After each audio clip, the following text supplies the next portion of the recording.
But he's able to makes it win anything. Sam, defend your team because they haven't won.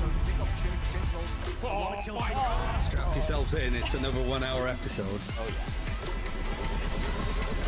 Spike defused.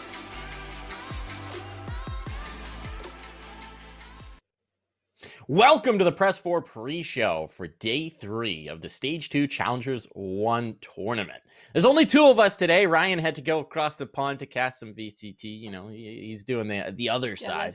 But we're going to stick with you here in NA to walk you through some of the action before we get on into it. And we're at an exciting point in the tournament. We've already got our 4 teams qualified through to Challengers Finals. They've made the first objective. They've made their way through. Those teams are 100 Thieves, Envy, XSET, and version 1, all qualified into the main event, the thing they came here to do. But now we've got more on the line. We've got pride on the line, Sam. We've got money on the line. Is this the picture you expected to be painted of the teams that made it through? I'm trying to remember what my predictions were. I think I had 100 Thieves.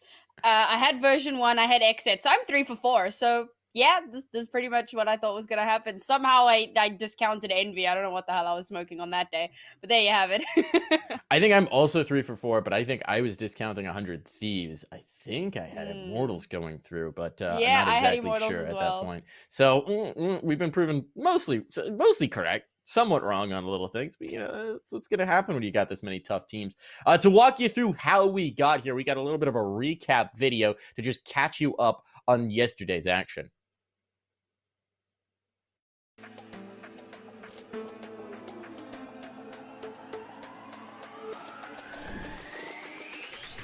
However, we did getting caught unawares a little bit. He comes away with 2, make it 3.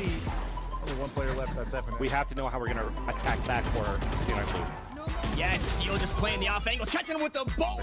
But here it's short. JC standing facing the brunt of a push. Dwipo and BCJ fall. Finding a third on against him. Dwipo is there for backup. Finds 1, finds 2. Nice. Did you see that gravity well? FNS does find 1, actually, before I get ahead of myself. Finds 2, and now it's a 1v2. Be a full eco out of him instead. There is weaponry, as I say that. The Ares goes down. BCJ just Collecting heads with the Odin, a third, perhaps a fourth now. Oh yeah, the flashes are coming through, but Wyfo looking to stand strong yet again. 2, 3, 4. Buy some space, buy some time. It's the blades in the hands. It's all up to one, but that's going to be it.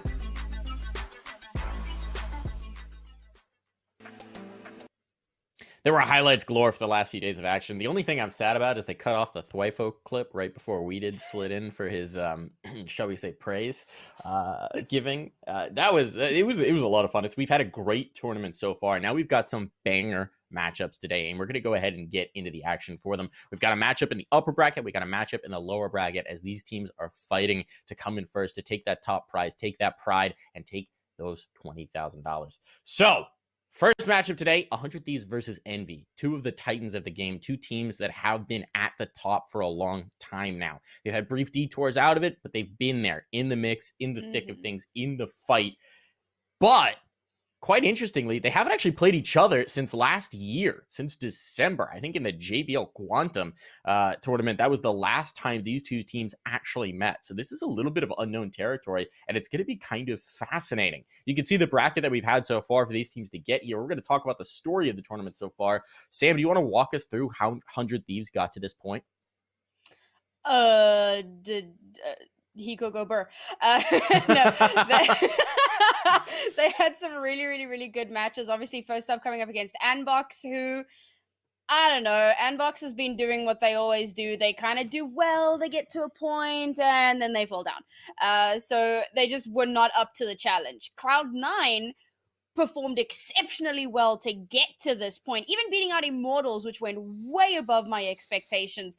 But 100 Thieves, I kind of mentioned this, I think either in the previous pre-desk or in the podcast, can't remember, but I was really impressed with how they've started to adapt their style. They went from pure explosive, get on the point, no real thought for like tactical nuance, just get on the point, kill things, win the round. They've now started to really slow down their play style a little bit, particularly on defense. They don't just kind of monkey out into the middle of the map and try and get some picks. They slow it down. They're still explosive, but there's planning and thought behind it. So this new look 100 Thieves has just been dominating the competition. One of the things I found very interesting is some of the individual players were quite dangerous.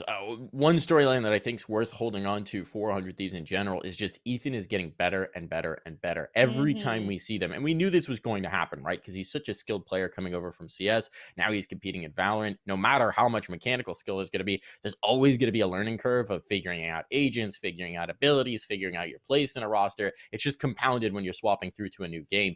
And he's just been getting better and better and better. We're really starting to see that form in that last few matchups. And the other one that actually you made a note of here is that Steel is looking dangerous on the Sentinels, but it carries some risk with it as well. You want to talk about that? Yeah, so obviously playing the Killjoy and the Cypher, those are big Sentinel players. Generally, they're kind of your anchors. They're there for checking out flanks, maybe going on a little bit of a sneaky flank themselves. But Steel plays it very high risk, high reward. He kind of gets out there and, yeah, he'll rack up a fair few first kills. And over the last 2 series, he racked up 13 first deaths. That is not a good look for your Sentinel player. Usually speaking, your Sentinel player is the last one to die on your team. This tells me that he's playing maybe a little bit too aggressively, which might be a detriment getting further along in the competition. They've made it this far, but you want to kind of rein in those things as you get further on because you're just coming up against better and better teams. Well, we'll have to see if that's a narrative that continues into day 2. Looking at the other, or day 3, sorry. Looking at the other side of the coin on Envy, their path to get here. They had a 3-map series against version 1 where they got pushed, but ultimately triumphed in the latter map. A little bit of a brutal split. We're going to talk about it when we get into the map vetoes, but that's a potential Achilles heel for both teams. And then they dismantled XSET. This is an Envy team that's looking really good. This is something that we sort of always talk about, and everybody in the scene talks about with Envy. When they're good, when they're on, they look like the best team in Valorant. The problem is they've had consistency issues. They've had issues when they start to get to that upper echelon, to that top level, into the top 4s of tournaments where they haven't quite been able to cement themselves as the team. They're always in the dance. They're never usually the central role. Like that's where they've struggled, is forcing their way right into the center of the spotlight. But But this is a really interesting team now. Victor looking phenomenal. The name change is doing the man good. He might not be food anymore, but he is taking a bite out of the competition in every single game they play. Yeah, I've been waiting for that one for a while. Thought about it last night. Been keeping it in my back pocket. But I'm really interested to see how this NV team is going to do in this matchup now, because I feel like it's time for them to take that next step, for them to maintain this dominant, consistent level we've seen earlier in tournaments and take it on a deep run. Sam, what do you think about it? So I've been really curious about how they approach their attacks and defenses, and I was looking specifically at Split, because this is one of the few maps where you get to see them get absolutely destroyed. This is like a rare occurrence for Envy, so it was a good one to go through and actually watch. And I noticed that their best attacks versus V1 on a heavily defender-favored map was when they were kind of baiting out utility before pushing onto the site, especially when you like bait on one site, but you're faking, you head over to the other site instead. It comes down to the smart plays, and that's really where Envy's strengths lie. It's not in their brute force. Yes, they can outgun the enemy team, but if they're playing smart, that's how they win. The question is how this style is going to stack up against 100 Thieves, because as I said, 100 Thieves are not playing that same explosive kind of monkey strat that we'd seen before. They're also starting to get a little bit smarter. When you add, they have that kind of mesh now of a little bit of smart and a lot of brute force. How does that stack up against Envy's a lot of smart and just enough brute force? We'll have to see. We're going to talk a little bit about the predictions here, specifically about which way we think these maps might go. I hinted at it earlier. Neither side likely wants to play Split. It's a little bit of a question mark for us. It's been 100 Thieves' historically least played map. They've only got one map in the last month on it, and it was against, a team in the open qualifier where they were very confident they were going to win. For Envy, they've only got one map in the last month, and it's when they got thrashed by version 1. They used to play a lot of Split, but they really haven't touched the map of late. So that's probably out of the pool. The question is, who takes it out? Does Envy risk floating it? Does 100 Thieves risk punish picking it? Likely not. I think Envy's going to make sure that Icebox doesn't come through, because it's such a good map for 100 Thieves and they don't really like playing it. So this is probably going to be some order of what I would call almost like the vanilla expected maps, where you could have Haven, Buy, and Descent. The question is, what order do they come through? How do we think they're going to break that down? You have any thoughts on this, Sam? I love the way of describing it, because it really is like the most typical map selection you could possibly come up with. It's a bit of a tough one. Like you said, they don't want to take 100 Thieves on their kind of home ground of Icebox, because I think 100 Thieves and FaZe are two of the best teams on Icebox at the moment, purely because of the type of play style that they have right now. So you definitely don't want to take them on that ground. And Split, big question mark. As much as Envy, if you look overall, since their inception, they have a really high win percentage. But if you look in recent times, they've avoided that map like the plague. And the one time that they did play it, they got dismantled by version 1. So a little bit of PTSD there for that team. And 100 Thieves have never looked particularly good on Split, going back to the dawn of time. I severely doubt that they're going to be wanting to play that one at all. Haven, Bind, and Ascent, I think we're kind of middle of the pack for both of these teams. So it kind of comes down to that choice of, do we play the maps that we know we're good at? Or do we play the maps that we know our enemy team is absolutely awful at, and then exploit that? I'm curious to see which one they decide to go with. Something to keep an eye on there, folks. See if someone throws a joker in the works, a little wild card in. We're going to move down to our lower bracket matchup here. It's version 1 versus XSET. And this is a fascinating one, because we've got XSET, who have been, they're sort of yesterday's challenger, right? They were the upstarts. They were the team rising through the ranks. But at this point, they've made every tournament. They continue to battle in every tournament. They're a consistent contender here, and they're looking to continue to cement that status. Meanwhile, we have version 1, the team on the come up, the team that was just so close to qualifying last go around. And they've now made it, and they've now made it deep, and they've now made it to Challengers Final. They're realizing the promise of that roster that everyone's seen on the rise. Well, now that star is in the sky. It's not rising anymore. It's there. Now we see how high they can burn. So we're going to talk about the story of the tournament for these two teams. And what's really interesting is the parallel narratives. Both teams got knocked down to the lower bracket by Envy. So there's a lot of similarity between these two teams' run. I think it's going to set the stage for a really interesting engagement. For version 1, they battled back after getting knocked down in the first round. They came up against Envy. They gave them a good series. As we said, trounced them on Split to make it a 3-map series, but then got bested. And so they're now down here. They came back against a BBG team, a Built by Gamers team that's been looking good, and they beat this Cloud9 Blue roster that's been looking very good as well. That was a fun series last night.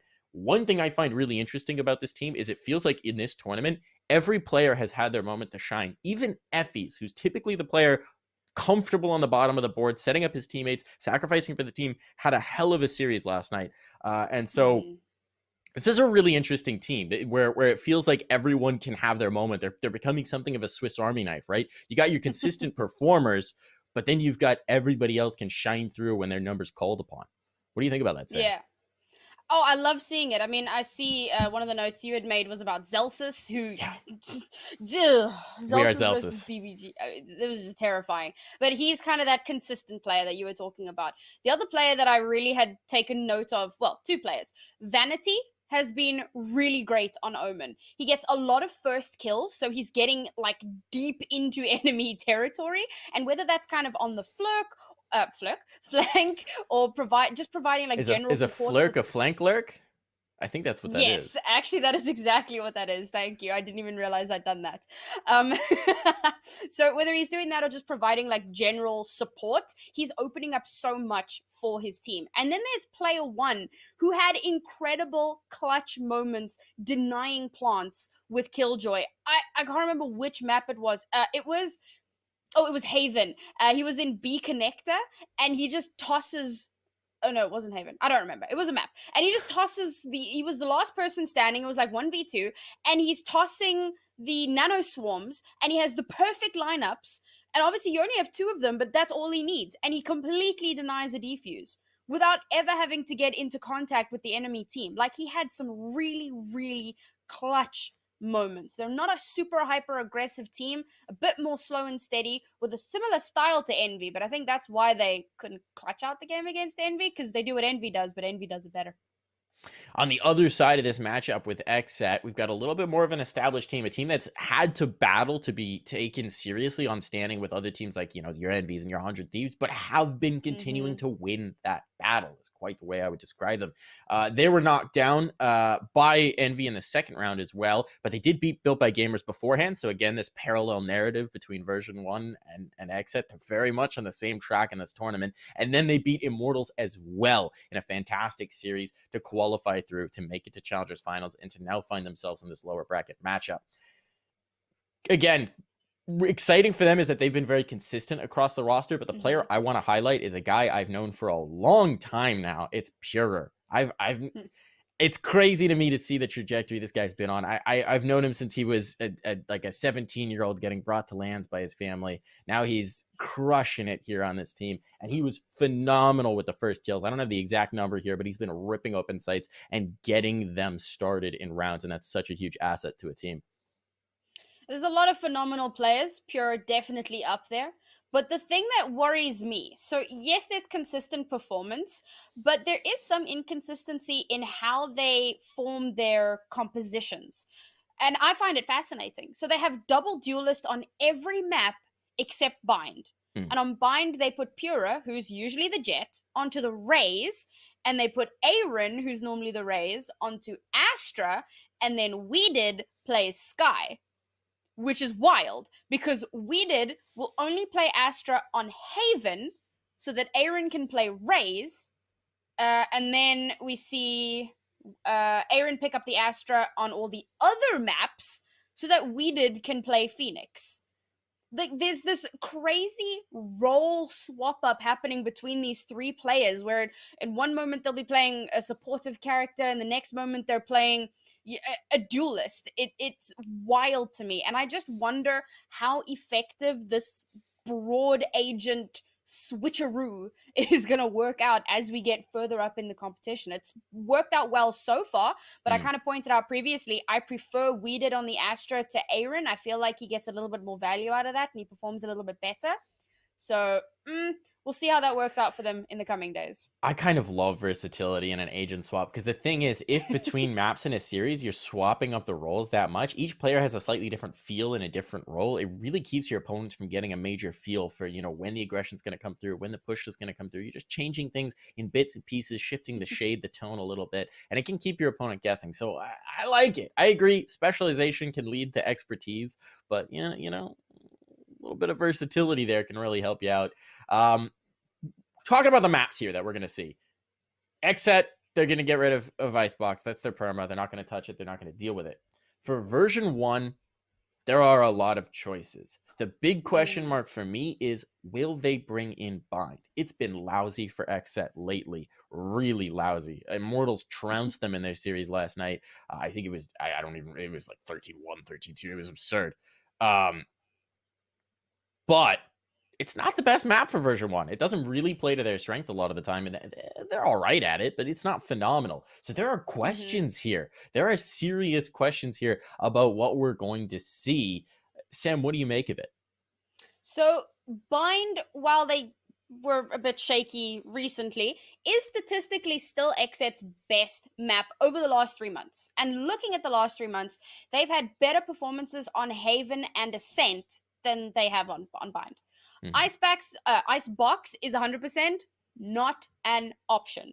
Like, their win percentage on that map is so low, much like with how we're going to be potentially seeing NV swap out or ban out Icebox for 100 Thieves being good on it. We might just see XSET ban it out because their win rate on it is so low. Now, version 1 have some solid map win rates over the last 3 months, with the only real question mark being Bind. So it's possible we see both teams try to avoid this. On the flip side of the XSET Icebox coin, this is version 1's best map. They have a 15-1 record over the last 3 months. So I think that XSET are going to have to ban that one out unless they want to get kind of schmeckled on it. Certainly going to take it out. The big question is, when are we going to see Split? It's a great map for both teams, so it could be left to the decider. But if either side picks it into the veto, that's a confidence play right there. They're feeling better about their Split than their opponents. That's something to keep an eye on, folks, to see what the mentality is going into this matchup. It's going to be a lot of fun either way. We are going to wrap up our pre-show here and let you guys get into the actual games, the actual action.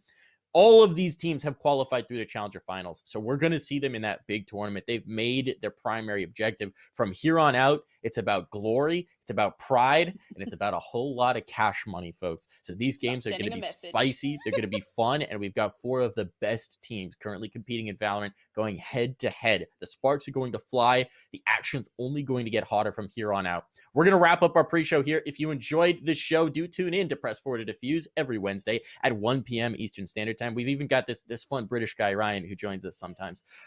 It's going to be a lot of fun. These games are going to be awesome. Take it away, broadcast. We'll see you next time.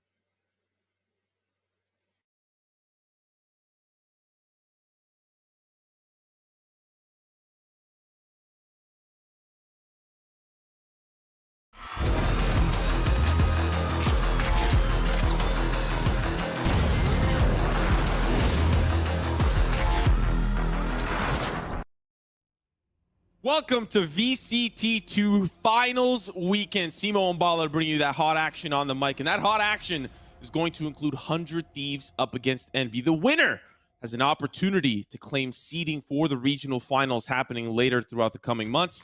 The loser has to face off against XSET versus version 1, the winner of that matchup, later today. All happening today, Bala, but before that, priority on your feelings about the tournament, your feelings about your pick'ems, because mine, oh boy, they're in disarray. Yeah, I mean, they're doing okay. Let's just say I went for 2 gambles, and one of them paid off, one of them didn't. Regardless, definitely, potentially for the finals, at least for me to be there, it was definitely an interesting one. But no worries, because this game right up here, 100 Thieves versus Envy, a lot of interesting storylines going into it, and you already kind of pointed it out. We are getting close to Iceland at the end of May. We are getting very close to that first taste of international competition. Only 2 teams with ice in their veins will be allowed to pass through and face off against international competition. But we're not quite there yet, and you yourself may have missed some of the action that we covered yesterday. You're sitting in your seat right now with your popcorn and your drink ready to watch the action today. Don't worry, we've got you covered for what you may have missed in phenomenal, fun action yesterday. Take a look.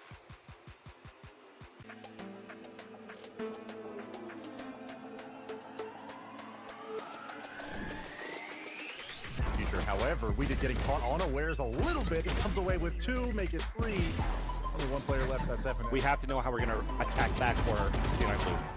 Yeah, it's Steel just playing the off angles, catching him with the ball.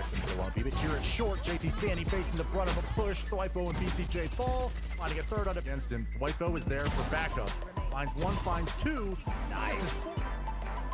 Did you see that gravity well? FNS does find one, actually, before I get ahead of myself. Finds two, and now it's a 1v3. A full eco out of him instead. There is weaponry, as I say that. The Ares goes down. BCJ just collecting heads with the Odin. A third, perhaps a fourth now. Oh yeah, the flashes are coming through with Dwipo, looking to stand strong yet again. 2, 3, 4. Dwipo with the buy some space, buy some time. It's the blades in the hands. It's all up to one, but that's going to be it.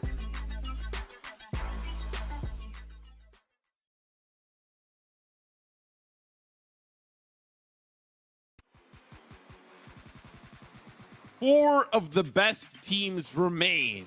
100 Thieves, Envy, XSET, and Version 1. The bracket up before your very eyes. Bala, only 2 matchups here, but 3 in total to cover. Which one are you most excited about? Yeah, I think for sure the top one right here. For some reason, 100 Thieves and Envy keep dodging each other in pretty much every one of these tournaments. I think the last time they played was JBL for a best of 1 in groups. And then there was also the First Strike qualifying seeding finals match for that one as well. So definitely excited for this one. We haven't seen it in a long time, but definitely XSET version 1 is going to be good too. I think one interesting thing here is Envy has already beaten both of those teams. 100 Thieves hasn't really been tested against them. So it'll be cool to see what happens as the day goes on. Yeah, we'll cover that storyline in just a bit. And of course, that version of 100 Thieves back in the qualifier was also a dicey. It's a completely different landscape now for 100 Thieves and for Envy as well. But you can see here the times before your very eyes. After this series, we'll dive into XSET versus Version 1 directly, and we'll be able to finish off the day with figuring out who we are going to have in the grand finals tomorrow. A best of 5, a highly contested series. And, you know, we talk a little bit about seeding Bala, but there's actually some heavy importance behind it. For the sole purpose of last time, the top 4 seeds, 2 of them lost in their opening matches to lower seeds.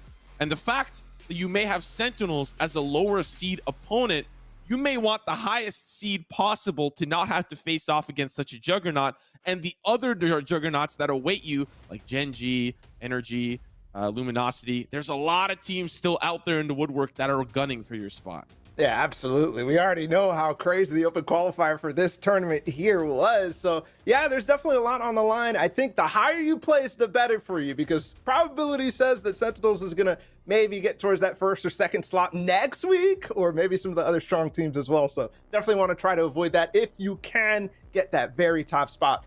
Interestingly enough, one of the teams that we're about to watch, Envy, has gotten that first seed in both of the prior major, you know, regional finals of First Strike and Masters NA last time we went around. Yeah, and the last time they did end up losing, at least in Masters, to Gen G. So a lot for them to kind of recover, and maybe they'll get a different opponent this time around. Gen G, of course, a threat to be known, not here in the tournament today. And 100 Thieves, now we can at least start to develop what is going to happen in this matchup ahead. You know, seeding aside, 2 teams in the lobby, ready to go. What do we kind of expect? And we can start with 100 Thieves. Yeah, this is a hungry 100 Thieves. They haven't, since First Strike, ended up winning one of these challenges events. They got second against FaZe that one time around, but definitely hungry. I think instantly of Asuna. I think instantly of this switch from Nitro and Ethan, both of them swapping roles back to the original Omen for Nitro. Ethan starting off with the Sage, and Steel and Hiko, of course, the OGs on this squad, the ones that really are the rocks and the foundation of everything. A solid lineup, and a lot of fans behind this team for sure. Yeah, one of the biggest major switch ups is, of course, swapping Ethan and Nitro respectively back between the Sage and the Omen respectively as well. But the bigger question is, how are they able to make this lineup work so successfully without the utilization of an agent like Jet? Such a powerful agent, especially in the right hands. We've seen 100 Thieves be able to play around it before, but this team, this lineup specifically, not even going closer to it, opting in for the double Sentinel approach, even not even having a secondary duelist. The fact that it has been working up until this point and dealing with teams, especially like Cloud9, they dealt with the Smeaging, being able to delay, and put themselves in a position to have a really successful tournament run so far. It's impressive to see their teamwork come to fruition without the use of Jet. Yeah, well, we did see that open qualifier game where they played Nitro on Jet on Split. We don't expect Split today, but you never know what could come out of this. I mean, Asuna is one of those guys that can just completely dominate as the single duelist. So you don't necessarily expect that to really be a hindrance, and they're getting a lot of depth out of the single duelist setup that they have. Well, speaking of single duelists, we're going to add a +1 when we're looking at Envy. They will run the double duelist till the cows come home. They have a very solid lineup, and specifically I want to identify one player, Victor. Throughout the entirety of this close qualifier, he has the highest ACS, the second highest KD ratio, the highest first kill per round, and the highest kill per round. The man is in another level right now, and he's only playing Phoenix. The fact that he's able to put those numbers up with Phoenix on every map, almost every map, it's insane. Yeah, it absolutely is. And he was a big key to why they won that Challengers 2 last time in stage 1 on that final game against Sentinels. He just flew and went off in both of the matches that they had in that grand finals. We'll see if it's going to be the same kind of story, but he's been consistent ever since. If you knew him before, you knew him then, and now we all definitely know. Switched his name from Food to Victor, but we still all know what he's capable of. Yeah, he's got the name change buff. We, of course, also have a couple of more players to highlight. And specifically in our head-to-head matchup for this best of 3, we're going to be taking a look at Nitro versus Mame. Specifically for Mame, the swap over from Omen to Astra, and still bringing in that operator to be a opper for Envy. Yeah, definitely. Mame has been one of those guys that I keep looking at as one of the best controllers in NA. Nitro, though, coming back to that controller role. Definitely slightly different styles. Obviously, you mentioned Mame as the primary opera on Envy, but still, the matchup between these two is going to be important because of how much they can, they're controllers, how much they can control the map, how quickly they can get their teammates into positions, and also Nitro's playmaking ability on the lurk in some instances have been quite exciting. I also want to mention that one game from Mame, that no deaths game. You can see it. His stats do reflect that just because he's staying alive for so long and adding so much value, especially with the Astra. And really funneling back to Nitro as well, he's probably one of the best Omens in North America. The fact that he even swapped off in the first place to give space to Ethan, he proved that his Sage is just as mightier than his Omen, but his ability to use the ultimate to try to get into supportive places, get into those weaker sites on the defense, and really surprise teams like, oh wow, there's 3 people here instead of 2, or there's this weaker site that we thought was weaker with our utility that the information that we've gathered has now kind of brought us in a little bit of a lose situation. So we do have the maps for you. I think some of you may already know what to expect. I know that we sure are. It's been quite consistent with the bans throughout the tournament, but why don't you walk us through it, Paulo? Yeah, usually we're seeing Envy banning Icebox, and usually 100 Thieves has been banning Split. Both of the teams have let it through in some instances, so we expect that to be the case. That leaves Haven, Ascent, and Bind, which, it's just the order that we're now trying to pay attention to. Yeah, one of the things that I've even kind of been thinking about, when we get to that best of 5, if both of these teams make it back to that grand final, they're finally going to have to showcase what they've been working on Icebox or Split, even if it may be a little bit of a weaker map. And I think if we look at the agent compositions, when we get to that point, we'll see that because Envy are running this kind of, death ball strategy with Astra and Killjoy, get the Cosmic Divide up, put the lockdown, make it a nightmare for the defense, and making it even a nightmare for the attack as you get a strong hold on a site. How is 100 Thieves going to deal with that? Primarily because they haven't really faced a team that has been so heavy on the Astra and the Killjoy. Maybe just one map in this entire tournament, and that was against Andbox, and they played the Astra in one map against 100 Thieves. Other than that, they haven't really been exposed to the heavy Astra teams like XSET, for example. Yeah, I mean, you're going to have to be ready for 100 Thieves because Envy has that same, it's almost the exact same comp on every single one of these maps. So for sure, they're going to have to be able to be ready against Mame's Astra. One also kind of switch for 100 Thieves on a sense. Asuna is actually playing the Phoenix. So we get to see this head-to-head matchup, Food or Victor versus Asuna, and see how that change has really added to 100 Thieves' ascent. Yeah, this is going to be very interesting. And Hiko, play with my heart way too often, and I'm going to have to break up with you. Don't show us the Viper if you're not going to play it, Hiko. Don't do it to us. Listen, I'd love to see it. especially on a map like Bind. We even saw in some of the earlier iterations before Viper got all these buffs, people sometimes pulling it out on a map like Bind. You know, Hiko, he is well known for bringing in that Sova. Yeah, one thing to note, it isn't identical for Envy. This is different on their side. Victor on Sky. I mean, come on. And then FNS also moving over to the Sage. So we are going to have single duelists from them. So very, very interesting. They're going to match the single duelists out of 100 Thieves and go straight for it. This is strange, considering Victor has been so successful on the Phoenix, and you're popping into a map like Bind where Phoenix utilizes the portals better than anybody else. Now you're going to be going in for the double initiator combination and finesse. No longer on a Sentinel. I mean, well, come on. We don't want to truly consider Sage a Sentinel, but he's not going to have, any of the Killjoy utility, the body peaks that become available with the turret. He doesn't have the tripwires or the camera that gathers so much information. This is insane, and the Astra's gone completely. Yep, Mame's back on Omen, so we don't have to expect that at all. Everything that we talked about out the window, because all that was open qualifier information. They might have pressed something else on Bind for us, and it looks like they haven't. Potentially also against 100 Thieves, who is known to run the same exact thing throughout all tournaments, never having any deviation match to match. So maybe they got something ready for us. I absolutely love seeing double drone, which is Sky and Sova on Bind, something that a lot of the EU teams have been using. And on Bind specifically, you get these lanes that you want to clear out, hookah and bathrooms. If you have 2 drones, that makes it so easy to clear space throughout the round. It just feels like 100 Thieves have been dealt with so much. They faced off against some Smeaging with Cloud9. They faced off against some heavy controller utility in Nbox.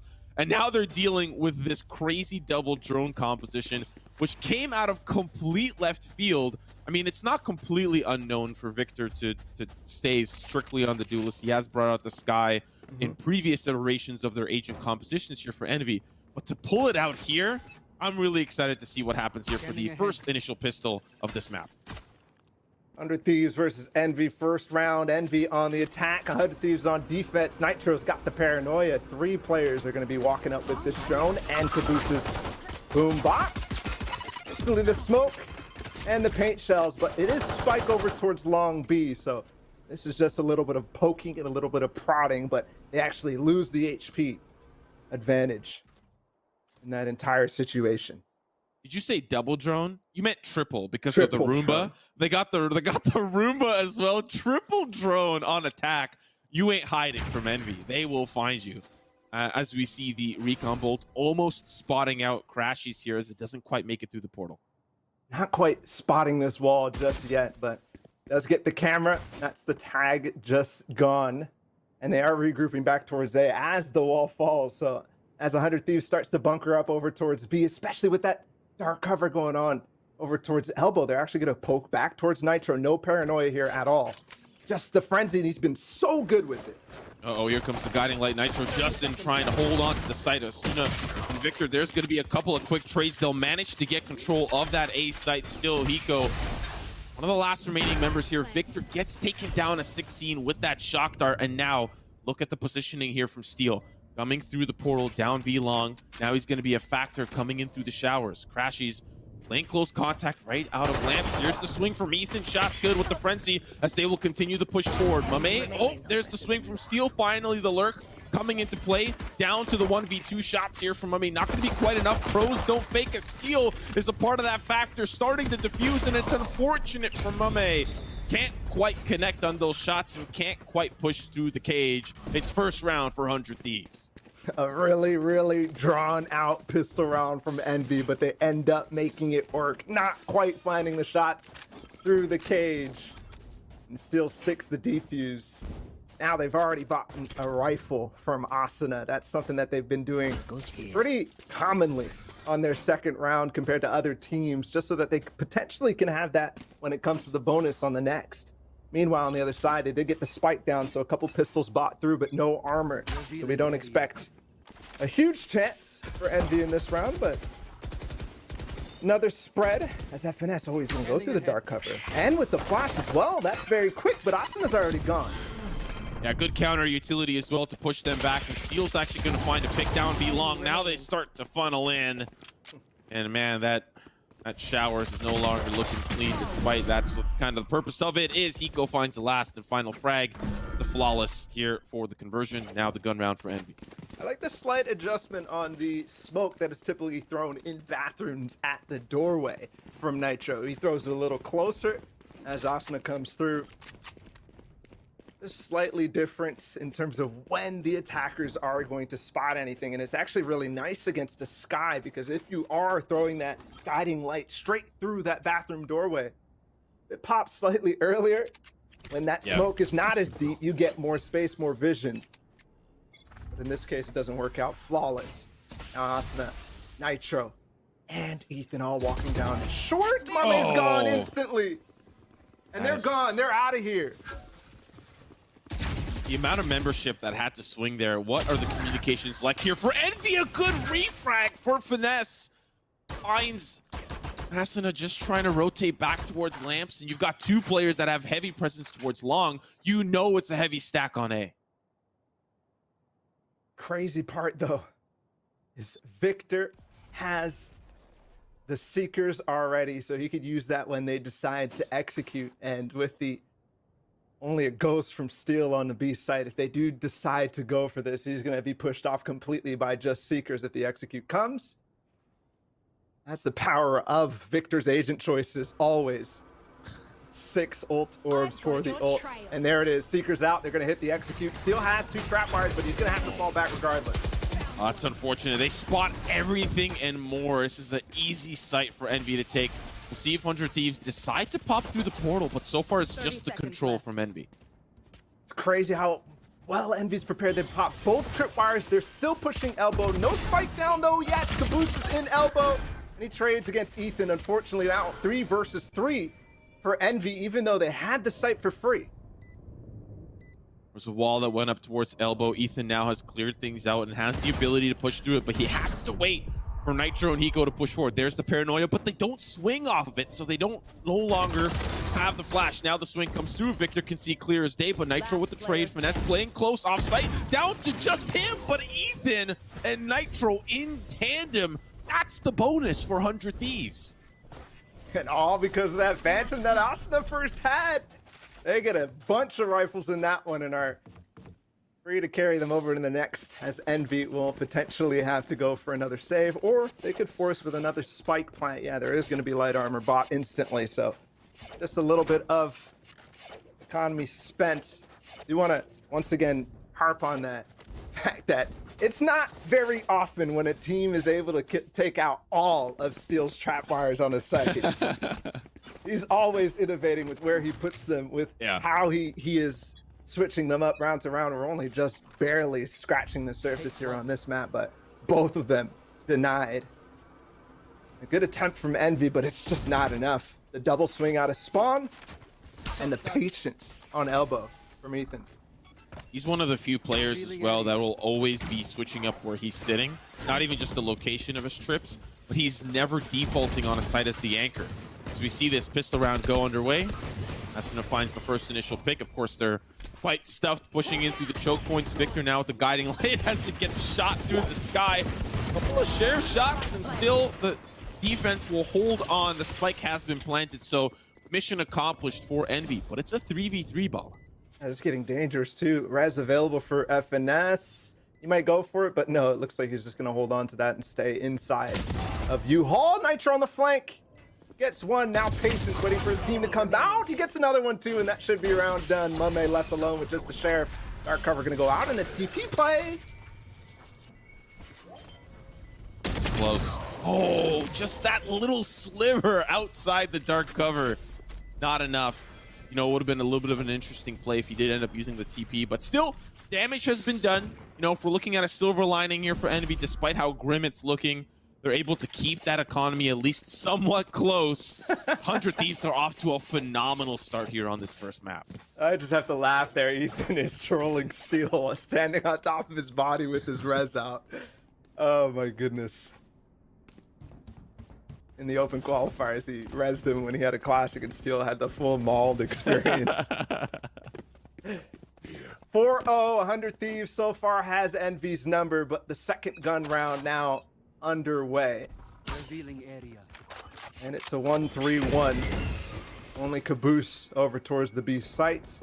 He's already taken a lot of space up inside of Hookah. He's got the drone through, but he gets pushed back with Eco's owl drone of his own. You know, the ideology of this triple drone composition is to really find ways to stop the kind of aggressive movements. Despite 100 Thieves not having the double duelist, they still utilize Asuna in that way. You saw how he was peeking towards showers, getting those nades, you know, whatever. They were using a lot of utility to push him off, and they still have utility left. They have a lot of utility on this team. Despite Ethan having this Sage one way, it's now officially gone, and Envy have free roam to push in. Scary. Still 2 on Octagon. Nitro has his flash. They might end up flash peeking that, retaking long control, and then just crossfiring with Ethan in the site. Meanwhile, Envy is going to explode out of Hookah, and they do just that. There it is. They don't retake it. Victor with 2. That's both entries. Ethan left by himself. Only 1 going down. And it's a 4 versus 2 retake. Steal and Asuna. Very difficult, but he does have a showstopper. This crossfire, though, very difficult to overcome. Think about how annoying that take was. You had the paranoia coming in from lower Hookah into Octagon. You had the guiding light as well. It was a disaster for the defense to try to hold the site, and now they have to retake it with 2. Still a possibility, especially with multi-kills on the menu. We'll see if it's enough for them to purchase that. There's a wall, though, for Elbow, which means Steel is going to have a troublesome time joining Asuna, and the fact that he's already down for the count means Steel is looking to save this weapon, or maybe get a couple of frags on the way out. Crashy's waiting on the close angle right outside the cage. Scoop him up for free, and Envy secure their first round of the map. Well done, too, from them. The explosion was strong out of Hookah. Have to wonder, though, that Octagon setup, they just fought against Victor here. Tried to set up the crossfire with him early, but fighting right outside of Hookah. He'll make it work. Good entries from Victor. And that's how round number 1 goes for Envy. Still a lot to play, but they're patient with it. Very slow, very methodical, and that's either the nature of their comp, but also just the nature of the players and the calling from FNS in general.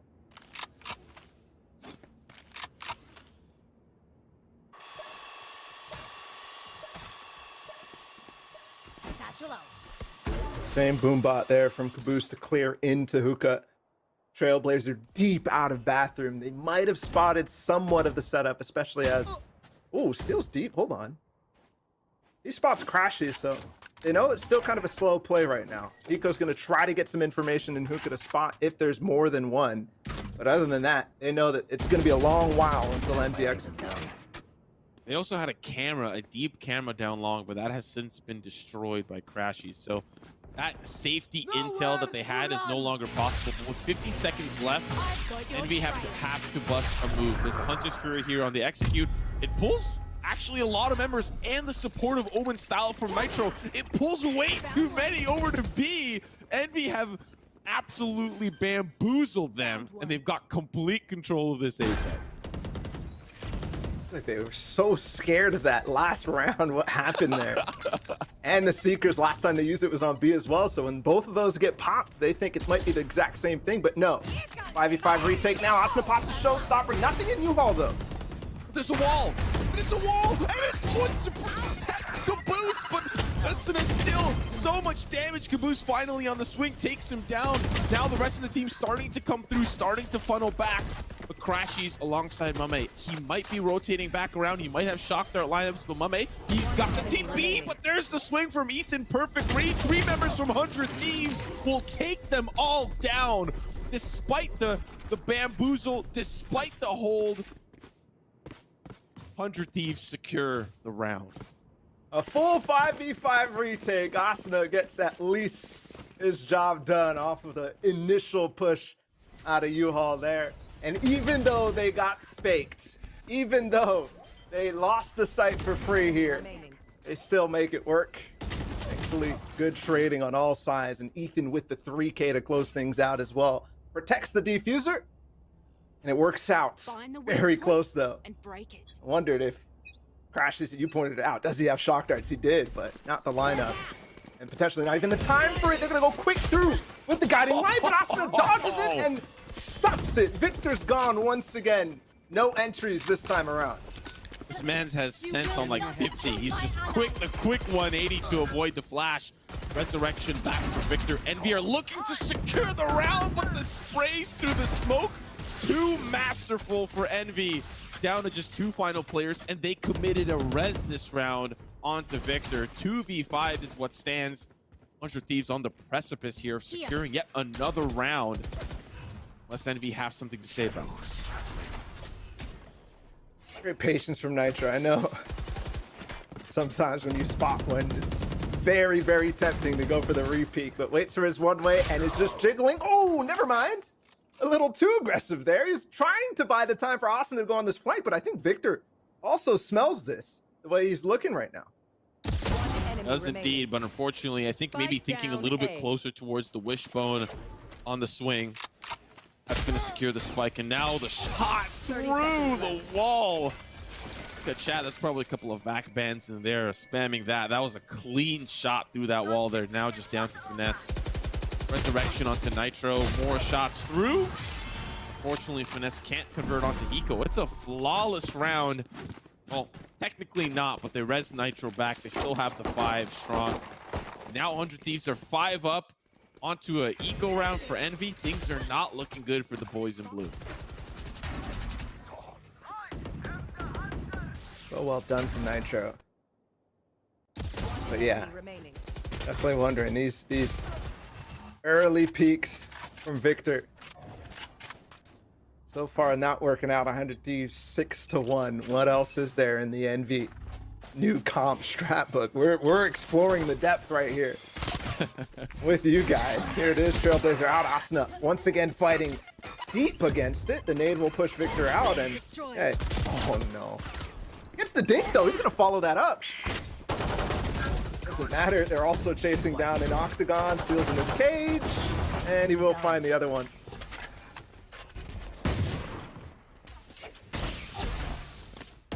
It has been so impressive with how, despite all the utility thrown at Asuna towards showers, he's able to just hold them back. It's like 1 against 2, 1 against 3 every round, and he's still able to survive. They're throwing dogs at him, birds, drones, slow orbs. They're throwing a lot at him just to take him down. And what ends up happening? He escapes with his life, and sometimes he finds a one piece and still escapes. The fact that you're committing so much to try to take down a big important factor, 400 Thieves, and you're unsuccessfully taking control of that, that is scary. Yeah, that's going to be a big theme for the entire series. I mean, Nitro will clean up Mame, but when we move to Haven, when we move to Ascent, if we get towards those 2 maps, it's going to be Asuna versus Victor every single time. I mean, playing the same agents on some of those maps as well, so if Asuna's feeling it thus far against Victor on these challenges, then that might be what we see in the rest of the series. 7-1 right now, 100 Thieves. Looking very good, and a difference from their games previously, both against Nbox and against Cloud9. They started off slow, and that's kind of been something 100 Thieves has had to fight against multiple times. Wow, the Seeker actually becomes really fast. The flashes are good this time. Steel might go down, and he does. But Nitro through with the smoke, with the paranoia as well. Rico's still in the sight. This is getting absolutely slaughtered, Simo. Finesse now. The last player standing has it all to do, but can only convert for 2. Still damage done. But think about how that sight hit went. You have this absolute chaos comp for Envy. Let's just throw everything at them. Birds, dogs, drones, shock darts. They have so much utility that they can just say, we're going to explode, and it's going to be unlike anything you've ever seen. They even have the caboose kind of blast pack through. They've got so much. But 1 paranoia from Nitro. Blinds 2. Steal on the swing for long. Finds 1. They're picking them apart piece by piece with less utility than Envy are investing. Yeah. That is a bad look. That is bad. Envy need to figure out what is the correct way to deal with 100 Thieves here. something. Adding the slow orb to the mix, and Victor with the Sheriff. There you go. Wins the battle against Asuna, but with the gun disadvantage, and they actually convert on that one. No res available for Ethan, so it will be a 5 versus 4 the entire time. Ethan's going to take the duel, though, against both! And they make it 2. Okay. Finally, the showers play works out for Envy. That's what they need. If they can chain that well, catch Asuna out of position, we're looking good if you're an Envy fan. But it hasn't worked so far. So the fact that we've got this on an eco round, they can pick up some upgrades off of Ethan and Asuna, and maybe be able to bring this round into the fold. Not a lot working here for Steel, Hiko, and Nitro.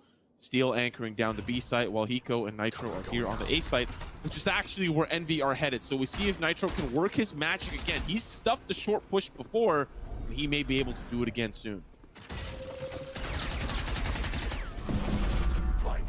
All out in the TP, especially now with that paranoia, but I don't know if they know Victor's out. No, they don't. Oh my goodness, he gets them both down, but they're pushing out on the B site even though they got A clear, so Victor will have to join in later, and there's the camera from Steel, so he spots it at least. But still, 1 versus 5. Not gonna happen, and there's the second finally for Envy. Feels like the same sort of pace we saw in the initial 5 rounds of the game as well. Envy, despite this 2-8 record that we're currently seeing here on this first half, they're doing a phenomenal job of at least convincing 100 Thieves on certain pulls and certain map rotations. Victor finding 2 there is huge because 100 Thieves are prepared to go to B. They're prepared to rotate, and Victor on the swing just finds 2 people caught off guard. Yeah, and the interesting part too is the timing there. Hiko was actually floating his drone on top of the truck, watching bathrooms specifically. But just after it falls, there's when the wall goes down, there's when the TP goes down, and there's when Victor hits his timing out of bathrooms. Well done from them. They also picked up both weapons in bathroom, which was huge. Back to the default, and Mame picking up the aggressive attacker op down short. Not something we usually see from Mame, usually just a defensive one. Steel's got his own though. So it goes 1 for 1.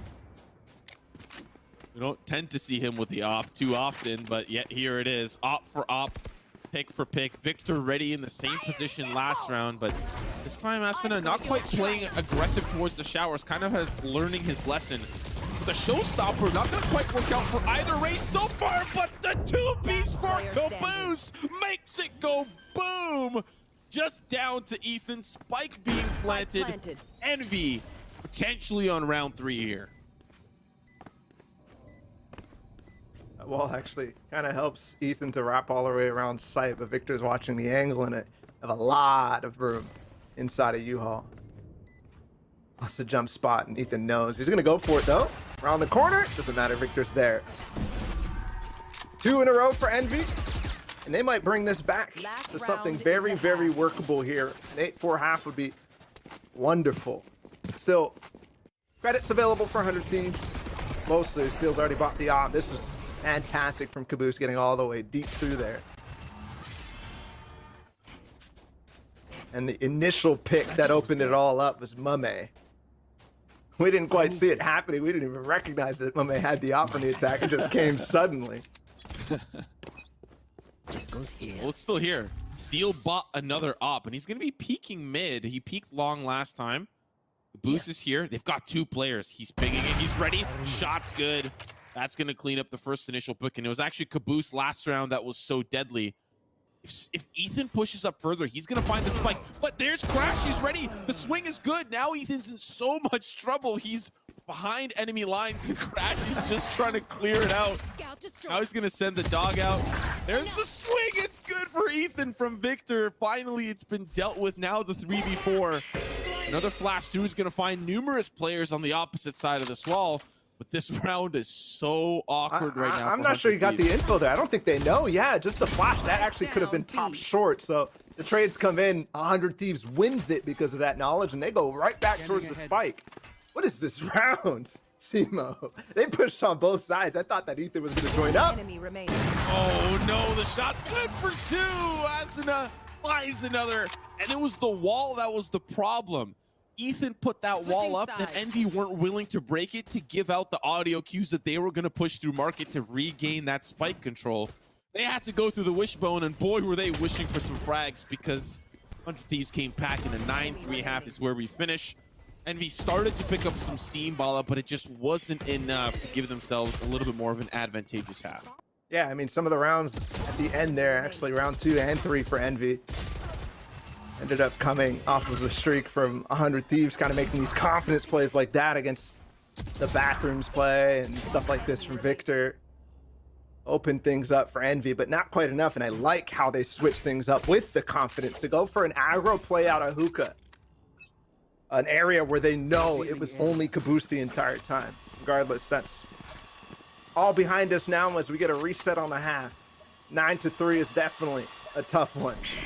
There's gonna be a flash in. Austin knows he dodges it, but it doesn't matter. Caboose is too strong with the paranoia as well. 2 flashes invested there though, and 100 Thieves is on the complete other side of the map. There was a wall up towards hookah, but that doesn't quite matter with 100 Thieves now in prime position. This is actually going to benefit 100 Thieves more than it causes them a disservice. No one's allowed to port through and go through hookah kind of the old-fashioned way if you wanted to get someone into a flank position. Now it's just Envy on the solid retake back. They're going to drone through, send those birds in. Here comes the push. Here comes the force of Envy. Shot's good for 2 from Ethan. Caboose finds Mummy with some of his own utility. Down to just 2 steal on the close angle. And it's looking tight. Hiko versus Victor. But this is who you want if you're a 100 Thieves fan to be in the 1v1. The Owl Drone spots him out. There's the tag. He spots out where Hiko's located. Over towards Hookah. Another shock dart in, 12 HP. He just has to jump up and take the shot. He's defusing. One more shot, 1 HP. Will he find Hiko? No. That's the pistol for 100 Thieves. Wow. That drone got some value, man. Still, he stands strong and takes the fight. And wins it no matter what. Hiko does a good job of winning the pistol, and now it's even harder for Envy. It was very close. The trade initially goes their way, but a lot invested makes that retake so difficult. Over towards the B site. All coming from spawn, all very late. They'll have to do with just pistols and 1 Bucky on Crashies. Here comes the flash. Yes, that's very fast, but doesn't quite whip it around the corner like he wanted. The nades will bring him low. Oh, gets the dig, but it's 2. Ethan left all on his lonesome on the A site. Should be clean for the rest of this.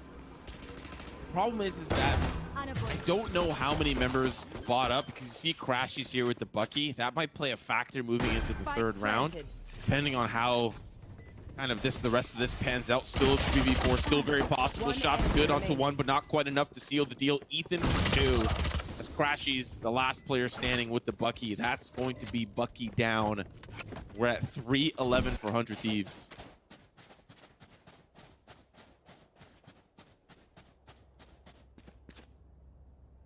Envy definitely wondering what they can do on this defensive side to come out swinging and put the question to 100 Thieves on what they have to do. Been playing very aggressively towards showers. That's been the idea so far with Victor, but it looks like they want to go for the exact same thing. They've got both Mame and Victor there. Yes, 100 Thieves has been challenging.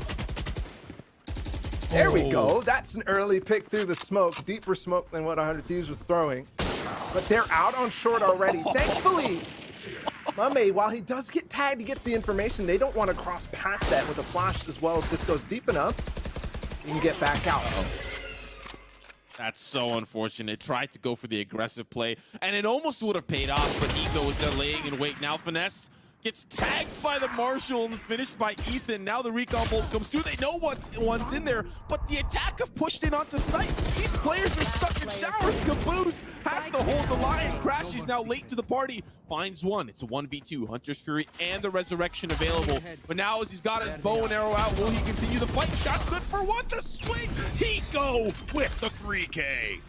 It was close for a second there, Crashies, but not quite gonna make it count. I don't know how that round ended up getting so close, but it was. That battle in showers lasted forever. Even with the initial pick from Envy, they just wanted more. And sometimes you end up biting off more than you can chew. Gotta know when to stop. Exactly. Already full up on the advantages there. I think they wanted to take more space because of how Steel was playing up in short and how Mame was being pressured. And because of that, kind of gambling to try to get more. Either case, Hiko does a good job. They're quick up short though this time. Yep, there's going to be the slow orb and the paint shells. Kaboo's going to take hefty amount of damage now. Still, no one's pushing in from the shower side, so these two players are in a little bit more of a comfortable position, but they line up for Asuna. He's going to find two before he falls to finesse. Now the 3v3. Caboose with 8 HP has the showstopper, but it's shut down. Crashies, the last player standing.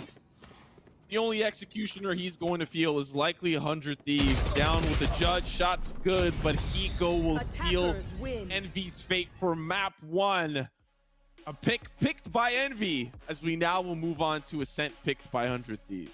Yeah, and I like how Hiko in that final round showstoppered his face, and he's still running and gunning to get it down all the way through, and 100 Thieves was running with the entire game. That was very well done for them, and that's a good start on their catch. I mean, they haven't really, in the challenges runs that they've had so far, it's always been a fall early in the lower bracket. This time, they want to get into that grand finals originally and maybe take home one of these top spots and potentially the first seed. Well, also return to their former first strike glory. That's kind of been the whole journey this whole time. And, you know, not quite making that journey in Masters 1. Sentinels just blazing on through with what, you know, for VCT1 is the Smeaging era. We're not able to overcome that, and now they're here in a position to potentially go back to that former glory. But one of the things that I want to throw to a break is I really thought moving on to where Envy had the defense, you saw that those shower fights were actually going to the way of Envy in some of those quick early instances. But the unrelenting force of 100 Thieves and just the consistency to back up, play it safe, play it slow things down, gave them such a bigger window. Envy didn't have enough time to continue to make that showers play work. Yeah, and definitely, I mean, first time we're seeing this comp, I think there may be some improvements to be made there. I know maybe comboing a little bit more utility down showers on that attacking side, where we saw a lot of that early Victor versus Asuna duel go on. Definitely could work out, maybe. Definitely, I think they're thinking we got to go back to the drawing board with this one, because yeah, that didn't quite work out.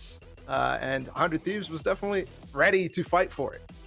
See if that drawing board comes into play, and maybe we'll see, you know, Envy return back to their old agent composition that they've been running throughout the tournament.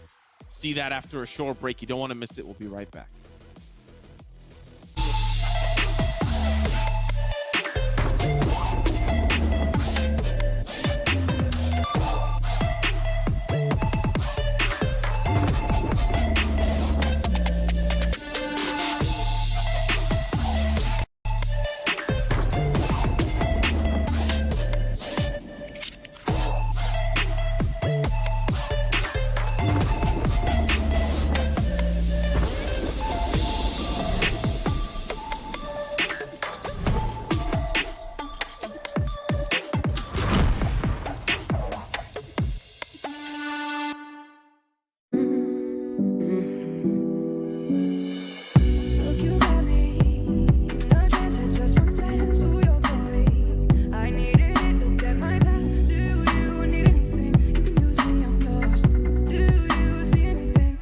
Change of range.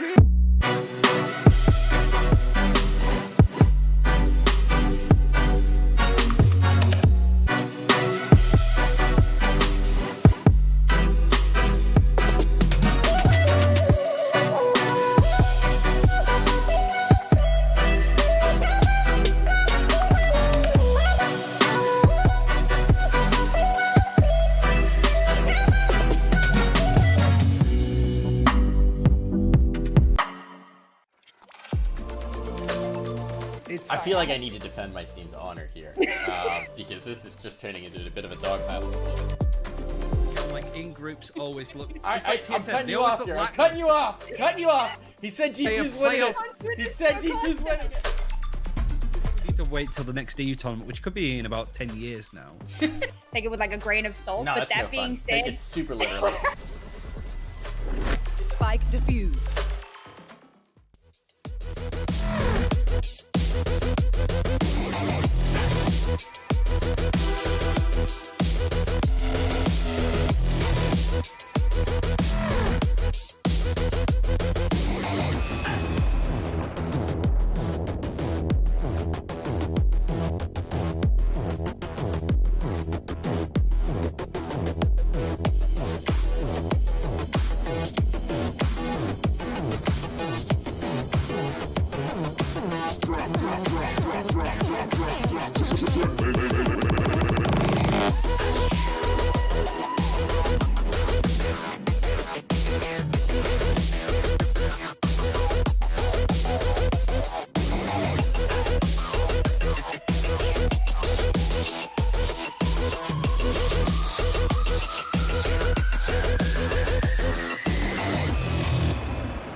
If you're just joining us, you may have missed a dominant performance from 100 Thieves. A 13-3 finish over Envy.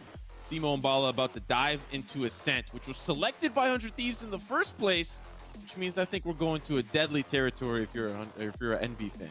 Absolutely. 100 Thieves has been well known for how they've developed their Ascent, and the last times they've played it throughout this tournament, they've only gotten better. Envy, on the other hand, you know, maybe they're trying things out. Maybe they're having a little bit of fun because, yeah, they definitely went for something different here. Maybe they returned to that Astra Mame, that thing we were talking about so much in the pre-show before that game. But yeah, Lines, that was a different story entirely. You know, you can appreciate the ideology that Envy was bringing into the composition. You've got a lot of initiating tools. It's an easy tool to deal with Asuna, to deal with maybe some of the aggressive peaks from Steel or Nitro, wherever they were respectively, because those did come through. But really, the story there was that maybe only 1 or 2 rounds out of the 13 that 100 Thieves won, or out of really the 16 that were played, did Asuna get really in trouble. Other than that, he was winning those duels, he was winning those contentions. And the utility that was used was often too much, and they didn't have enough to actually take the site later on. What is this? 30% headshot versus 18? They go for the one taps, that's for sure. You talked about Asuna versus Victor, and this is one that's going to be really interesting because I've been watching and seeing how this switch for Asuna on Ascent to Phoenix has been for him, opposed to what he's been doing with Raze, where we saw a lot of those slow orb combos with Nitro. This time around, they have the flashes. A lot of people were clamoring, saying, oh, we need the flashes for you guys to have this comp work out at all. But in any case, there it is. It was MVP versus MVP. And while they ended up going down, 276 combat score for Victor, 14 kills, he was keeping tabs and keeping close with Asuna. Yeah, you know, the thing is about Ascent is that it might not be the story of Victor versus Asuna.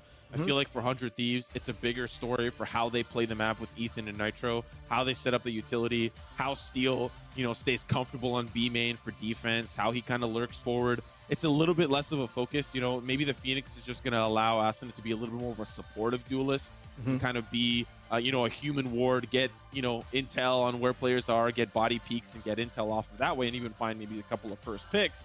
But really, it feels like more of a story of how the map is played by the IGLs of the team, the big kind of veterans of 100 Thieves. Whereas for Envy, it's still kind of the same thing. It's really still the same players that are bringing in the most important factors to Envy's success. Yeah, for sure. We'll have to see how that all plays out. We are going to Ascent next, like we've been talking about for so long. Let's take a look at the maps once again. Ascent, and then after that, we have Haven. And if we want to see Haven, it's got to be NV. They're starting off on defense, which might be good for them. They've definitely played well on Ascent, don't get me wrong whatsoever. XSET version 1, they both took those maps quite easily, but they didn't lose one against Ghost Gaming, which you kind of wonder exactly how that all unfolded. But in any case, this is where we're going next. 100 Thieves has been known to play this as their pick for so long. Yeah, like this is a map that they have kind of called their home, and really a lot of the strategies that they've developed with this singular duelist, this double sentinel, is really kind of the big bread and butter for how this works out. I don't expect any deviation. Do we see Envy deviate once more? That is what we've been waiting to answer, and we're about to find that out. Heading into agent selection for map 2. Yeah, I think they might, man. I don't know. I'm feeling something from them today. I just think that there's something going on here so far. Yes, Mame back on once again, Omen instead of Astra. But other than that, I think everything is going to be pretty standard from them. Caboose is playing Raze. It's just a matter of what Victor is going to do. No Sage from FNS like we saw on Binds. And it is a Sky from Victor. It is a single duelist from Envy. They are up to something here today. Yes, they are. You know, the big factor here is, of course, you still have kind of some of the rumblings of the original composition, but Victor off of the Sky got so much information that you can now gather. Once you move on to that second half, there's so much more that you can work with, and some of the early information gathering that you're going to do in the early round for defense is really going to potentially thwart 100 Thieves and what they want to do on the attack. Like, this is going to be a very difficult first half, I think, for 100 Thieves, but it's the defense where they really, really shine. Those slow orbs from Ethan, sending them up, you know, delaying some of the pushes that might come through B main, being a factor, and not letting Envy control the map is going to be a big play once we move on to that second half. All right, starting on attacker side for 100 Thieves. You talk about map control and space. That's going to be huge with Asuna playing on Phoenix. 100 Thieves definitely goes for double orb control in a lot of situations, but how many times can you get that out and run it back for Asuna? Same thing on the other side, but defense has orb disadvantage, I'd say, for sure, on Ascent. Kind of evens things out when it comes to actually taking these sites.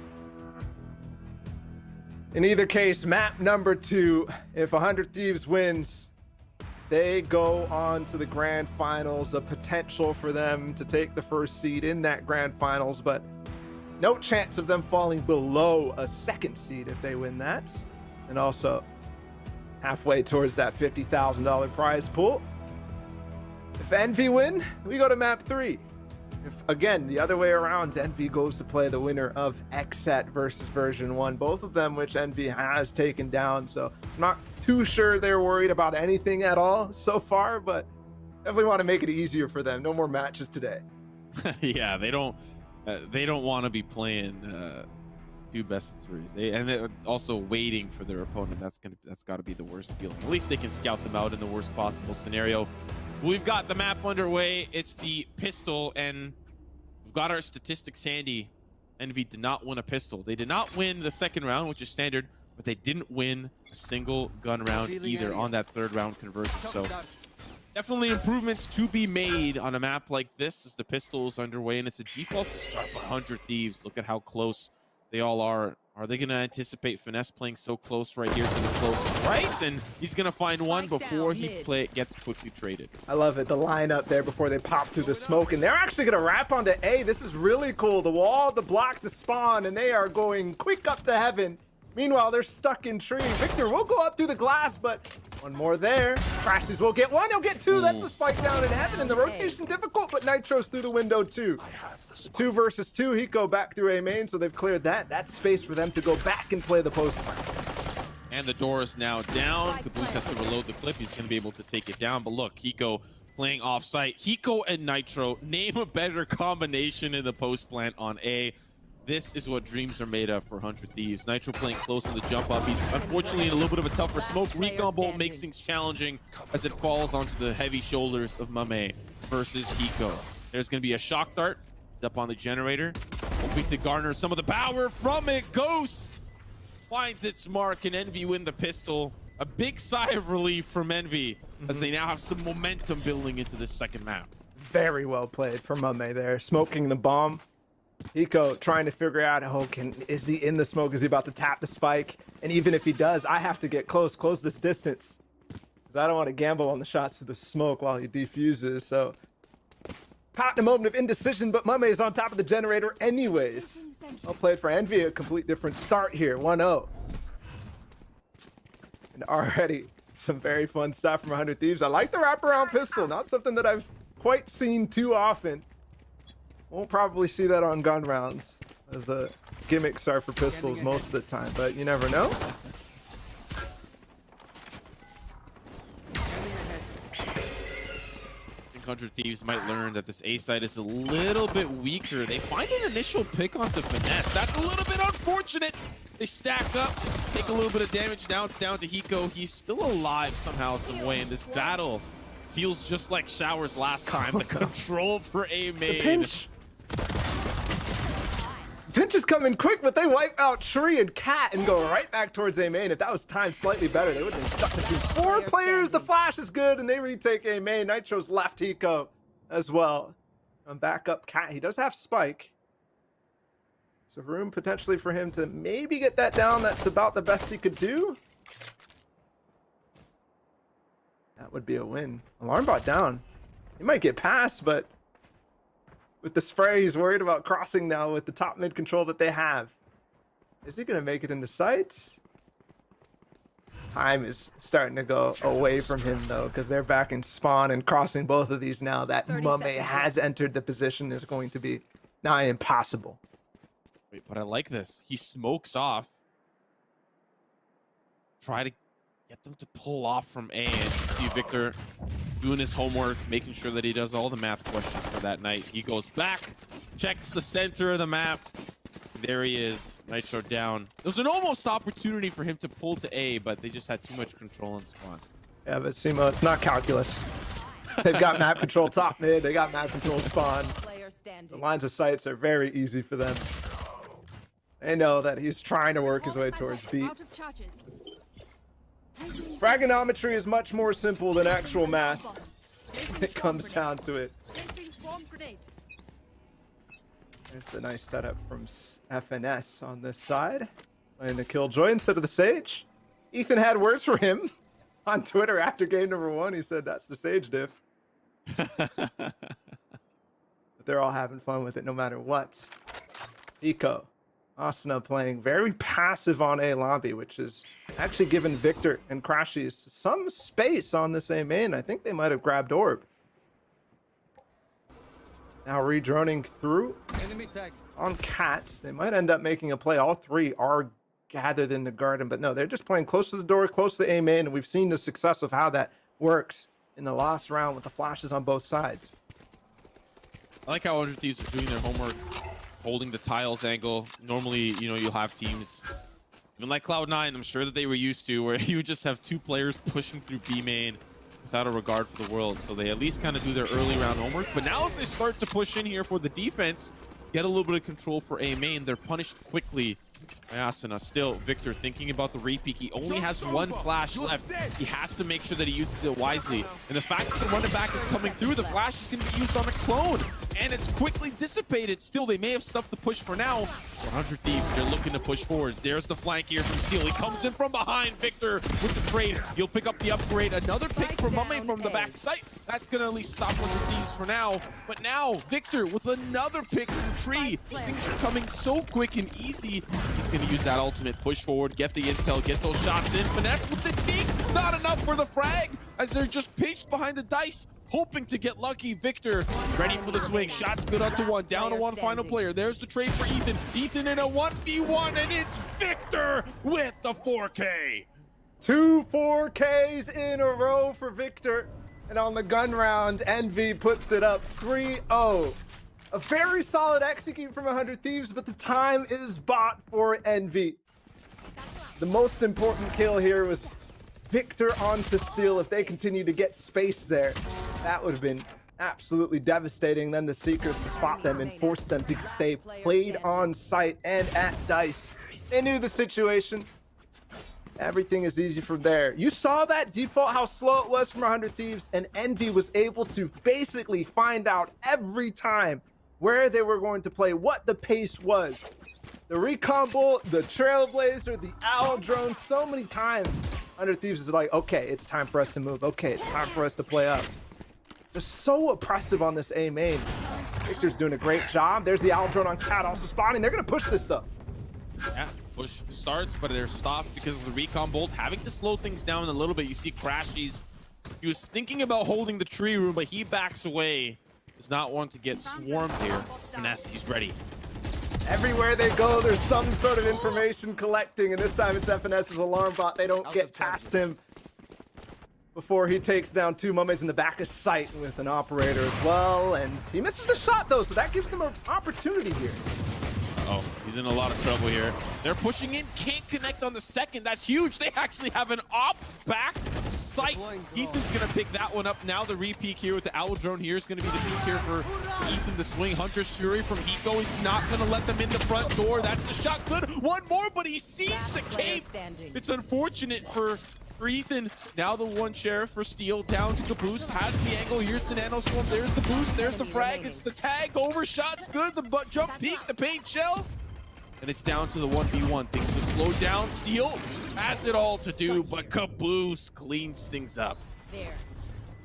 Very close round. That was an eco over 100 Thieves, and it comes down to Caboose in a 1 versus 1. They do pick back up the operator. I may not able to get anything with it. Ethan did get something done with it. Steel eventually had that. Thought for a moment we were going to see Bogdan's Law in action, but no. 4-0 for Envy. So we flipped the script from Bind. I like the idea there from 100 Thieves to kind of force their way up towards Cat. Really make it look like we're about to hit Cat through the drone of Crashes, through the recon bolt too, and then switching directions. But even still, FNS hangs on inside of Market with his alarm bot. And every time it feels like they know what's coming. That's an unfortunate flash. I don't know if it was Victor that flashed. Boost doesn't matter. Blast packs in, finds Asuna, and that is a player down. It's important. That's the Phoenix out of commission on the gun round here for 100 Thieves. A round that they hope to convert on. 2 ultimates in the pocket. Resurrection if they can get Asuna back to safety. That's exactly what they intend to do. And the lockdown here as well. They're going to partner these together with the run it back. If they decide to res him, they will. They're going to commit their ultimates this round to secure a site. Important res. He pointed it out. He has run it back. With him back in the action, they can play it. Smokes are coming out right now with 40 seconds. That, especially with the lockdown now. That tells them what's coming. Counter lockdown. Mame is going to fight through it too. They're going to push this. They're going to push this. They're falling back at the same time. I'm not sure what's going on. Austin is going to be 30 stuck. seconds left. And so is FNS. Is this happening again? I feel like I've seen this round. Okay, lockdown's destroyed, actually. So he goes for it. He's going to catch FNS. He's gone. Sights open. 4 versus 4, though. He's going to go for more. Oh, wow. What a shot from Mame. Still 4 members strong here from Envy. 100 Thieves. They've managed to get the site, but at what cost? 2 ultimates, and then having now to re-push. Here's the shot here. Good for Eco. Crashes on site. Cabusto. Once again, we're in a 1v1 recon bolt. Spots him out, and the swing is good for Eco. Got his second nade so fast there. I was so scared for a moment. But Hiko puts him on the board. 4-1. Very chaotic rounds. But 100 Thieves apparently thrives in chaos. That situation, FNS with the lockdown, they dive for it. Asuna gets it down. Meanwhile, his team is like running back. Kind of, is he gonna get it? I'm not sure.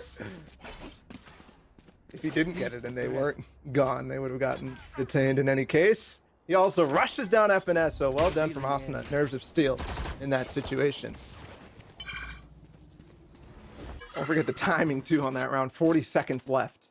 Still going very aggressively with Ethan here on B main. He's already going to clear out logs and might even peek for more, but with the smoke out, quite sure how he plays this. It's just pistols on the other side for Envy. They've got a deep mid setup with Cat as well. Nitro to receive it though. Back away. Unfortunately, they back away a little bit mistimed. 2 players now dropping down to Broza. They try to scout out where those Cat players may have been, and they're going to be looking to repeak. I think there's a couple of birds left still too, but that doesn't quite matter if you're just going to peek in a flawless, absolutely disgusting for 100 Thieves. But now we'll see Envy be able to buy up in the round to follow. Yeah, just an eco round. I like the idea from Envy, but on the escape, that's the difficulty of trying to play in the bottom of mid. As they helped Caboose get out, they end up losing Mame, and that smoke's gone. And on the eco, smokes can end up being the difference between you getting a couple of kills or not.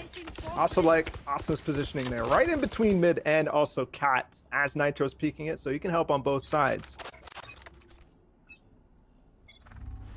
Back to the gun round. Victor does have his Seekers once again. Oh, Mame. Ouch.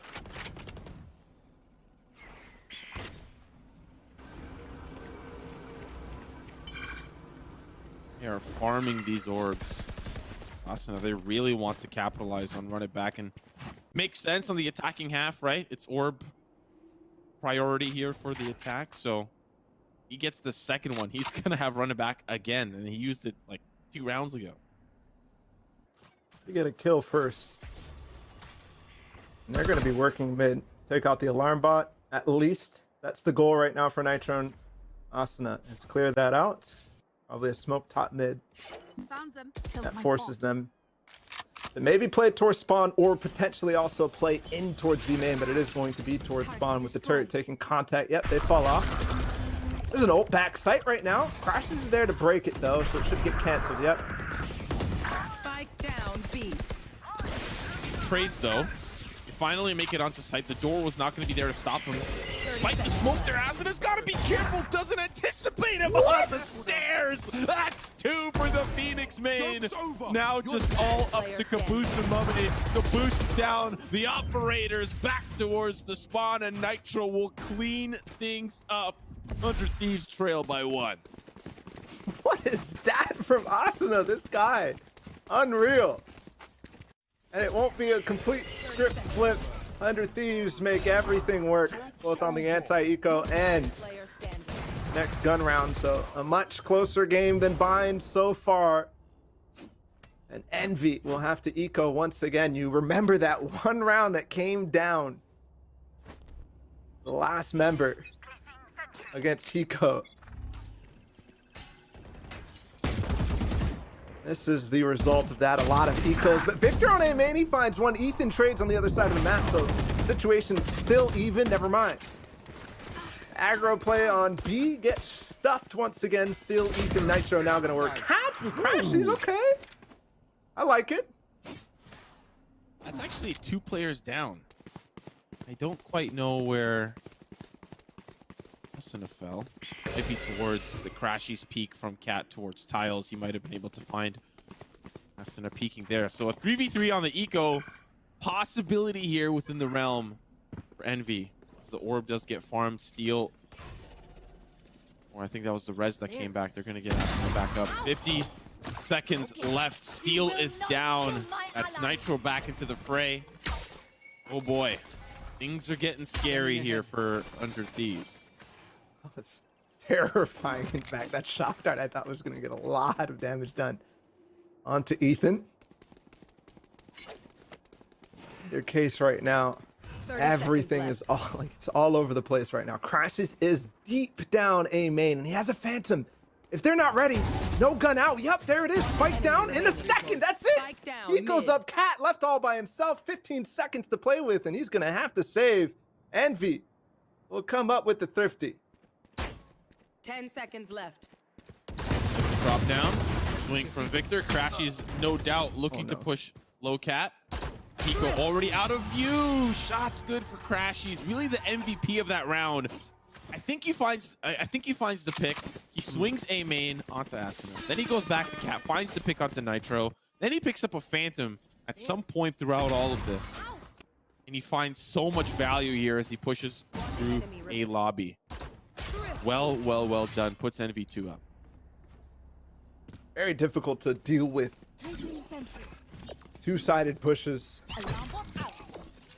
Both sides of the map are like, they're pushing B main. Either case, that ends up causing chaos. I also have to point out Cabooses one tap onto Steel that got him a Phantom as well. Envy back in the driving seats. There's a flash. He gets information and does not get too aggressive, thankfully for him, because there was 300 Thieves members waiting for him. There's going to be an ult pop for Hiko. No tags just yet. Maybe one onto Tree. Meanwhile, Crashes was popped 4 down mid. Oh, this is a big shock dart. It's going to get a little bit of value. Fortunately, nobody gets tagged somehow. You surely think Crashy's now in a lot of trouble. They start to funnel through. Can't convert onto the second. That's a free sight for 100 Thieves. That's Caboose. Still back sight, though, as they now funnel in through the smoke. A quick flurry of trades. Mummy's got it all, but he's detained. Down to Hiko, and they see one. That's the player detained. Mummy's now just trying to walk away. He's crab walking, and he's good to go. Now the recon bolt, still a player gonna be pushing in from behind. Finesse, another round for Envy. What a deep lockdown, my goodness. I wonder if that was a audible call there from Steel. He's just like, yep, let me put this down in the corner. Wall down in mid. It's been a staple for 100 Thieves. Usually, though, it comes with a split through B main as well. This time, not. All 4 going through there. Hiko lurking deep back up. Cat. Not enough time for him to join in and catch. Was it Mame who's detained? 3-6. Getting close to the end of the half. In that Molly, this time no Mame to end up sitting it with an operator. It is a gun round still. Drone going all the way through. Asuna trying to get his potential last ult of the half online.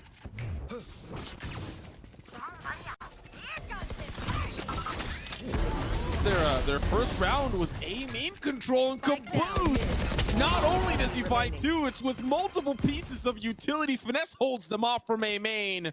Just down to Nitro. As a masterful hold comes through for Envy. Finesse with 3. Plays the cheeky 50 angle on the right outside arches. Good round for Envy. They're starting to roll.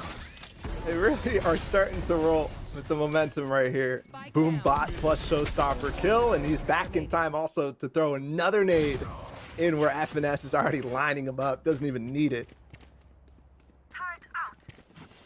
100 Thieves with a very fast round. And they might look to do the same thing. There is going to be a slow for Ethan that he's known to throw. Victor will have to back off and can't take the angle there once again. You can push in front of that, which is why Austin is clearing it now. It's going to be the old pass to slow, or if he gets one. There's still 2 in the site, though. I don't know if they expect that. Do they expect him close? Okay. He does get dealt with. A little too close for comfort. He does find Ethan as they push him, but there's a blaze wall. The dog just goes right through. A paranoia. So many flashes to stop them from pushing in. Feels incredibly annoying if you're the attack, but now it's just Asuna just left on his lonesome. They're gonna rotate off, and it's up to the last 2 members. They might be a little late. He manages to slow walk his way out. For sure thought he was gonna play contact for the people rotating over towards A, but with this paranoia, breaks the glass too. Got control of the site. Out of charges. Revealing area. Nanoswarms pop. They're going to get it down. Spike planted. They've lost Asuna, though, on the rotates as he tried to make his way out of B main. Once again, there will be a lockdown here. Hiko's still up, but only 1 shock dart. So they might try to fight for it. Nanoswarm in the backside, but very difficult for them to actually make it through. Yeah, they're going to have to fall back into main. No Nano, though.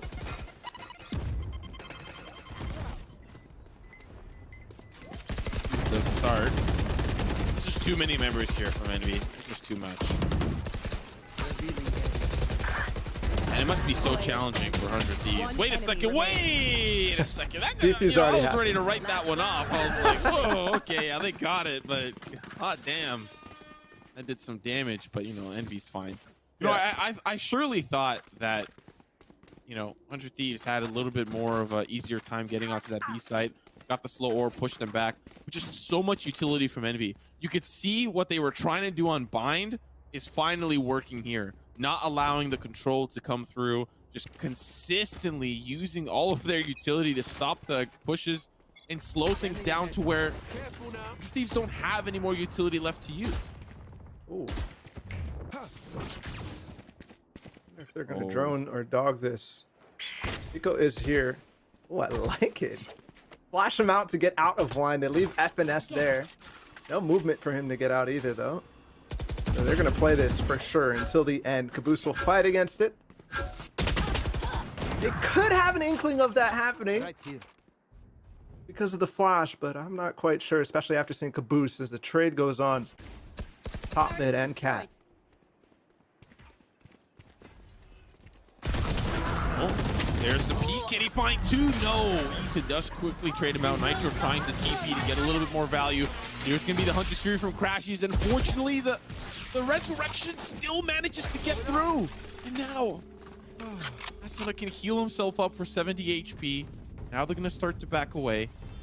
He's going to stay here, but this is slowly starting to slip away from Envy's hands. 2 members remain, and it's going to be a challenging battle remaining. 4 players strong, now barreling down the middle. Victor can try to hold him off for now. A couple of pre-fire shots. The Hunter's Fury used to push Victor back, but Crashes is in a prime position, finds one. Nitro quick on the responses, is just down to Victor. 1v3, that's one down, has the possibility here with a dog and a bird in his pocket. Finds another! Victor! Nitro down to the 1v1. He's trying to bait the plant. He doesn't have time. Victor just needs to wait. Now the plant's starting to come through. Nitro has to stick it. It's good. Now the 1v1, the swing. Victor! Are you kidding me? What is that for Victor? I thought after the flash where he got both of them, but didn't even take one down, he was going to lose that for sure. But Asuna peeks out of it. The other player's running down lane to try to get in. He makes it count. So we have flipped the scoreline from Vine. 1 versus 3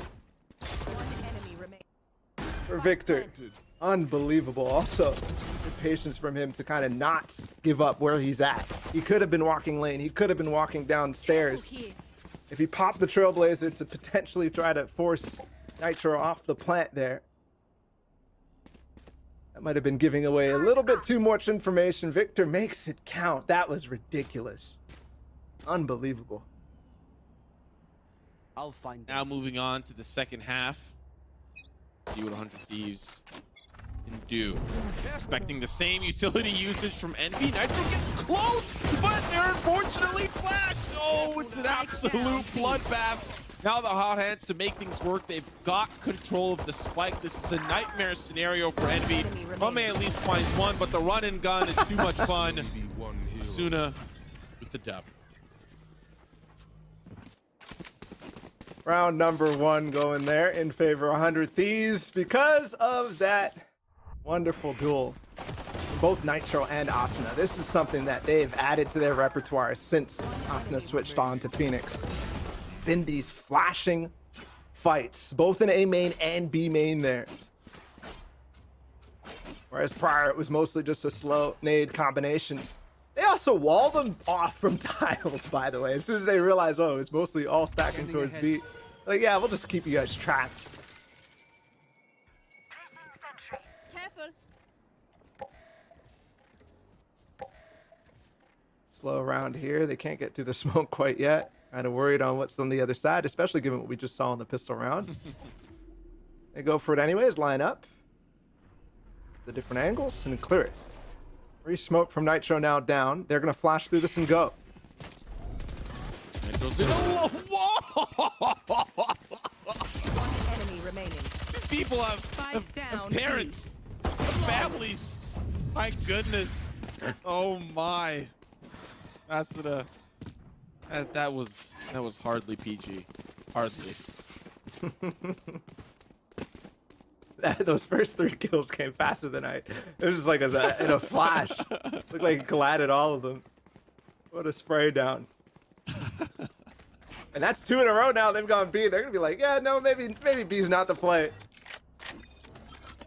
They edged their way closer after that first half loss. And it's pistols. Only a pistol for Steel, actually. Sorry. That's what I'm looking at. I'm like, wait. 100 Thieves just won both of those rounds. Still on the Sheriff. Austin is going to get a lot of information here. He can spot both of them on a default right now. But because of the heavy presence on B main, I think that Envy realized that. And FNS has made the call for them to go up mid. Yes, Victor. He finds the timing and takes down Austin. Now they're trapped in B main. Spike down. Oh, but that's spiked down. No. They find the spike in A lobby. You see Envy starting to double back. Yeah, but it's Steel alongside Ethan. That's the wall up as well. They're going to break things through. There's the slow orb, not letting them in. But Victor, pay attention, coming right through the spawn, right through the site. Are you anticipating the Victor factor? You're not. That's the 3K, and that's the A site secure. Yeah. Not quite sure what Hiko and Nitro were doing on the other side of the map as well. I'm not. Maybe they didn't spot the spike.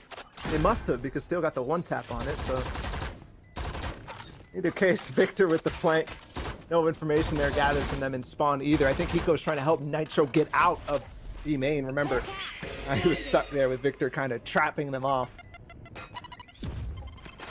Still 2 versus 4. I think it's going to be exits. Yep, Nitro's already stopping. Hiko's not even pushing forward even more. Oh, maybe he will. Definitely want to save the guns, though. Would be the bonus from them. In either case, so. Just exits, and this will hurt. These exits will hurt if you're Envy, if you don't give them too much. Thankfully, they don't. 4K again for Victor. Nitro will back off. Yeah, and they're not pushing it. They're not pushing the issue. Okay, there we go. The ace. The 5K for Victor.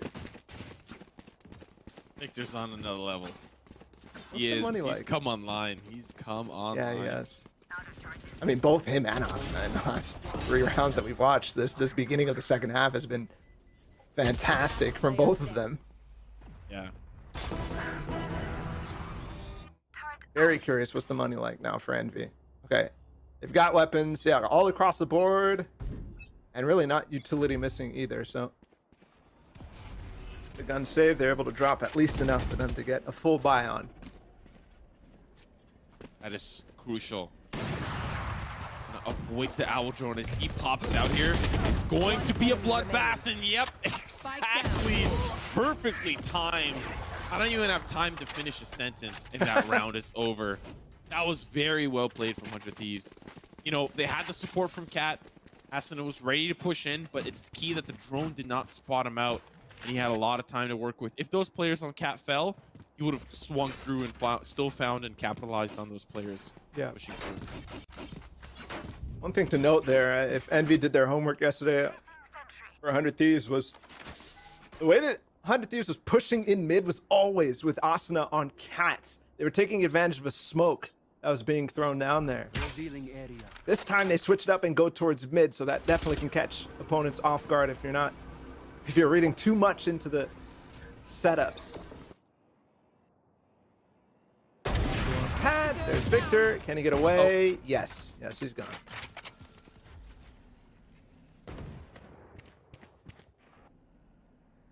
So weird seeing Steel up. I just have to be the one to say it. Just gotta be the guy. Might be in a little bit of trouble here. Does find one. That's a weapon upgrade. If Steel has something to say about it, sees the drone, sees the players, and now still Mummy getting up close and personal. There's the swing though. Should be pretty standard. Still one does end up falling. They'll pick up the op. Looked like Caboose blew himself up there. I don't know. Yeah. And they close the gap. 10-7. 3 rounds in between them. And be getting close. That difference also what they need to close out the game. So we'll figure it out. Steel's got a lockdown. Austin's got to run it back. They might actually pop this quick onto short. Nitro's there. He could paranoia late with a run it back. And Hiko potentially throwing a darts. No. Yeah, here it is. Here's a flash as well. Austin's gonna go. That's it. The Seeker's pushing him right back and doesn't get anything from it. Just tag Victor though, down to 30. And Goose lost a little armor, lost a little HP. Asuna does take a little bit of damage as well, but he's going to heal things back up. Hiko just sending pre-fire shots to the smoke. Ness has been waiting in the mid side for a majority of all of this, but he's not deep. He's not in, you know, a super powerful position, but he's potentially waiting for some sort of swing towards Cat. That's not going to happen though. You're going to play passive on A for 100 Thieves. They do have Mame with the spike and the from the shadow, so they could fake here, show spike, show presence at least, and ult back over towards A if that's the possibility. But both teams aware of the ults. That counter from Envy on Asuna's run it back, it's insta seekers from Victor, so they knew that it was a possibility. Same thing here if they do end up ulting back, but they won't. 4 people here, full investment. Oh no, the showstopper. That's so unfortunate. There was a needle and it definitely wasn't threaded. Quick trade here, Omen for Omen, but Steel with the op continues to light it up. The Spike's gonna TP over to A. It's got a little bit of a surprise factor here, but still you've got 2 players coming in. The Spike now down. Eco, there's the swing, finds one. He can put himself in a little bit of a different position as Nitro is gonna pause here. He's gonna wait for the rest of the team to arrive. All through heaven. This is going to push Mame forward. He has really no choice because if he plays this quite standard, he's going to be in a tougher spot. This is going to be huge action. There's going to be Steel on the jump up spot, but he's got it. Steel with the op has been a very interesting experiment for 100 Thieves, but it seems to be working. Like I'm not complaining. It's let's just say at this point it's not an experiment, right? Like we all have to just get over it. That and the Bucky from Steel. We just have to get over it. It's going to be there. And let's be honest, it hasn't been all. It's been pretty good for 100 Thieves. They're able to pull it out at a moment's notice, which keeps them having the threat. It's not necessarily, you know, a Shazam with an op, where the threat is always there, but it can come out and you have to be ready for it. Deploying drone. Jack of all guns. It's definitely what I would call Steel. Play any weapon. Comfortable with any weapon as we see his perspective here. There's the peek and Jack of all weapons. What do you want me to say? The swing out to Mame. It is an eco round though as Nitro finds another potential for 100 Thieves to keep us within 1. There's 3 members left for Envy.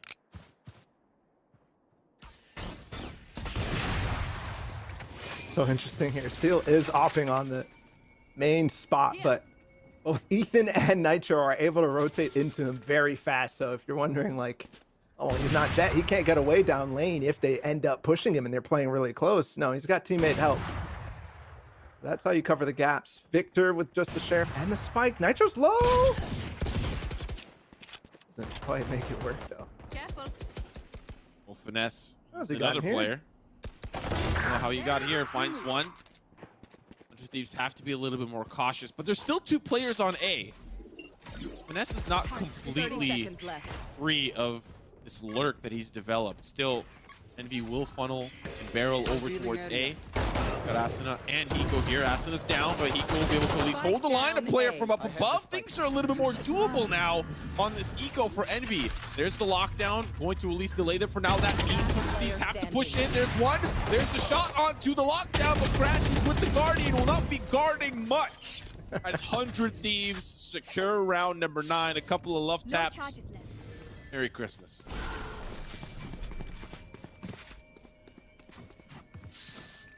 They're getting closer. 1 round difference, and 100 Thieves does not look like they're out of tricks whatsoever. 2 rounds ago, it was the wall from Ethan that we've seen in prior games, but it continues to have massive success. This time, they get the timing down, even though they leave the gap for FNS to find some room in to spawn through tree.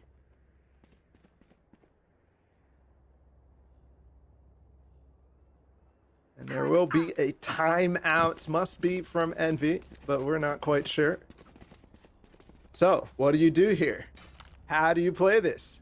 Crashes has to hold his ult for Steel's defensive lockdown. Steel is still opping. Where is he this time? He's on A. Nitro is playing in a position once again to help him if they do end up pushing him, so he can get away. There's also not much left in the tank for Envy. No ultimates. And like you highlighted, Crashies can only use that ultimate to stop the lockdown.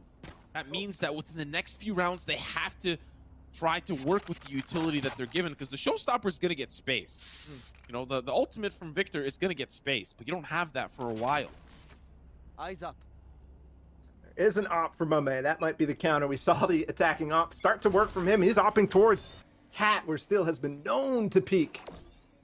Instead, no smoke on A main. That might actually give the idea that Steel's here already, but this is a shot anyways, and they are playing careful and cautious. Here's the flash from Asuna. Yes, he's going to take out Crashies, and he's stuck on his lonesome. Victor not able to help him whatsoever. That is quick. FNS speaking on the other side as well, into where Nitro is, and Steel. Smoke. Smoke, but now Steel is smoked off from Nitro. Nitro's all alone here. Sees one. That's an easy frag for him on the swing. It's 2 for Nitro. Then for good measure, through the smoke, Steel has joined him. Down to just Mame and Victor. Mame with the op, but Victor's all the way over to Tiles. Unfortunate as he gets caught on the timing swing, and Victor now with 72 HP.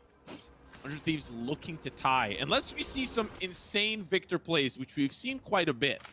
But a 1v5 is probably the most challenging feat in Valorant, as he gets cooked alive by the refrigerator. Not going to be keeping ice cold quite yet. All tied up. Would you look at this? A 9-3 half from Envy. And so far, only one round. 7-1 on this half for 100 Thieves. Looking much like their defense on Bind. Things are gelling. Absolutely. A spot in the grand finals awaits them. Just a few more rounds. Here's another peek from Ethan with Asuna down below and Steel. This is going to be so hard. There's the smoke, but it doesn't matter. Ethan's got one pat's long range. ADS through the smoke. Oh no, Asuna through as well. Try to cook him again. They've got full mid control. 10 seconds into the round, Simo, and now Mame and Crashies are left to go on a Hail Mary push into A. They're pushing in, but even with Nitro, and he's got a dart right in his forehead, he still manages to survive Crashies. Just trying to salvage some weapons, but Asuna comes in from behind. Man, I'm waiting for the YouTube videos. 100 Thieves versus Envy breakdown. Like, this was really cool to see all the different tricks they have, and I'm not gonna lie to you, I think it's all around this stage. The amount of positions that Ethan is able to not only put himself in, but utilize the slow orb in tandem with any player. Nitro on the flash, Sunu on the flash, Steel on the peak, and then back off to Ethan. Ethan's been such a pivotal factor, I think, for success here for 100 Thieves. I'm waiting for the comms video, just so I can see what Hiko's saying when he's kissing the last player there with his owl drone. Still same angle. He didn't get any value out of it because of the smoke last time, and he gets smoked off again this time. A little deeper. Shot there as Asuna would run it back through. He gets shut down, and Hiko goes down too. Nitro trades though, still 3 versus 3. This round's still doable for Envy. Maybe never mind. I mean, Caboose was low. What do you expect from Caboose? Uh-oh, Nitro, he does spot one. Fortunately, it's Mame all the way over towards B. Doesn't get spotted, and there's no utility there to spot him out. Crash is just trying to find some additional value as he manages to push through the wall, push through tree, but pushes his own death to the limit. Now it's just down to Mame. Has everything. Ooh. Smoke in 20. Another smoke looking towards spawn.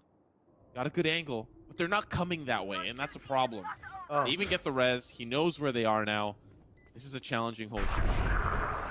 Yeah, I like that he gets into spawn, but even the ult into the back of sight as well. Nitro could start defusing at a moment's notice. He still has to deal with 2 owl drone owls. He can't TP away.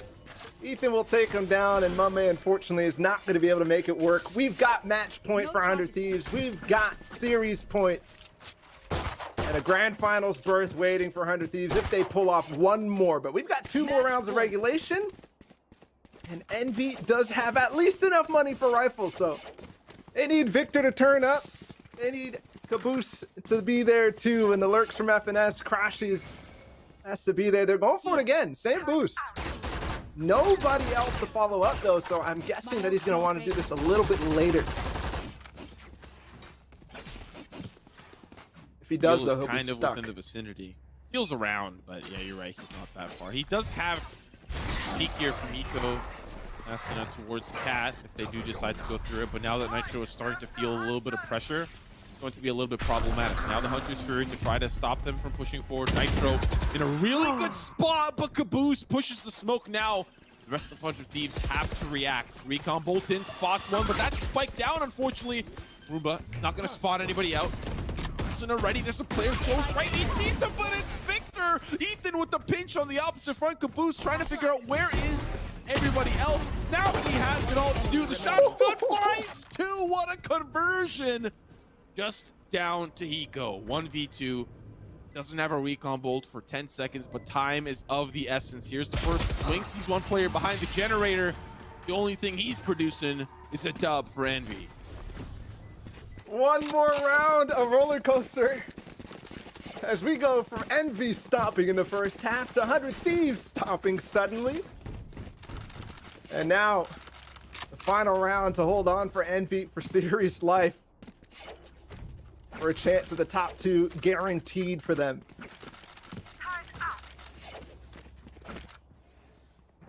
3 rounds now. Ethan's gonna go for it.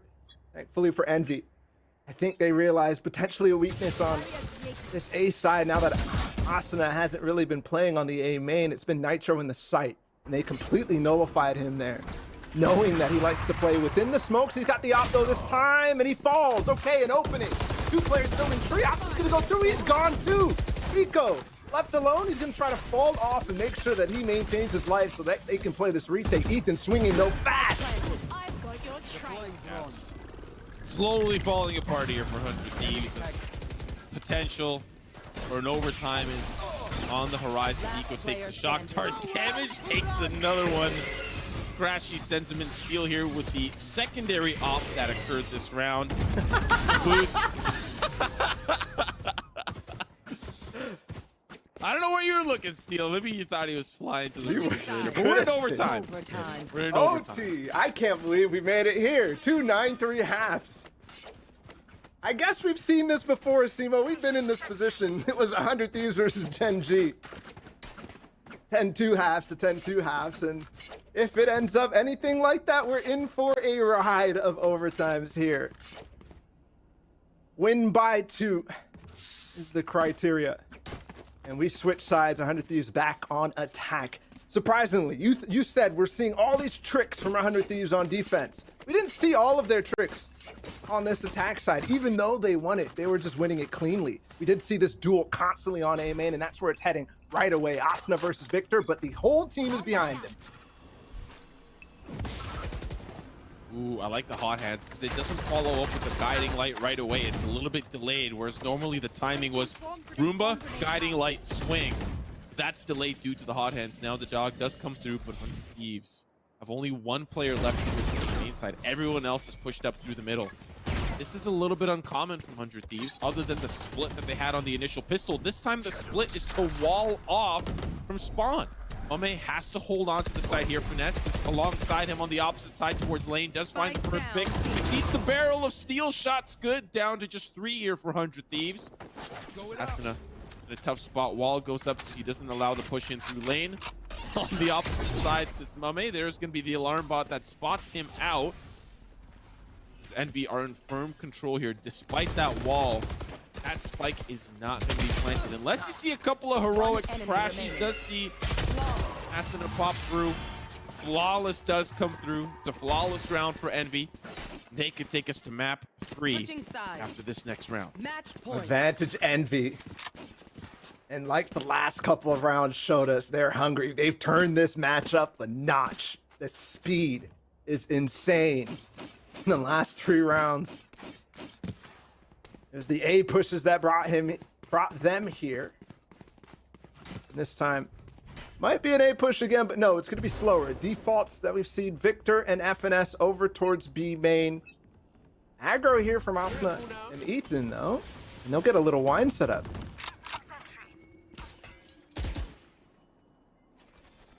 Problem is that Victor is not here. Whereas normally the fast pushes are built around Victor. He's got those guiding lights. He sends those dogs in. It's a lot of value from that. The fact that Nitro is not on A and the spike is slowly starting to move over to A, this means 100 Thieves have a solid chance of holding this push. They're actually pushing aggressively. Caboose finds one on the first, can convert onto the second right before Asuna does find another. Asiko now in a little bit of trouble, does get spotted by the Owl Drone. Communication says, hey, he's got the bow and arrow shots. Good. Finds him down to 2 here for 100 Thieves. The precipice for another map is here. It's finally here for Envy. Shock darts in. Paint shells in. Shots in. Still 2 players haven't quite made their presence known quite yet. That's going to be the door down now here for Steel. Has the option of pushing through the tree, but Nitro push up through heaven. Will they go together? Yes, they will. Unfortunately, you're too slow. I'm going to take the advantage, Caboose says, as he jumps on up with the showstopper. Just down to Steel and Finesse. The mirrored Killjoy will take care of him, dispatch him back to the graveyard, and we're in for a treat for map 3. We are. OT round, and Caboose gets his showstopper online, and that's what clinches it all. Will he get one OT? But still, what a game. These guys are putting on a show. Have to give props to both sides of that because it was just so much fun no matter which side we were on, even as we got into OT. Definitely still some nail-biter rounds. Yeah, it went down to the wire. You know, Envy did start off on kind of like the better foot, especially with how they won some of the first earlier rounds. Once 100 Thieves got to the defense, they slowly started to claw their way through. And we saw a lot of interesting things from them. I think we're going to see a little bit even more once we move into more higher stakes matches, once we get to kind of the regional finals, etc. You'll probably see a lot more come out of them from Ascent. That's not where we're headed to next. We're going to be heading over to Haven for our last and final map. Before that, though, a short break. You don't want to miss it. We'll be right back.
Got the money in the bank.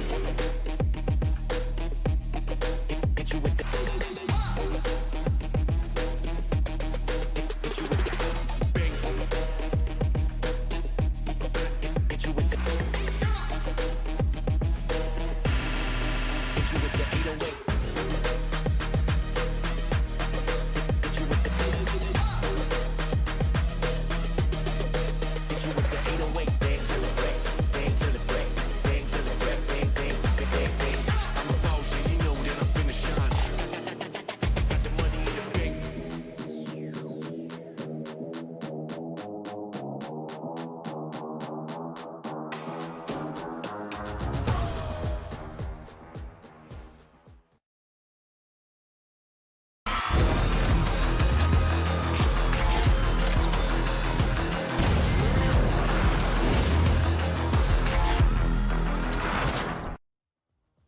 The stars are aligning, but not an Astra in sight. Simo and Bala to bring you the last and final map here of 100 Thieves versus Envy.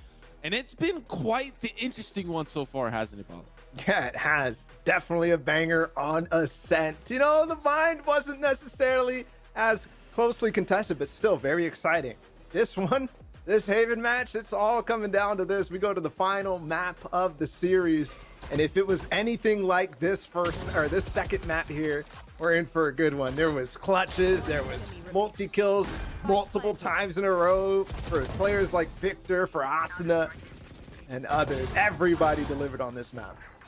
Yeah, it was a beautiful sight to see finally the Envy composition coming to the fold, but it wasn't an easy battle despite how proficient Victor has become with the Sky and has created a lot of the space that they can, you know, partner up with a flash from Mame or some paint shells and a Roomba from Caboose.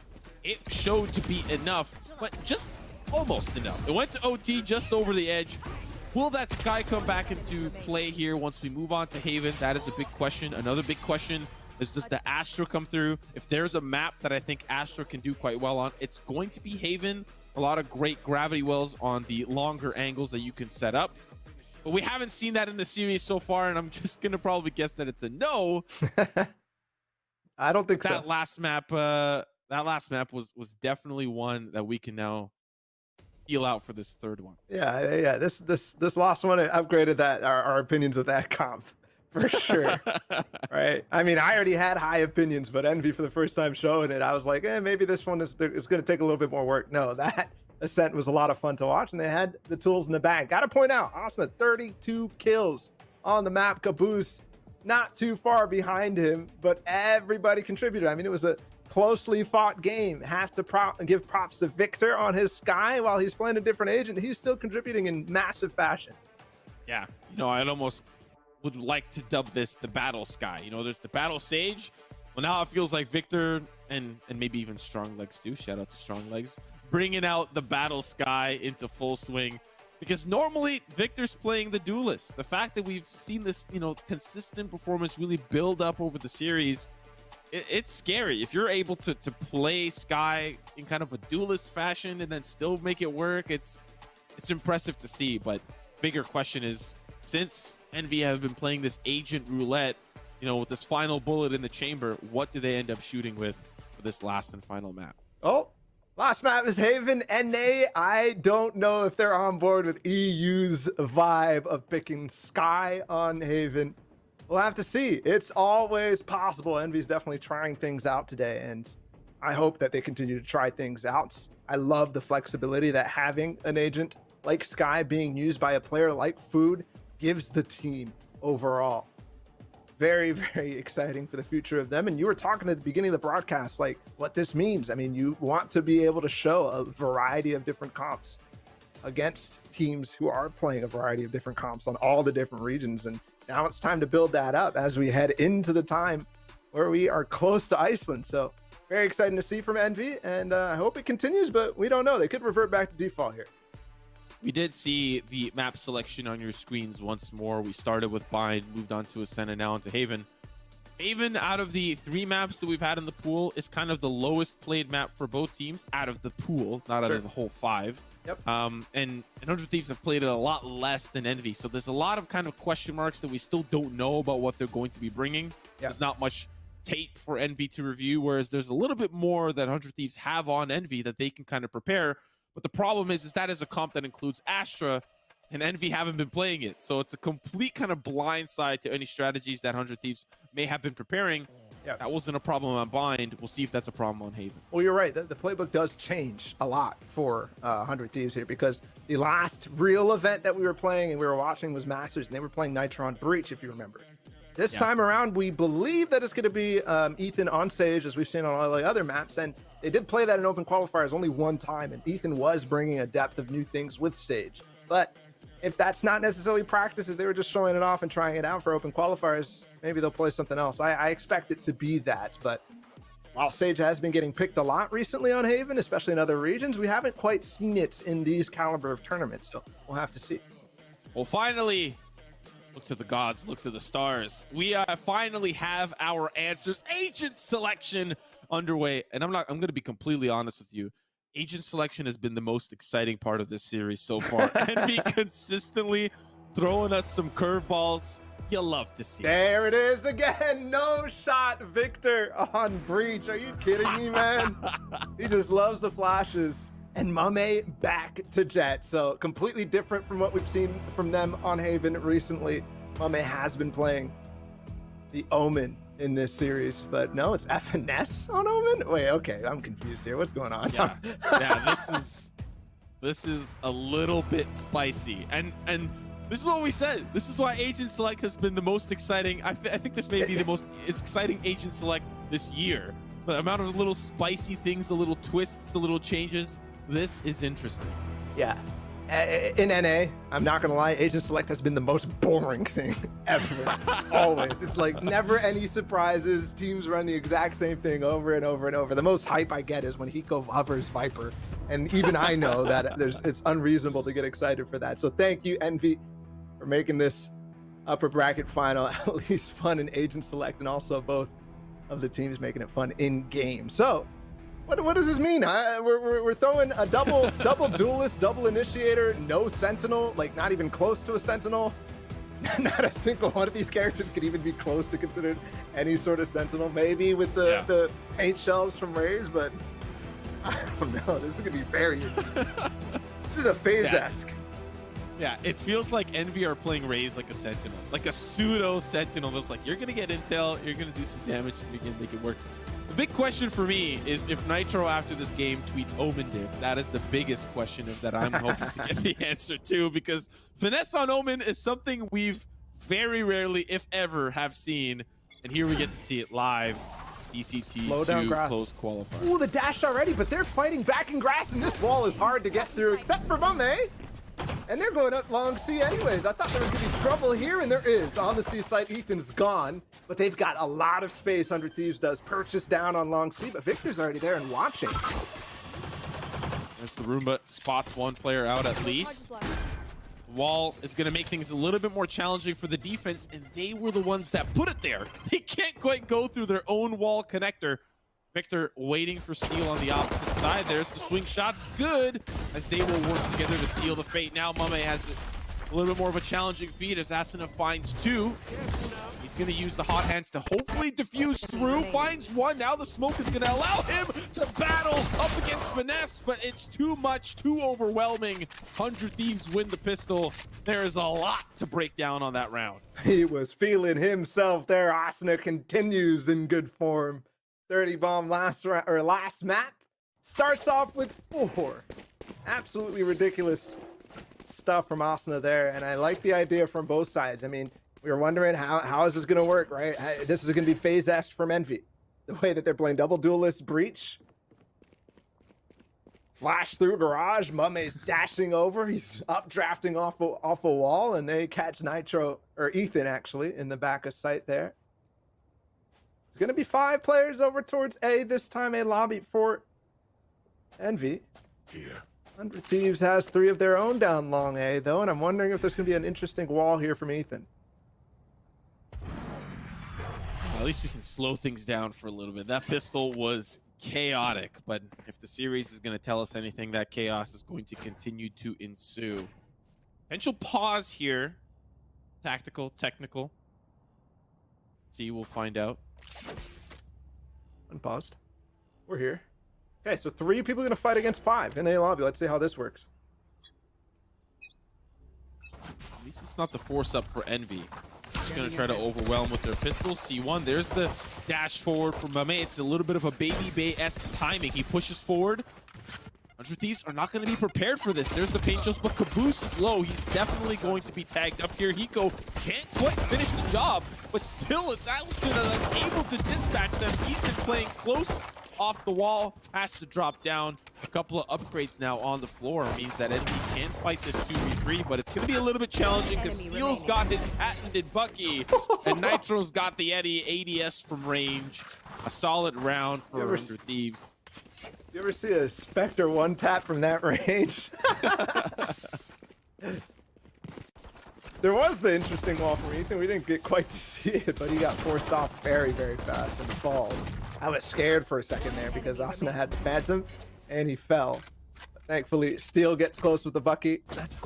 And everything else falls into place for 100 Thieves. It is an interesting buy here. Steel has the Marshall. 3 players for long again. Very, very interesting. Hey, man.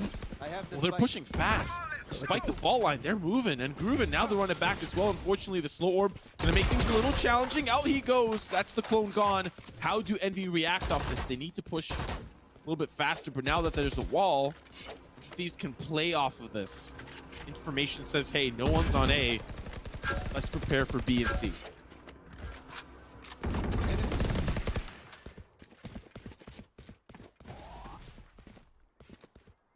Victor just stomping his way out to flash out of A long. Caboose controlling in mid. Still have long control as well.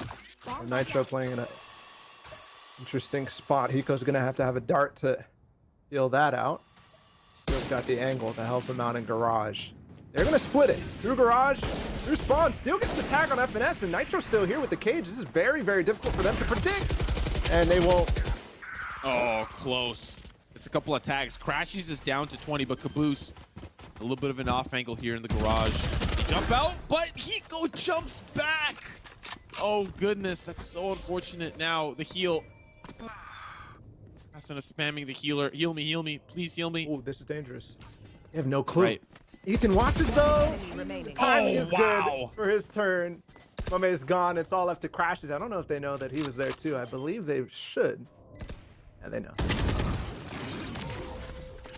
3-0. There you go. Well done from Steel and Nitro to delay that. And then, of course, the re-push. Hiko, you pointed it out. The jiggle peek strafe for Asuna to do his own. Peek down and then the double peek. So no chance, no room for Caboose to really make anything happen. It could have been a 2K. Instead, he'll go for 0, and 100 Thieves will keep Envy at 0. See, the problem with that round is it was so challenging for Envy to gain any control of A. They were almost forced to make the decision to go over to C and B. See, Victor tried to at least sell something. He flashed out for long. Yeah, we might be teasing or cheating A, but it never kind of ended up happening that way. It ended up going over to C, where we saw Nitro be able to hold things off. This round so far going quite well for 100 Thieves, as Envy are on the pistols. Crashies does make it to flat, but Dull on his lonesome as fish out of water does end up drowning to the oxygen around him. That's the 4th round here for 100 Thieves. We enter into the gun round for Envy. It's Steel right here. Hit him with the flick down garage. That was Mame trying to tag him down with just a, I'm betting just a classic. And then he falls back into place to help Nitro, and Asuna once again on the flank. He's playing so aggressively down. Must be a lobby every time. And when we saw it in the previous round, you were talking about it. They got Ethan all the way up with the wall. We've seen a lobby aggression. But typically, it's just peeking down sewers, peeking down a lobby, getting up at the top of long. Oh my god. That is ridiculous.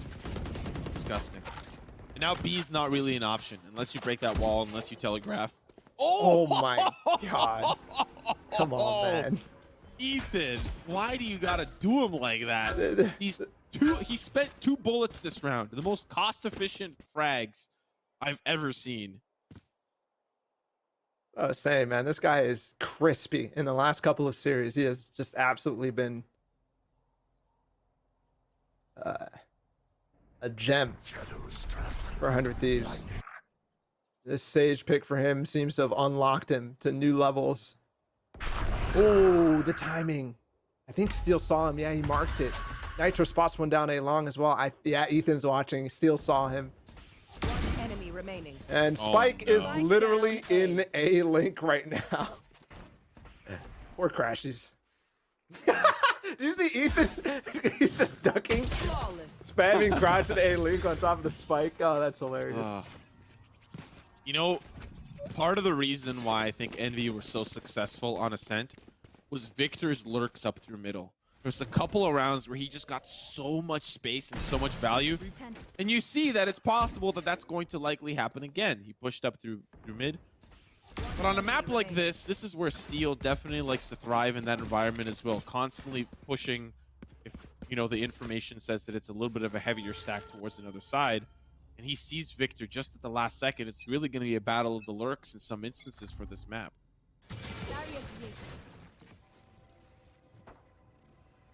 Interesting thing about a Sage pick on Haven, and again, I said it's getting a little bit more popular and globally. But if you're not used to playing Sage against Sage and officials, things like this will happen with a wall, and Ethan play very well. He's gonna get one. He gets ulted by himself. They can't even chase him down because Caboose gets ulted as well. Steel's in the back of sight. No, he's in C-Link. Austin is the one here, and he gets it. Victor, what you got? Okay, frenzy and a headshot, but no round. Here. Just to continue on that train of thought, like the only experience some of these teams might have playing against Sage is in ranked. And yeah, that wall and peek is very common from Ethan, but some of the other stuff that he's going to do and throw at you will definitely be something they haven't quite seen. I'm sure they played it against it in scrims, but the whole repertoire is very hard to discern when it's new. And you see that he can fake that too. He put the wall up, but he wasn't on it. He's constantly conditioning them that when you see something, what could possibly happen? He was so far back towards that connector, and when they did funnel in, they're like, well, we can't find Ethan. He's not even on the site. He put the wall up, but where is he? Put him in a position to at least avoid some of that potential damage that would have followed after the red carpet was rolled out from Victor. But alas, this round, gun round for Envy, and this time they're going to try their hand at A, which was the most successful hit out of all the hits they've had so far. A was the most successful. You got 3 members here. No Ethan, though.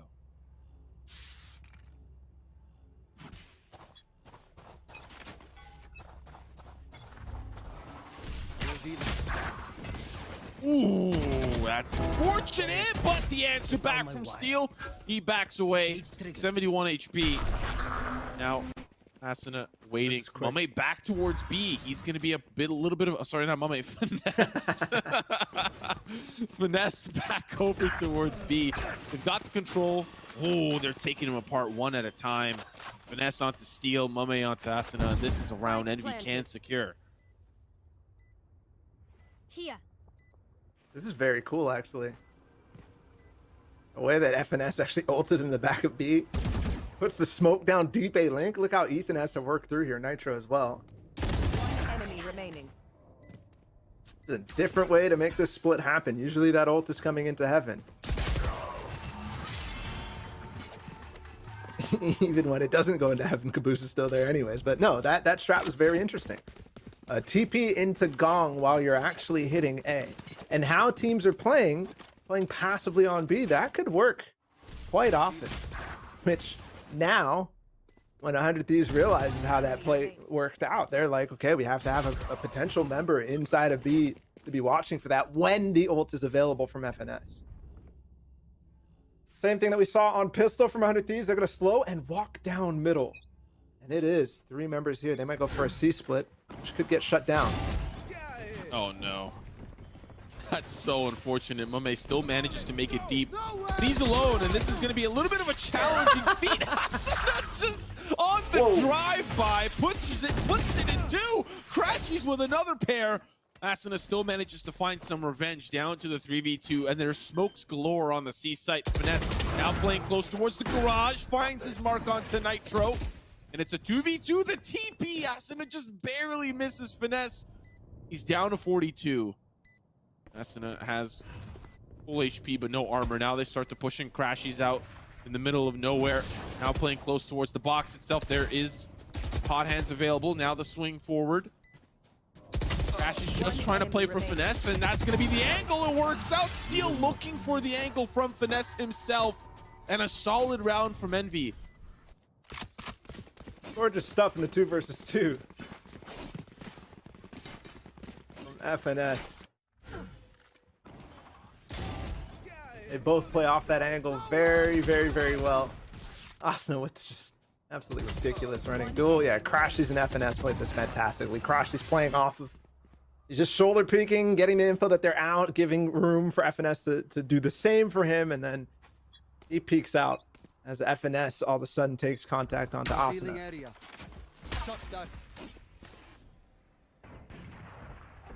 Steal.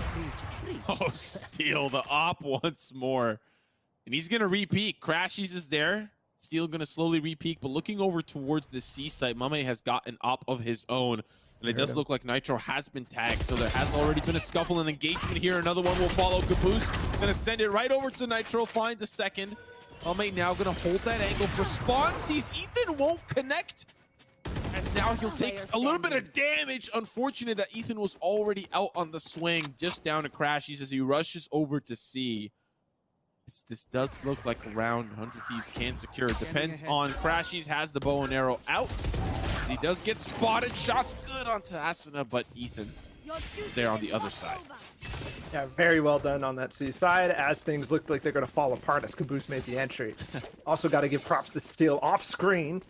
FNS actually TP'd over Ethan's wall in B, and Steel was ready and waiting for him, knowing that that was a possibility. That essentially cleans up the round. That was the only opportunity I think that Envy had after they lost the C site to get back into it. If that flank came, that would have been onto Ethan, and I believe Nitro too in the back of sight. So no, Nitro got taken out by the Showstopper. So okay, cool thing there. Crashes with the shock dart as they start to split over towards A. Insta shock dart up at the top of B deletes that trap wire from Steel, so they don't have any presence there now. Challenging for Nitro. Still manages to find Mame somehow as an engagement towards the courtyard. Victor just trying to hold him off as they push in. But now it's going to be the 3v3 retake with two injured members from Envy. Caboose and Victor. Crashies has the angle, but he's now in a little bit of a tougher spot. He can't quite escape this place. Does get flashed away by Victor himself, just trying to give him a little bit of space, but the red carpet's rolled out just for them, but Ethan was not affected by it. Now the Hunter's here. Hiko just trying to find those frags as well. He'll find one. Caboose gonna hunt him down. Oh my God, Hiko! He answers back and finds the frag. I was wondering when that Hunter Spear was going to come in. I thought it was just not going to come no matter what, as they were fighting for so long. Ults exchanged, and Hiko will save Asuna's life, even though he saves his own too with that beautiful ranged one tap. Wow, breach ulted. Let's look at that again. Onto Crashies it was. Oh no, it's Victor, and then yeah, Hiko takes him out and still is able to get the last shot off right before Caboose is there in time. 8-2, and hey, we've had so many 9-3 halves at this point in the series, and we're gonna go for it again. The difficult part is going to be how are they gonna play with no Sentinel on this Haven side. I mean, FaZe has done it, so why can't Envy? It's not quite in this type of composition. With the knives, I like this. Updraft right into the smoke. Site's clear. To be quite fair, 100 Thieves were playing retake for the site based on how the positioning was. Wall towards mid. Nitro pushed up. The fact that they are going to be able to push in on all fronts is a little bit dangerous for Envy. They've got to pay attention to the flank. That's Finesse's job. Now, Zuna pushing into the connector side. Shot's good onto one. He's going to get rid of that immediately, but gets a knife right into his back. Now Finesse a little bit closer to his team. Nitro still on the flank. They're making this very problematic for Envy. 4v4, there's the trade. Now the swing out from Mame, but still, there's a player down long. It's Nitro, Omen v Omen, as the spike ticks. Time is of the essence, and there's no time. As Finesse, all he has to do is wait. And patience is a virtue, finds the frag. One more round remaining in the half. I like it. I mean, we saw a couple rounds ago that there was possibilities for them to kind of walk up C long and take the fight. The players who are playing in there. It's switching up every round, so it's hard to tell when that's going to happen, but it felt like the site was empty for them, playing a little bit more towards A and towards B, which happens. The kinds of setups that you have to play on Haven with the 3-site nature of it. And we'll see Envy do that on their defense. So, press 1 if you think it's going to go 9-3 again, 2 if you think that Envy will get their 4th. Quickly on A. Mame's here. Takes it all down. Nitro's gonna ult to catch up. The cage is there to block him. I don't think they realize, oh no, Nitro could go huge here. Definitely be a factor. Finesse already pushing up through connector. Nitro's down. That's into the last player standing. Just find one onto Crashies. Look at FNS. Where are you going, buddy? Nice shot. 8-4. You press 2. You're correct. All you cast or cursed it. Yeah, I'm fine with that. We get a closer game, and we know how strong Envy's defense is here, man. Don't underestimate it.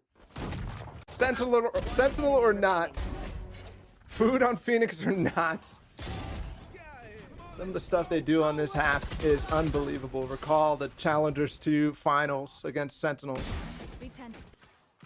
Absolutely took it to them. Enemy remaining. And they did the same thing against XSET the other day. Slow start on the attacking side, but when it came to defense, they rolled. I think they didn't even drop a round against XSET. So when you think about how good of a team XSET is on this map, that speaks volumes. Oh man, you're in trouble. Trouble! Whoa! How does he still get that? Still manages to find Caboose behind him somehow. Finesse with the quick trade down to the 2v3 as Victor just trying to get back to the action as quick as possible. He's going to jump out. Are they anticipating him? He's got a lot of places to look. It's Crashies with the shock darts trying to participate from afar. Will be the last man standing. Crashies gonna try to go through connector, move quick and fast. There's gonna be the swing, finds one, but Nitro's ready for it, backs away. All he needs to do is buy time. There's gonna be the recon bolt. Hiko takes care of it. Still Crashies already moving up. Hiko ducks to cover. Nitro playing close in the smoke, waiting for him to pop through. Now the 1v1. Crashies in a little bit of a better situation. There's the recon bolt. Tag does come through. He's coming. He's coming for you, Hiko. Right now, anticipate the range, anticipate the swing. That's going to be the 9-4 pistol win here for 100 Thieves. That's a big old NT from Crashies. He almost had it, but I think he started double guessing himself as he ran down long to fight against Hiko. The time was not going to be on his side, and Hiko knew it. Pistol doesn't go in Envy's way, and 100 Thieves inches their way ever closer to grand finals. And there is no fourth map. This will be at last half, potentially, of the series. Crossfire from my man Caboose on the eco round, and Ethan's getting close. No, he'll back out of Cubby. This second round Phantom for Asuna is really consistent with 100 Thieves pistol wins. Plays a big factor in how they can continue to convert moving into the third. Yep. How many times have they won the third round off of winning a pistol in this series? It's been almost every single time. Jets grounded. Definitely a good stat to look up. Their conversion, their bonus round conversions because of Asuna buying a Phantom, but it's not just the Phantom too. It's always a Bulldog as well in the mix. And they're always able to carry those through. They kind of bait the Spectres and make it work. I think the few teams are doing that. Was he stuck with the... Yep. Caught in the spider's web. That was funny.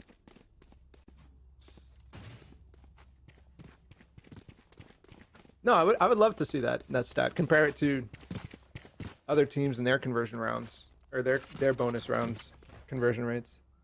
It'd be interesting. 18-9 for him too. He's just been playing ridiculous today. Okay, gun rounds. Envy, what you got? Starting to become do or die for them. My man, top of the box, trying to look over the smoke. No, there's deeper smoke for them, so he's fine with that. Even did walk through last round, so. Steel running in with the Sheriff. Doesn't catch Finesse, but does Victor anticipate him playing so close? He can't quite see a thing, but he just buys time for the swing. Asuna now, he's got the running back, gonna go back. Sight Finesse does deal with it, but they know that there's a player towards Gong. Caboose providing the cover fire as Finesse gets out from the Gong. But look at Nitro, oh my goodness gracious, he's so deep in the connector. Are they going to anticipate him playing this deep? Asuna finds another one, but he can just wait for them to rotate to C. Oh, goodness. Now Finesse is in a lot of trouble. He's going to get smoked off. Does see the shoulder. Want the run and gun just for fun. As Nitro finds another. Here comes Crashy, though. We've seen this scenario before, a 1v2. But this time it's Steel and Asuna in the 1v2. Steel playing towards long. He's going to back up all the way. But guess who's coming in from behind him? The hunt is on. That's going to be the 3rd round conversion. Once more for 100 Thieves.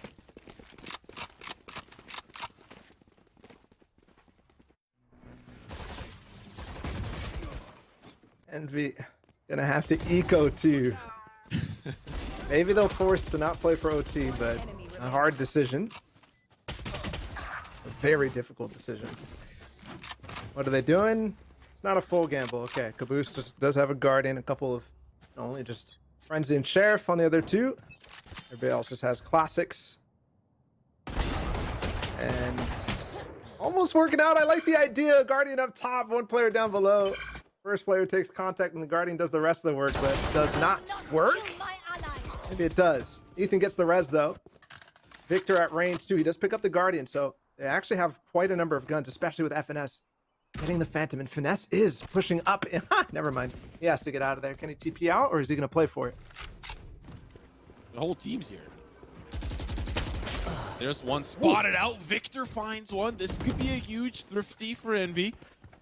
100 Thieves now barreling down towards the A site. Spike last in the conga line as the player has already managed to make his way here. It's Finesse playing close, and he'll be dealt with. Another angle for Mame. He's got the good clean shot, but he has the Phantom. Now the wall up. He still has the updraft over. He can make this an aggressive Smeagol moment. Decides to go up towards heaven. Nice. Try to rain from above. Like you said, there are the knives, but unfortunately, Ethan ready down below. Not quite sure if the timing of that flash didn't quite work out or what ended up happening, but now it's all down to Victor. Slow orb the wall, just incessant utility, not letting him in. They're out graffiti first. There's the swing. Nobody jumps out from it. Ethan sees the barrel of the gun. He go there and communicates. I'm going to go for the swing. I'm also going to find the frag. Match point. Match point. It's very close from working out for Victor there. Showing the barrel, like you said.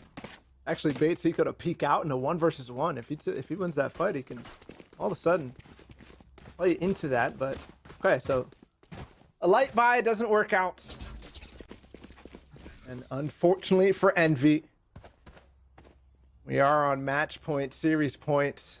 Opportunity now for 100 Thieves to go to the grand finals, and plenty of opportunities for them to do just that. Has to be 8 rounds in a row for Envy. Mame starts it off well. A peek down short and Steel is gone. Asuna though, run it back, available through Cubby, and it's full C-long push. Uh-oh, paranoia. Finesse does manage to get to safety, and unfortunately the run it back. Will it find any more value? Yes, it will. Victor does fall. Now it's an even battle. The 4v4 Nitro backside. We've seen this position many a time, and it's planted for long. But this wall for Ethan is going to be a little bit problematic for the defense to try to come back through. Asuna can use it as a little bit of a peek, a little bit of a positioning utility piece. Much as fury here for Hiko. Almost finds Mame. I think a tag did end up going through, but still, Spike's ticking. Not a lot of time is remaining, and Envy are unmoved. Nitro finds one onto Mame. There's the trade for Caboose. Here comes the push here. Now the frags come in for the defense. Still 2 players remain, down to FNS with 11 HP as Asuna wraps around. Still, now the 1v1 Eco. Right through the smoke, shots come through. The Spike is sticky. He's got to run over. He's got to defuse it. He's got to find the time. But that is the one thing Envy lacked. Congratulations to 100 Thieves for moving on to the grand final. GG, a very fun series to watch the entire time. Envy will fall to the loser final. Place the winner of XSET versus version 1. They've already beaten both of them, so we'll have to see if they're going to do it again. But 100 Thieves for the 2nd time in a Challengers series, they end up going into the finals. This time, no phase, so potentially they might end up beating them out, or beating whoever comes out of it again. This is their chance to do just that and take the 1st seed. Yeah, it almost feels like this weird rock, paper, scissors is now kind of for us. You know, Envy has beaten XSET in version 1, but 100 Thieves just beat Envy. So now, does that mean 100 Thieves is like the undisputed winner. I don't know. We'll have to see in the grand finals tomorrow. But this map, you know, you said that NV had a very solid defensive half, but really, what do you feel, you know, didn't quite go their way? Because 100 Thieves had to, you know, put together a strong force on the attack, and they did just that. Didn't really give NV the space or room to play the defensive half they wanted. Yeah, it was just full tempo. I mean, this last round in specific was like, yeah, they got something done with the op from Mummy's Jets, and they said, okay, you'll take one. We're just gonna full send up C long. So yeah, it was tempo. It was also the fact that Envy was down by such a deficit, which is not something that we're used to seeing from Envy. And it happened over and over and over again. And it's also a comp that they're not, well, I don't know how much experience they've played with that, but clearly this was the first time I've seen it from them in officials. So yeah, the series on the day was basically experimentation from Envy, I think. And 100 Thieves was playing with the same old fire that they always do. And Asuna and Ethan are looking very good. They're looking like they're gelling.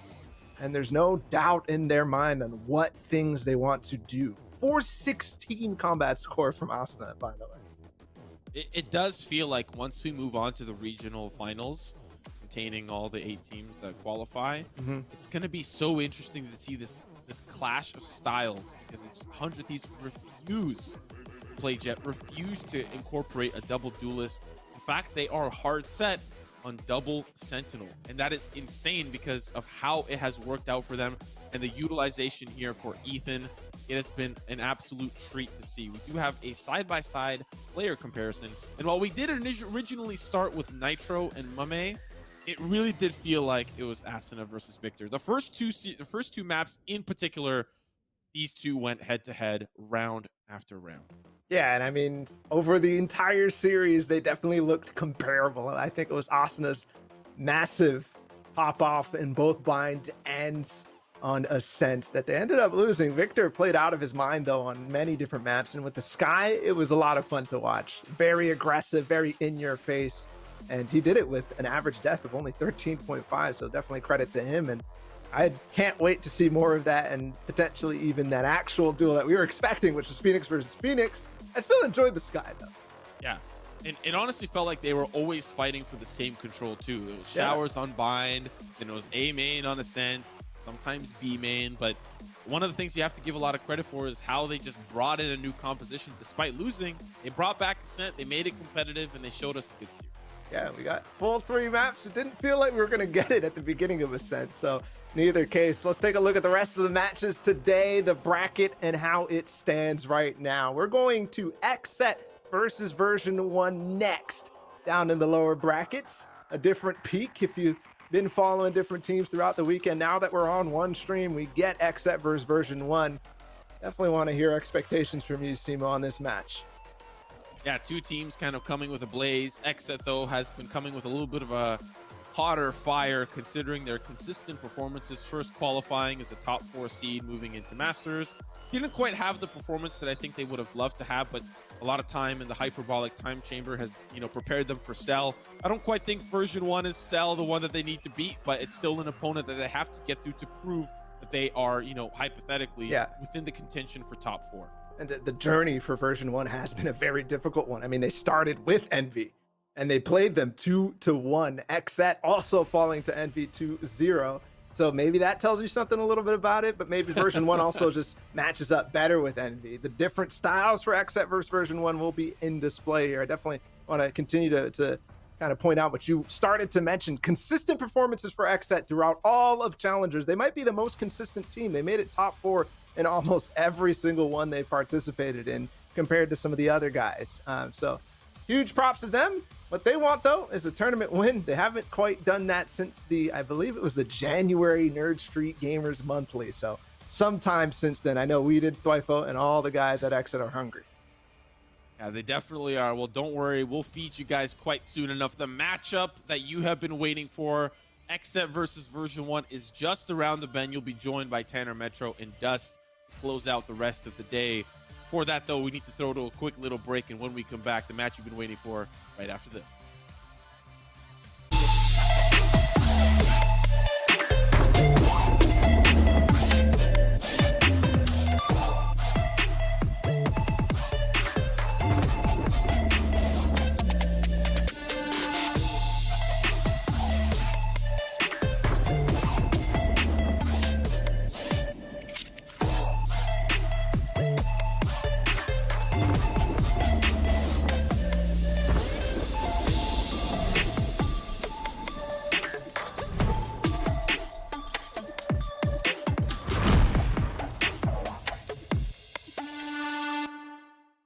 Verizon believes everyone deserves the best. That's why we start with 5G from America's most reliable network. Verizon 5G is next level. Then give families plans to mix and match, so you only pay for what you need starting at $35. You get so much more than this, a great network. And offer the best in entertainment on select unlimited plans, like Disney Plus, Hulu, and ESPN Plus, as well as Discovery Plus, with a Galaxy S21 Plus 5G when you buy one. There's no reason to settle for less than the best. Only from Verizon. I feel like I need to defend my scene's honor here, because this is just turning into a bit of a dog battle. Like in groups always look. I'm cutting you off here. I'm cutting you off. Cutting you off. He said G2's winning it. He said G2's winning it. We need to wait till the next EU tournament, which could be in about 10 years now. Take it with like a grain of salt. No, but that's that no being fun. said, Take it super literally. Spike defused.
Thank you, Simo and Bala, for holding it down. Now it is I, Tanner Metro, joined by Dust to keep us moving on forward. But before we do that, Dust, we got to talk about 100 Thieves, man. They've looked a little shaky in the past. They've made some changes, and now they look like this incredibly snowbally team.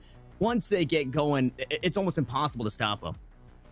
Yeah, I mean, they definitely seem to be on the right track now, kind of using a familiar composition, but changing up some of the roles, with Ethan really grasping onto that Sage role, like, better than I think many people have expected this quickly. Yeah. Seems super sharp right now, really seems to be popping off fragging-wise, really adding to that star power that 100 Thieves is putting together, and yeah, they definitely look like a team to keep an eye on. I mean, they've always been a team to keep an eye on, Tanner, but I feel like they're now taking even more strides in the right direction to really solidify themselves as one of the top 3 teams in the region. 100% and continuing to push on forward as they wait in the grands. Now the VALORANT Champions Tour still has a whole lot more action outside of those grand finals, which is exactly where we find ourselves now, right? It is in the lower rounds. NV still hanging out for a moment, but they will play later. But right in front of us, we've got XSET, we've got version 1, and if I could describe these two teams in just a couple of words, it would be the same exact words, and that would be Titan Slayers. Yeah, it does seem like they are both on the come up. I think XSET a little bit more proven in that regard. I was actually reading an interesting stat, or I guess fun fact rather than a statistic, where XSET I think is the only team that has always made it to the Challengers and Masters events on their first shot. They've never had to go through multiple qualifiers. They've always been able to one-shot their way into the next phase, of each, stage they've played in so far in VCT. So that is a pretty good accomplishment. They also had a great debut at BCJ, winning the Complexity Invitational over Built by Gamers, LG, and Renegade. So they really have been on the come up over these last few months, ever since BCJ joined the team, taking over that silver role. We've seen, them implement Astra on Aaron and on Weeded, depending on the map. So they seem to be keeping up with the meta. And yeah, they look ferocious right now. Like you said, they're toppling some top teams that have given them trouble in the past, and definitely now a team you have to really keep your eye on. And then, yeah, version 1 starting to pick up a little bit of steam. We're getting a little ahead of ourselves there, Dust. Let's go ahead and take a look at these Titan Slayers as we lay them out. We talked about BCJ for XSET, one of the players that's kind of our X factor. Now we can take a look at the rest of that lineup, everybody behind him. I think one of those players that brings the pizzazz, that brings the flair in Weeded, but you've also got Pure, Thwifo, and Aaron right behind him. And yeah, this is a head-to-head and kind of what feels like for XSET, like you said, Dust, they've had a pretty good run of things. They were just able to qualify all the way through, first time added, beating some big names, and quite possibly now in this gatekeeping position for version 1, right? To say, hey, you've been doing some pretty good things, but you have to go through us. And for that version 1 lineup, we got a whole lot of it yesterday. It looked so good in 3 maps against Cloud9 Blue. If we could pull that one up, Dust, I want to let you kind of just, there we go. I've got one of those redactable leashes, and I unlocked the button. Here it is. The version 1 spiel, it's all you, baby. Yeah, definitely version 1, an interesting team, right? I mean, you have a couple of Counter-Strike players coming in, someone like Vanity, who was a very promising in-game leader for Chaos after Steel's departure to go play for 100 Thieves, really holding it up in the NA scene. Then you have a guy like Penny, who was like an up-and-coming talent that was playing for Triumph in CFGO in the NA scene, who was, looking like an up-and-coming fragger. You have Zelsis, who's been around the block in CS. And then you have a couple of, like, vets, I guess you could say, from Valorant, right? And Player 1 and Effies, who have spent time with teams like Gen.G and Energy throughout, since, the conception of this game, basically. And, yeah, you're really seeing this team come together. Zelsis and Penny are looking monstrous right now in those duelist roles. You're seeing Vanity lead well and frag pretty well, particularly, playing the Omen for the most part. And, they're looking really strong right now. They definitely are starting to get, like, better and better results as time goes on. Had some really close matches in the first stage to FaZe and TSM. Didn't quite make it deep, but, again, they were playing the top teams very well, and they're always in the picture now, which is, a step up for them, as they haven't played that many events here. I think people forget that. Like, this team's only played, like, 5 or 6 events in total.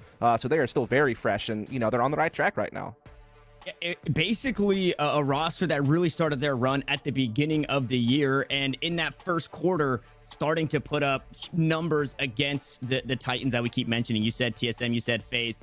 They rematch against some of those squads coming into this one, as we've got now our head-to-head for both of these teams. And this is going to look a little different, but behind the scenes, what we were talking about in this one is it's not about necessarily the role that they play on their agent, but the role that they play for their team in being the X factor, both BCJ for XSET and Zelsis for version 1.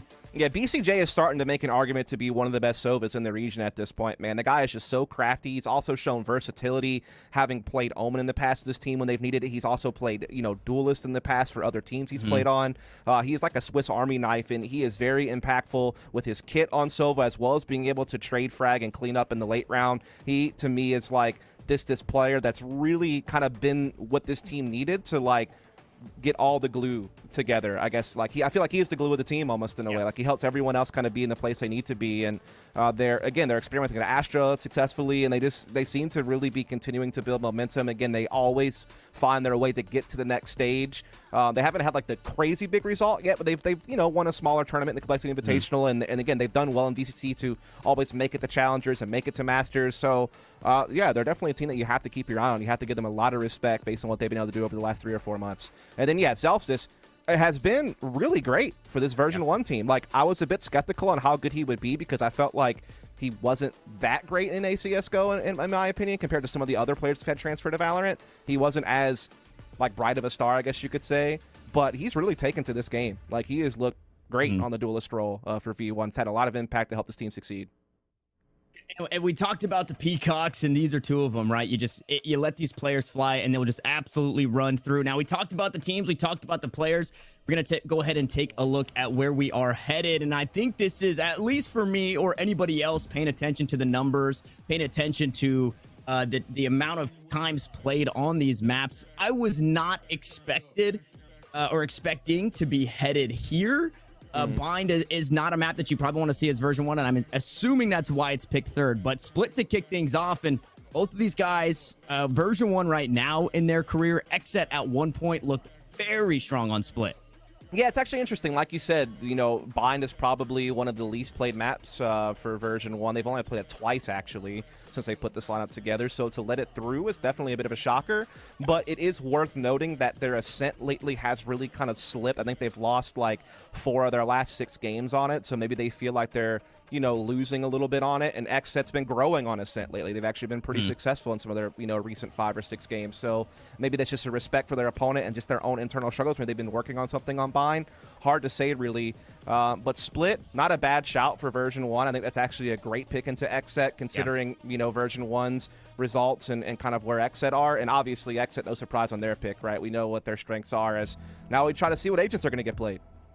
Yeah, and this is one where we quite possibly get to see some funky stuff, not necessarily out of version 1, really. I'm not expecting anything too crazy, but, on that, okay, I guess not. I was thinking maybe this is where we could see a Viper. We possibly could still see it, but we did obviously going to lock in that Sage. We were talking a little bit before the broadcast. Envy kind of hopped ship on the Astra, at least for right now. It looked like they were doing a bit more experimenting against 100 Thieves. Except they're just sticking to their guns. Whether it be Weeded, whether it be Aaron, somebody is playing that Astra, and we get to see it again. Yeah, I mean, this is a very similar composition to what we saw in their last game on Split, but they did actually have a Breach in play last time around. Obviously, with no Sova typically being used for Split, you would see BCJ potentially pick up the Breach, and so it looks like he's hovering over that, so definitely expect him to lock it. Indeed, he does. Other than that, this is, again, the same comp they used actually against Immortals not so long ago, right? So with that in mind, this does not surprise me at all. They've kind of been rotating between Aaron and Weeded on who will play the Astra. It really just depends on the map, because some maps you might want to see Weeded like pick up a Phoenix or something like that, like Ascent, for instance. And so, yeah, to see him on the Sage, obviously Sage brings you a lot of utility. Aaron, again, I don't think he's as proficient of an Astra as we did or a Mame, but definitely still, serviceable and seems to be able to get good use out of it. And then everyone else just kind of falls into place, as we have been seeing Purier be more willing to not just insta-lock Jet and definitely starting to bring out Rays on some of the maps in the pool. And as you said, for version 1, really nothing like shocks you on that, right? With no Sova in play, to see Effie's pick up Sage is pretty normal. They're always using that double duelist composition, have been for some time. Zelsis and Penny always kind of picking those duelists up. So no real shockers for me on either composition here. And I want to see today if Effie's can continue to have the same impact. It was, again, not the top of the leaderboard, not doing anything too incredibly crazy to kick things off at the start of rounds, but it was what he was able to get done on the 1v3s, right? Or in the latter half of the games where he was able to net some kills and really come in clutch. Those impact frags were absolutely huge. So we talked about Vanity, we talked about Zelsis. Effie's absolutely one that we have to continue to talk about, as well as a wall up towards mid. Gonna slow things down for a second. But it's quickly cut down, and it's looking like a quick B hit here. Turret should get some information. Paranoid to go on through, try and stop the shots from coming down range. Weeded on the off angle, playing right behind the turret. Gonna open things up here in the lower semis. Weeded with the first onto Penny, and there's still some pretty good utility on the side of version 1, so taking that jet off the board isn't necessarily maybe the kill that you want to have, but it does feel good as they look for some more. The Boombot right behind him, it gets shot down, but Aaron, the real target you wanted to find. And for version 1, things looking pretty grim on the pistol. That was a great combination of the Boombot and the peek there from Aaron. This made it really difficult for V1 to deal with him here. And now it just seems like XSET are really starting to clean up. Only 2 members left here. Effie's with the spike, basically trapped over towards A Heaven, now forced to retreat through ropes as Vanity has taken over B Heaven and it is open except for Glypho, who's playing towards main, and he has spotted Vanity. He puts the turret down. He's doing his job to make sure he has this site covered, and he's buying time for his teammates to rotate. Yeah, and the turret ends up cleaning up Vanity. Just a tough spot to be in. A nice flashpoint. Effie is able to find one, but BCJ closes that out. Only a couple of deaths there in the pistol, but XSET gonna grab the first, and we'll see. We didn't get a whole lot of forces yesterday, Dust, so I think that we kind of see the same lay of the land here. Yeah, this is a great start for XSET to take this pistol away here on Split, the pick of version 1. Version 1 have been so nasty on Split. They come with an 80% win rate on the map. They've only had one real recent loss. That was to Cloud9. Just yesterday, but before that they were on an 8-game winning streak, so they have been really hot on Split. Meanwhile, more of a 50-50 map for XSET, if I'm honest, and recently it's been a bit of a struggle, so to see them kick off early well here on the defense is definitely a good sign for them. And they are just trying to send it here on the pistol, quite possibly looking to get this one over with so they can get their hands on a couple of rifles. A Bulldog bought up by Aaron, so that bonus is gonna have a bit more power behind it going into the next round if they're able to hang on to that one. But Spectres for just about everybody else. Penny find that kill onto Weeded, so a little bit of retaliation from round number 1. Flashpoint gonna try and blind 3 in the flank to come on through. It's Pure to cut him down, and Zelsis the last one standing with 30 HP. It's not looking too great here on the pistol. No, certainly not. They didn't really have a whole lot invested into this, but they have gotten a couple of kills, and Zelsis might try to get a little bit more, but no, Pure gonna take him out there, and so that's 2-0 start for XSET. And just to add a bit more context to the recent results on Split, it is worth noting that the quality of opponent version 1 has played is not of the same caliber, right? XSET's recent losses have been to Sentinels twice and Envy 3 times, so they're definitely playing kind of the elite of the region, and still able to put up some respectable numbers and beat some solid teams like LG and TSM. So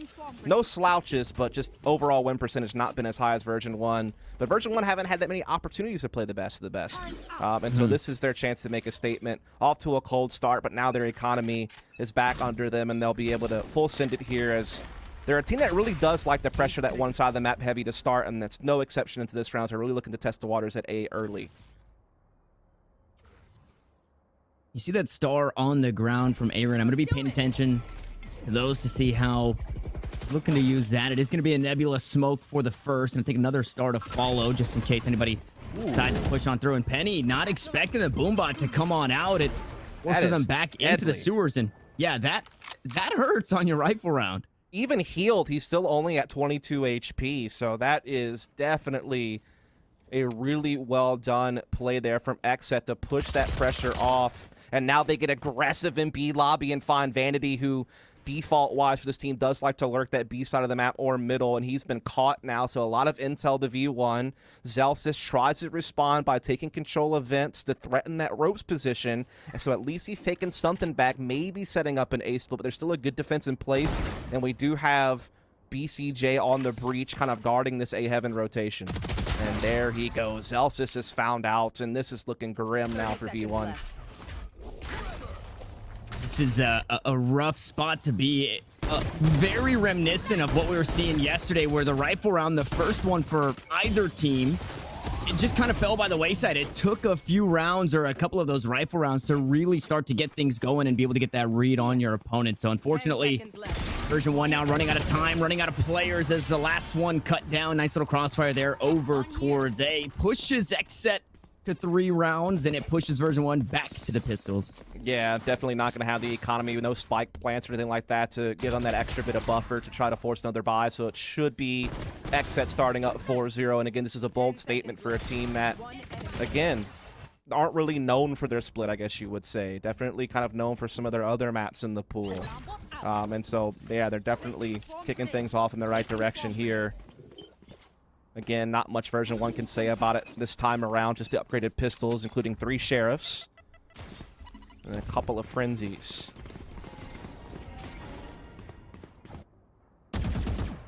Ooh, Nebula Smokes called back. The pistols from downtown, not able to find too much there. Zelsis, unfortunately, taking a bit of damage. Penny now with the Blade Storm online. Yeah. This is a round where you release... Oh my goodness! I would say we usually see him send it, but instead it's the Frenzy kill first. From all the way downtown, A main to elbow there, and player 1 gets chunked down 124 damage onto the Cypher. It doesn't feel great, but the heal is there. The blades are still available. Flashpoint gonna go out. Kill's gonna be traded back and forth on the side. BCJ picks up 2, but Penny is still moving. Penny still has the blades and is very healthy on this Jet. Vanity looking just as healthy. Doesn't necessarily have the arsenal behind him with just a ghost in hand. We'll see what kind of space Penny can create. Pura still has a showstopper as well. He's going to get pushed in, jumps it out, takes them all down, including himself, Tanner. But that is a worthwhile sacrifice, and I was a little bit curious about what would happen if version 1 decided to test that screens position with Pura having the rockets ready to go, and they were trying to stamp him out before he could actually complete the animation and actually get the rocket off, but they were a little too late, and that wins the round. That's the checkmate.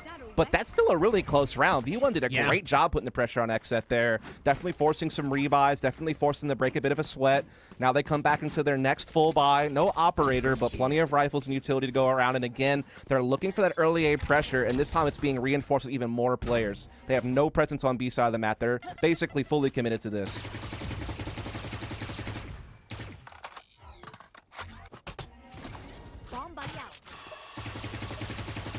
Nebula in mid, gonna slow things down alongside that barrier orb. Elsis putting in some work on that one, just trying to cut it down. But like you said, a lot of pressure over towards this A site, and I mean, Dwipo has been, it feels like, all over the place with this setup that when you run into that turret, it's so defeating that it possibly spotted 1, 2, 3 members pushing up towards this A heaven area. Yeah, both these teams are very explosive teams. They do favor that more assertive style, you know, overloading one area of the map early and just really continuing to make that slow progress until they feel confident to go ahead and just full send it. And here you can see the lockdown trying to deter this A attack, but XSET may get in some trouble. But yeah, BCJ has just been the guardian of those ropes. And drops the ultimate on the back end. They just can't catch a break. The ult utility used here for XSET has been so huge for this squad. It's now all down to Vanity, and okay, there it is. Never mind. He peeks and say he's getting pinched from behind. XSET looks so good here. That's the second rifle going their way. Yeah, and they're coming clean, right? Like, they've been challenged on eco rounds, and it's been full buy versus full buy. They seem dominant. BCJ, again, just not allowing these vent lurks to have any impact. Again, great combo of just kind of staging out the round. You started off with the lockdown to kind of make it a little bit tough on V1 to get that early pressure, and then you follow it up with the rolling thunder to just punch your ticket to a 5th round. And now you see V1 actually having to just try to get some, you know, upgraded pistols, a Bucky, and a you know, SMG out there. And this time they're going for the full B play, wasting no time sending that boombot forward and trying to get in here. Paranoia again, an eco round. They've got the Buckies, they've got some pistols, but it's not going to be enough to get anything just yet. Player 1 falls with the spike in hand. If he's able to trade a kill back with the Spectre, but we did. going to pick up where his team left off. Sprays down one. Effie's still alive, but stunned. He's gravity well, Nova pulsed, everything except for the kitchen sink to close out another round for XSET. I mean, BCJ has been so on point already, and I don't know why I'm surprised. I don't know if he's fragging while guarding the ropes, but his flashes have been perfect on setting up his teammates to feel confident to take these duels in open space, knowing that they are going to have the edge on vision, and they have been really using it to good effect. You can see one here, just both players taken out of their element as we did swings to finish off the round with Pure. Obviously around that version 1 couldn't say much about it, but now they're back onto the full buy, and again, they haven't had any success with the early A pressure, so now they're going to go for a little bit more of a heavy-handed play at mid, and that's not a bad call. If you can get control of mailroom, you can cause a lot of disruption in defensive rotations and open up options for splitting either site. So not a bad call to just slow it down, play it a bit more default, and see if that adjustment can give you better results.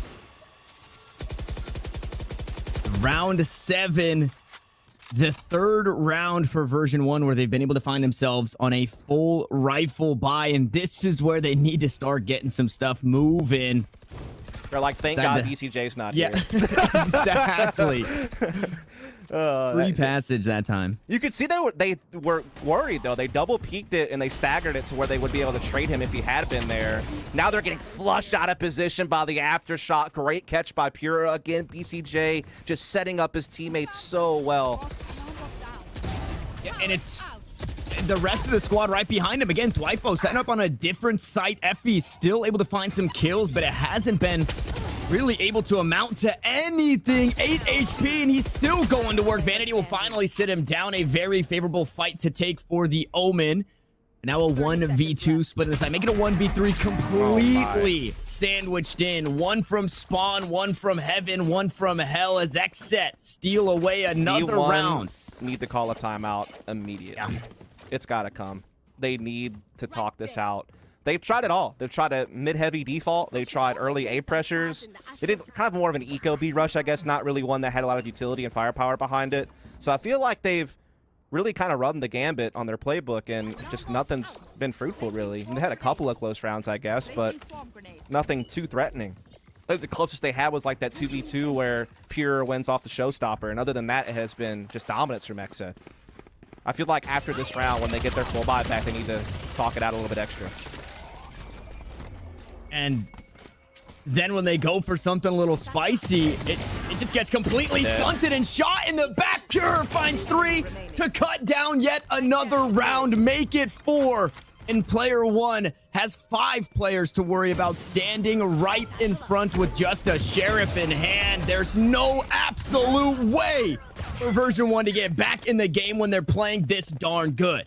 An ace, and I don't know that anyone really lost HP for XSET that round. Maybe Pure lost a little bit, but I think he can be forgiven considering he just took down 5 players on the other side. So we'll let him take a little bit of damage there. He got healed up, actually, maybe by We Did, yeah. So that's why I thought he didn't take much damage. But either way, big round for XSET.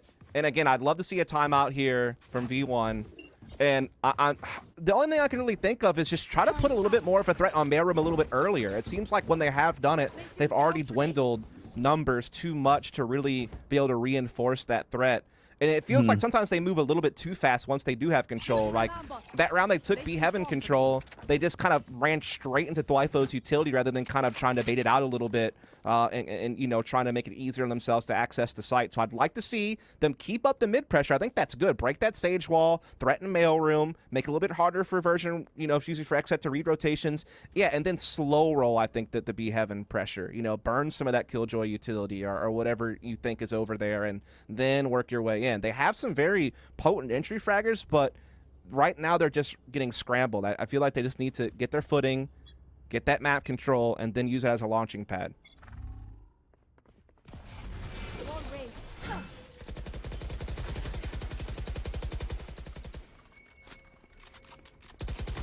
Do break the wall down nice and early, opening things up towards mid, and they've got players split across the map.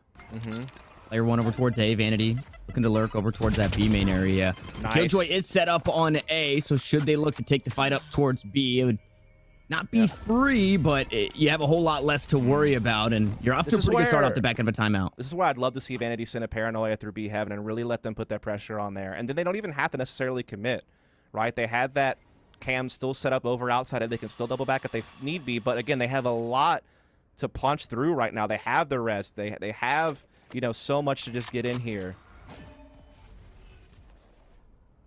Not like this, BCJ. The extreme off angle. Oh my goodness, a gravity well to stop him. He's got a couple of flash points to use. 3 players to look to cut down inside the cloud burst, and he does just that. Vanity and player 1 have since linked up and pushed onto the B side, but I mean, what does it mean?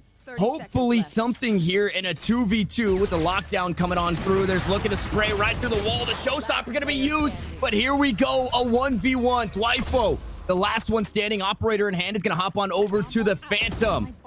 Sentinel v Sentinel. He has the information as to where player 1 is playing, and he's got the shots on target.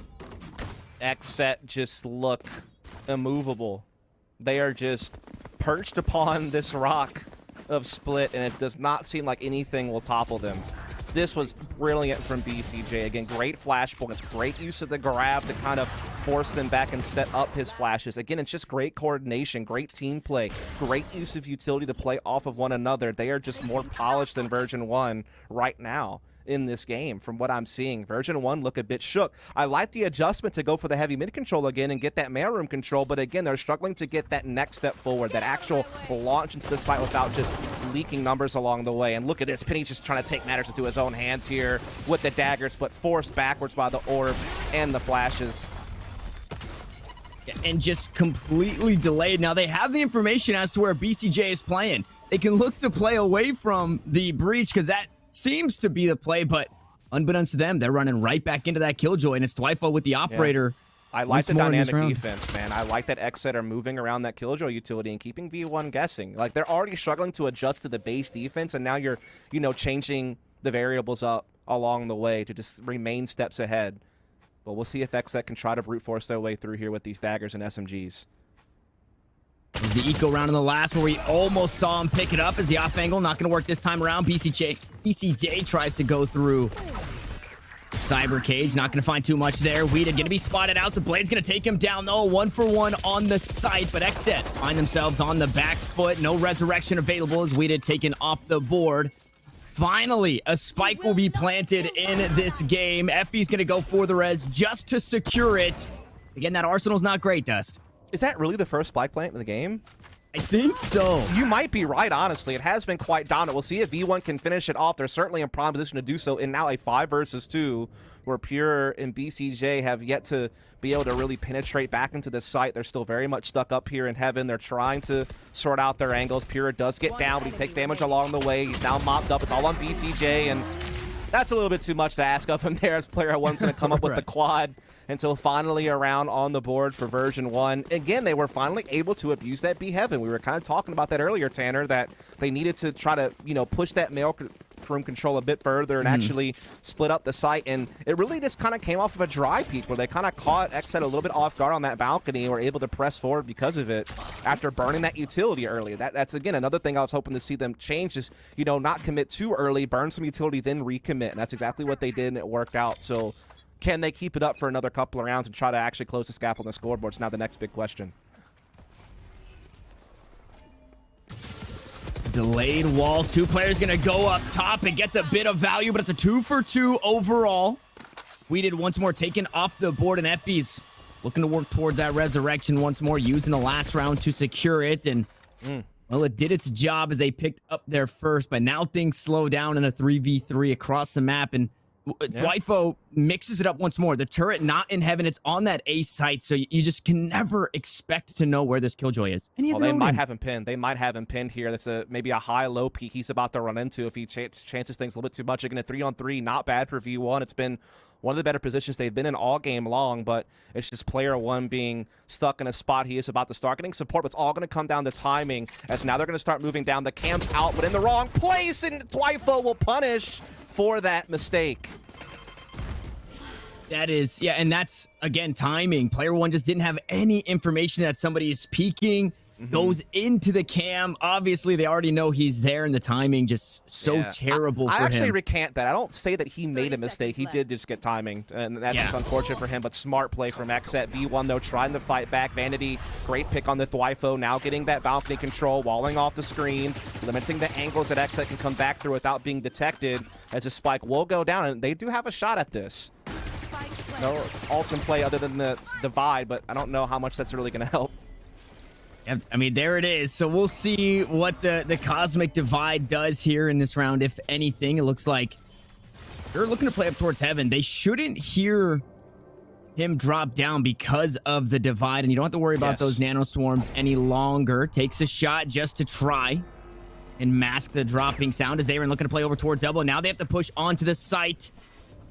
They're running out of time, out of the dark cover. They will go a 1v1, and Vanity looks the wrong way. XSET grab it back. The momentum swinging in their favor, and double digits here in the first half. Yeah, I think you're spot on there, Tanner. The Cosmic Divide did allow Pure to get down clear under Heaven without being detected, kind of realizing that both players likely had to be on site or maybe like deep more towards sewers or something along those lines. I thought Vanity actually did a great job with the counter paranoia against the stun of Aaron to try to kind of hold off that retake a bit, but XSET is just trade fragging way too efficiently for V1 to handle right now. They are just so far behind. Zelsis has not really gotten going with that 1 kill on Raze. I mean, that's a guy you want to be creating openings, and he just hasn't really been able to do so. And part of it could be he's just missing a little bit of individual form this match, but I think a lot of it is just XSET are so much on the same page right now. Now they're playing together. And they look to grab some early aggression over towards this A site. This time, 2 players pushing that way, both player 1 and Zelsis. 1-for-1 traded, and BCJ had the ultimate available, so it's a nice one to take off the board. We did Bunny hopping his way through the rafters. Here comes the showstopper. Vanity gonna get sat down, and across the map, the Sentinels went toe-to-toe, and Pure's not done yet. It's all up to Penny, who has to grab the spike and make a play with a minute left on the clock in a 1v4. Bro, the V1 hype train is a little bit off the rails right now, Tanner. I'm not going to lie. Meanwhile, the XSET hype train's full steam ahead, baby. They're doing everything that you could want if you're an XSET fan, just showing you why they've been able to make this grind up the North American rankings, why they keep qualifying every single time for every Challengers and Masters event on their first attempt. They have really built themselves up to be, like you say, kind of a Titan Slayer in the region. You know, they're not quite themselves a Titan in the rankings, but they're kind of a gatekeeper team to that top 5, I feel like. And they're really showing you that maybe they're on their way into the top 5 themselves if they can play like this, as they're already within the top 4 here of this first Challengers event. Rez comes in, and Penny's in a lot of trouble, bro. Yeah. Yeah, Rolling Thunder, everything thrown that way. The Rez, the ults, 5 players. Penny, yeah, it was, you know, with no Blade Storm. You can't blame them. 11-1 on split defense. We know this map. Version 1 is the team that came back down 11-1. They won 12 in a row, but it was on the inverse. It was on their attacking side that they did that. 30 seconds left. Oh, now on the defense, I'm not too sure what to expect.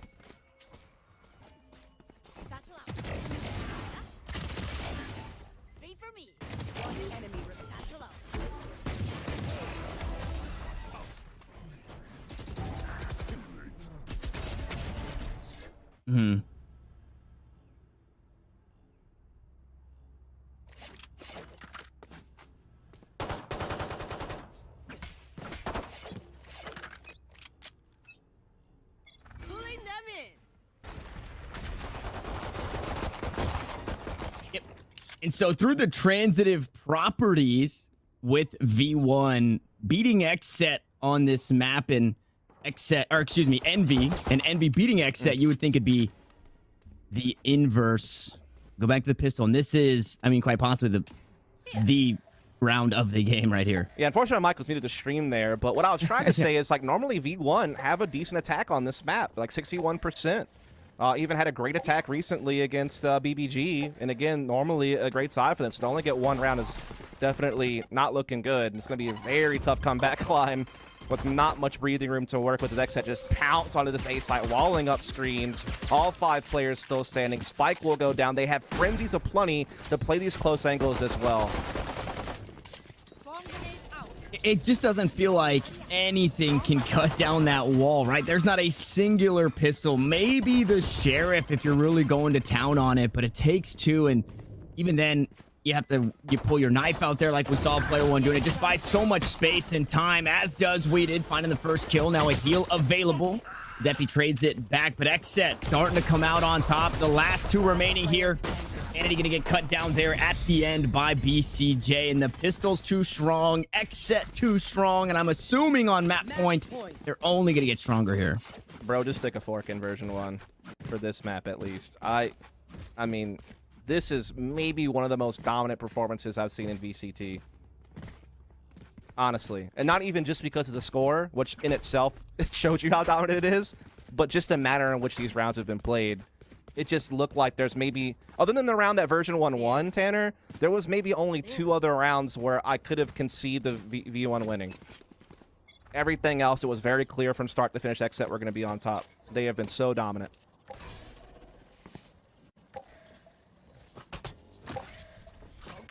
Well, the game comes down to a Bucky or 2, a Sheriff, a Frenzy, and a Classic. Full utility, just about full armor across the board. Zelsis opting into some of that utility rather than the armor here in this round. And I think at a certain point, probably coming into that half, you're thinking, all right, we got to start prepping for Haven because it was just looking so incredibly grim. Version 1, though, starting to battle back against the Spectres. Pure still alive.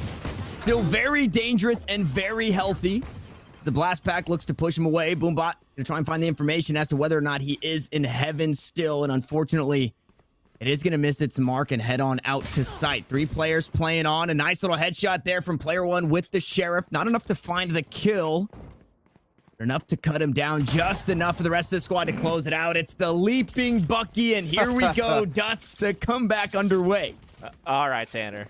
You know, I don't like your odds on that bet, but, you know, maybe if V1 can get their way up to, like, 7 or 8 rounds, I'll start to believe a little bit, but it's going to take a lot more than that to knock XSET off their pedestal, you have to imagine. But, you know, at least getting a little bit of something out there as we take a look at the shoe shop here. That goes there. This is a nice spot. You know, I will say... XSET have been on the receiving end of a game like this against Envy on split. They've lost 13-1. So, you know, it's all been building up, right? This is the culmination of a whole lot going into it. And XSET really trying to say, you're not taking our limelight. It was a deja vu half too, right? XSET started on the attack and only got 1 round. So, it's just, like you said, it's a very similar scenario, but I think XSET wants to be on the winning end of this one. They're well on their way to doing so. Not too far off. Aries hitting the toesies there of both Pure and Weeded. Gonna cut them down out towards mid, and it is that eco round. Unfortunately, it's only up to Thwifo here, so version 1 looking to punch their way into 3 rounds. And we might see a little bit of Sentinel on Sentinel action. The turret to be taken down. Oh, Thwifo picks up 1, picks up 2. 1 Bucky is better than none. 1 kill to follow. The next one's so close, but Effie's is finally gonna shut down the terror of Thwifo. Imagine that's how it ends, bro. Imagine if that's how it ended, man. What a ride this has become, it feels. But yeah, prior to their win against Immortals yesterday, which was massive, by the way, they won that 13-3. They were on a 4-game losing streak, but again, all those losses were to Sentinels and Envy, 2, you know, top 3 teams in the region. Again, V1. Not of that same caliber, and they haven't faced that level of opposition on a regular basis. So that's kind of one of the storylines that was out there for me is, yeah, V1's been on the come up, but, you know, this is like a really big test to fight an XSET team who, again, are gatekeeping that next, you know, echelon of the NA rankings. And now we have economies fully out for both sides. Thwifo putting that pressure on B lobby. The rest of the team trying to establish a bit of mid control, while their Astra kind of just plays outside that A site, just kind of keeping tabs on any aggression.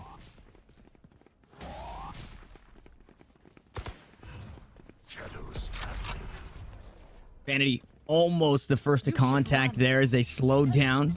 Lockdown going to come on through. It's not going to clear out towards the back of the site, so I'm assuming we see a bit of utility headed that way. And this is such a good map for the Killjoy, right? Because who stops that? There is no Hunter's Fury. There's nothing really. There's no... You know how hard it is to bank your paint shells off the walls there and try and get that down? Now, not paint shells needed. Instead, it's just going to be the Phantom for Effie's. Another Phantom starting to go to work on the B side. Vanity on 2 HP is able to find a kill before finally going down. But Weeded not done yet. Looking for a resurrection. Able to pick Pure back up and turn things back in their favor. Showstopper? That was a clutch person to select on the ult to get the showstopper back into play in a 3-on-2 to help shut down this retake. So great decision making in a tense moment. And shots back and to stop the footsteps. The Ares only is good for one as player one. Surely they know exactly where this Cypher is at. Had to shoot down the wall. The showstopper gonna go wide, but it doesn't matter. It's the rifle instead. The return on investment for the resurrection. And XSET will grab map 1. Bro, that was just a straight up massacre, if we're being 100% honest, Tanner. When you look at the defensive side, BCJ's play on the breach, for one, he was never allowing ropes control early in the half. For two, his flash points were always perfect. Got to give some credit, though, to Aaron. He did a great job as well with a couple of grab wells that comboed with flash points to, like, just dominate, basically, map control. And just all-out good fragging, really, from several different players over there. That's kind of one of the cool things about XSET is, like, you might point to BCJ fragging-wise being, like, kind of the star of the team, but almost everyone on that team can, you know, put some fragging output when need be. There is no, like, clear guy head and shoulders above everyone else on the team in that department, so they kind of can spread out the love in that regard as far as who can contribute, and they all did when they needed to in this match, as they often do. So just a dominant performance. I mean, we could sit here and praise them all day long, but it really just came down to they had the superior team play. They were in better form individually, and they just looked a lot more comfortable in this particular matchup today on that map. And yeah, they were just superior in almost every facet of the game there. Yep. And hats off to XSET for going back to their winning ways. Once a very dominant team on Split. You take a look recently, and it's looking like, you know, a 50-50. I think they were 11-11, and so it is just nice to see them still have that in their pool, because a whole lot of teams, or there are a lot of teams that can't say the same. Now, that's only game one, and sure, it was a quick one. But next up, we're headed to Haven. Things get a bit slower. Things, you know, a bit more default, and we get to see these guys go toe-to-toe once more. Now, both of these teams have already qualified for Challengers Finals. They're just looking to continue to push forward. The winner is going to take on Envy in the lower finals later on in the day, but we have to wait to see who that's going to be, guys. We are going to hop away for a quick break, but when we come back, we're slowing things down, and we're headed to Haven.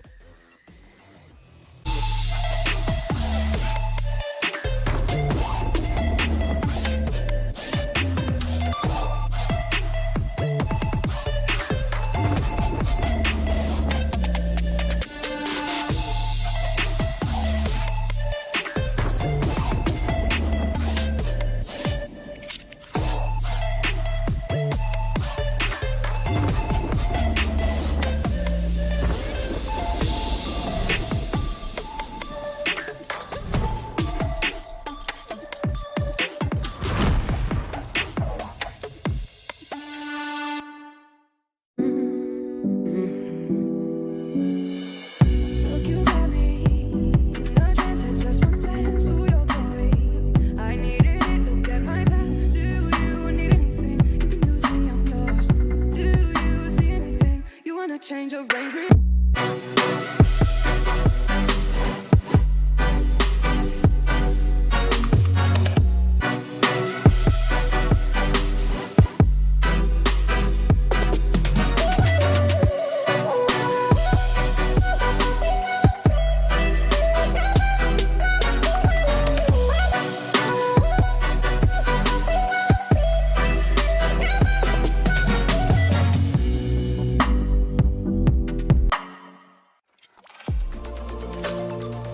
I feel like I need to defend my scene's honor here, because this is just turning into a bit of a dog battle. Like, in groups always look... I'm cutting you off here. I'm cutting you off. Cutting you off. He said G2's winning it. He said G2's winning it. We need to wait till the next EU tournament, which could be in about 10 years now. Take it with like a grain of salt. No, but that's that no being fun. said, Take it super literally. Spike defused.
Welcome back, Valorant fans. Game 2 now on the horizon here in the lower semis between XSET and Version 1. And Dust, let's be honest, there's not a whole lot to say about that first map. No, there isn't. Absolute dominance from XSET through and through. BCJ, again, being that pivotal support factor that really helped it along defensively. But again, Twifo was anchoring every side he was on effectively. Yeah. We did in company were doing what they needed to do. Again, Aaron I thought was doing well with his grab well timings to kind of set up some of those flashes from BCJ and just kind of make it even easier on them. Pure had an ace. I mean, you know, you got a little bit of everything that you needed out of XSET, basically. This was probably one of my favorite rounds, though, that just kind of exemplified how well they were, you know, using their abilities together to just shut down the attacks of Version 1 through and through almost every single round that half. Again, only allowing one attacking round out of their opponent. Yeah, and that was, in that round, it was that perfect setup. It was BCJ on the off angle, starts firing shots. It was then a flashpoint to slow things down, a grab well from Aaron to make the dash come out, and it was just You were right, by the way, heap of Tanner. things. There wasn't a spike plant until like round 8 or 9 or something like that. They only got 2 spike plants the entire half. I mean, they were getting absolutely blitzed. So that just kind of adds to our fun facts of ways that Version 1 were getting absolutely slapped around the server.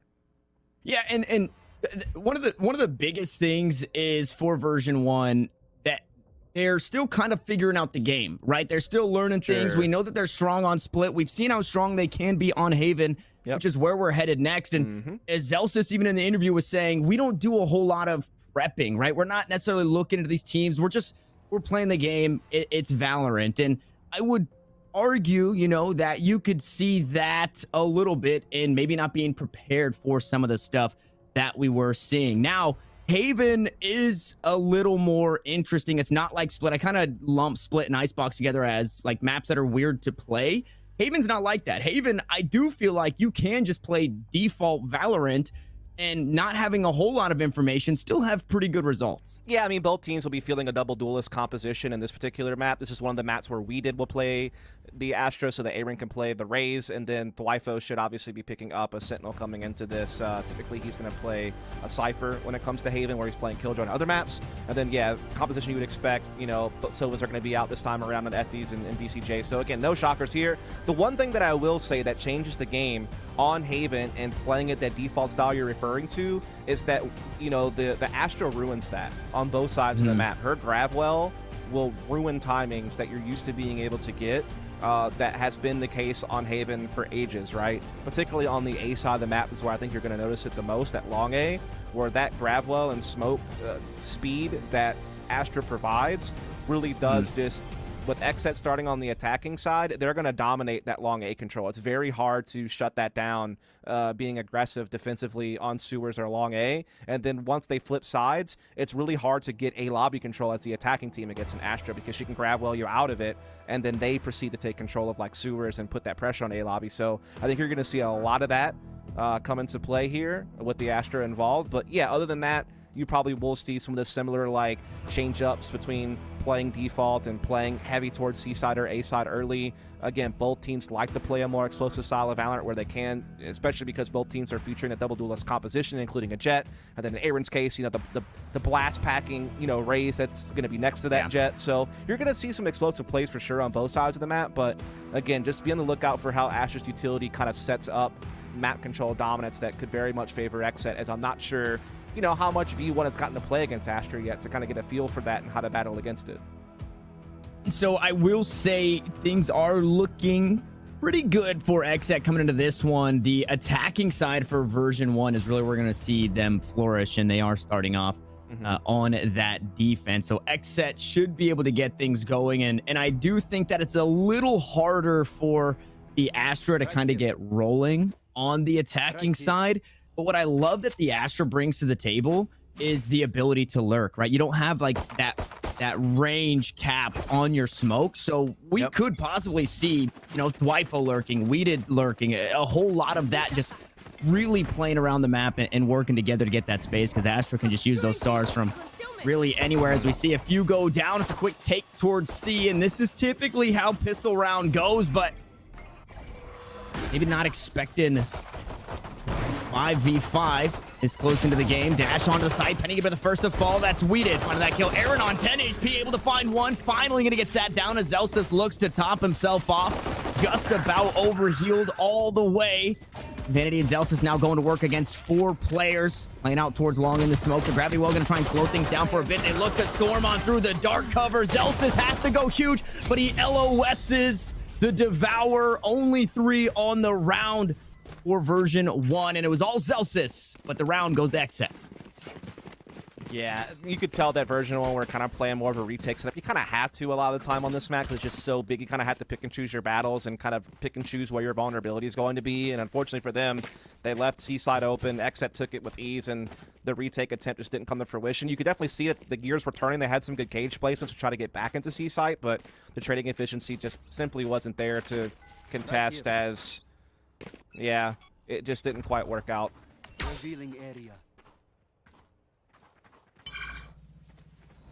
Version 1 yesterday, we're doing a pretty solid job in these eco rounds. Not necessarily this one, but the thrifties that they found themselves in. So we'll see if that comes back to play. Unfortunately, it didn't happen on Split. But again, Haven, you can play a bit more of that fun Valorant style, which is why we see Zelstis play that Reyna, right? Looking just to have a good time. Yeah, he plays a lot of Reyna on this map, so not surprised to see him pick it up. Again, he kind of rotates between duelists depending on the map, and this is one of his maps where he favors the Reyna. Has been nerfed some time ago, but still can be very impactful in the right hands. Pure catching player 1, getting aggressive there on the C side. Again, not a whole lot you can expect out of E1 in this round. They do have a couple little gimmicks out there, particularly the Bucky on Vanity, but definitely not able to really put up a fight here in this round. And one of those rounds, again, where you kind of just look to stack somewhere, give something up, and try and play retake, or at the very least, exits to try and hurt the economy going into the bonus. 2 members now down for version 1. The Bucky still online. Zelstis still has that frenzy in hand, so can look to do damage, but this is, again, it's all the weight coming crashing down early here in Haven. Yeah. Vanity just gets caught there. I mean, they're just kind of cannon fodder at this point. Not a whole lot that could be said or done there, as it is going to be a clean round from XSET. No players lost. Alt's building quite nicely on most of their agents already. Zelstis not too far off the Empress in his own right, but now economies are out. Bit of a bonus round, but see, I like this because we did see a Bulldog come out from Aaron, so they do have at least 1 rifle coming into this round as opposed to just all SMGs. Gives them a little bit more firepower. And here's where we're going to see the Astra dominance on A control. Look at how they're setting up on A side. It's going to be so hard for Effies to stop them from getting into sewers and stop them from getting this control. Standing ahead. Oh! It was pulling them in. Unfortunately, not able to get too much there. The Gravity Well, Penny able to trade 2 kills back. This rifle looking a whole lot different than what we've seen from version 1 in the past, and it kicks off with Penny finding 2 quick kills. Make it a 3rd here as the 2 remaining have since taken this site, but unfortunately they don't have the spike in hand. Effies looking to make contact with the Phantom. Weeded gonna fall, and Dwifo, he's going for a little around the world play here in 1v4. Yeah, kind of hoping for a miracle at this point, which is all he can really do to have a chance to reel this one back in. V1 did such a great job countering at A with just that heavy sewers pressure, and I'm surprised that XSET didn't pick up on it. They got rinsed by Penny. Peeking that angle. They're putting a lot of focus early on getting up long, and they're doing a great job with that aspect of the split, but just got shut down on sewer side. VCJ just got kind of caught off guard, I think. Maybe they thought the stun would have slowed down the push. The timing that was found by Penny, he kind of got past the Astra Star and just blew that play up. So great timing there from V1. Great aggression from Penny, and a big result to get around on the board early here. But now the full economy is out for XSET, and they're looking to get that early mid control, possibly into some aggression at the garage.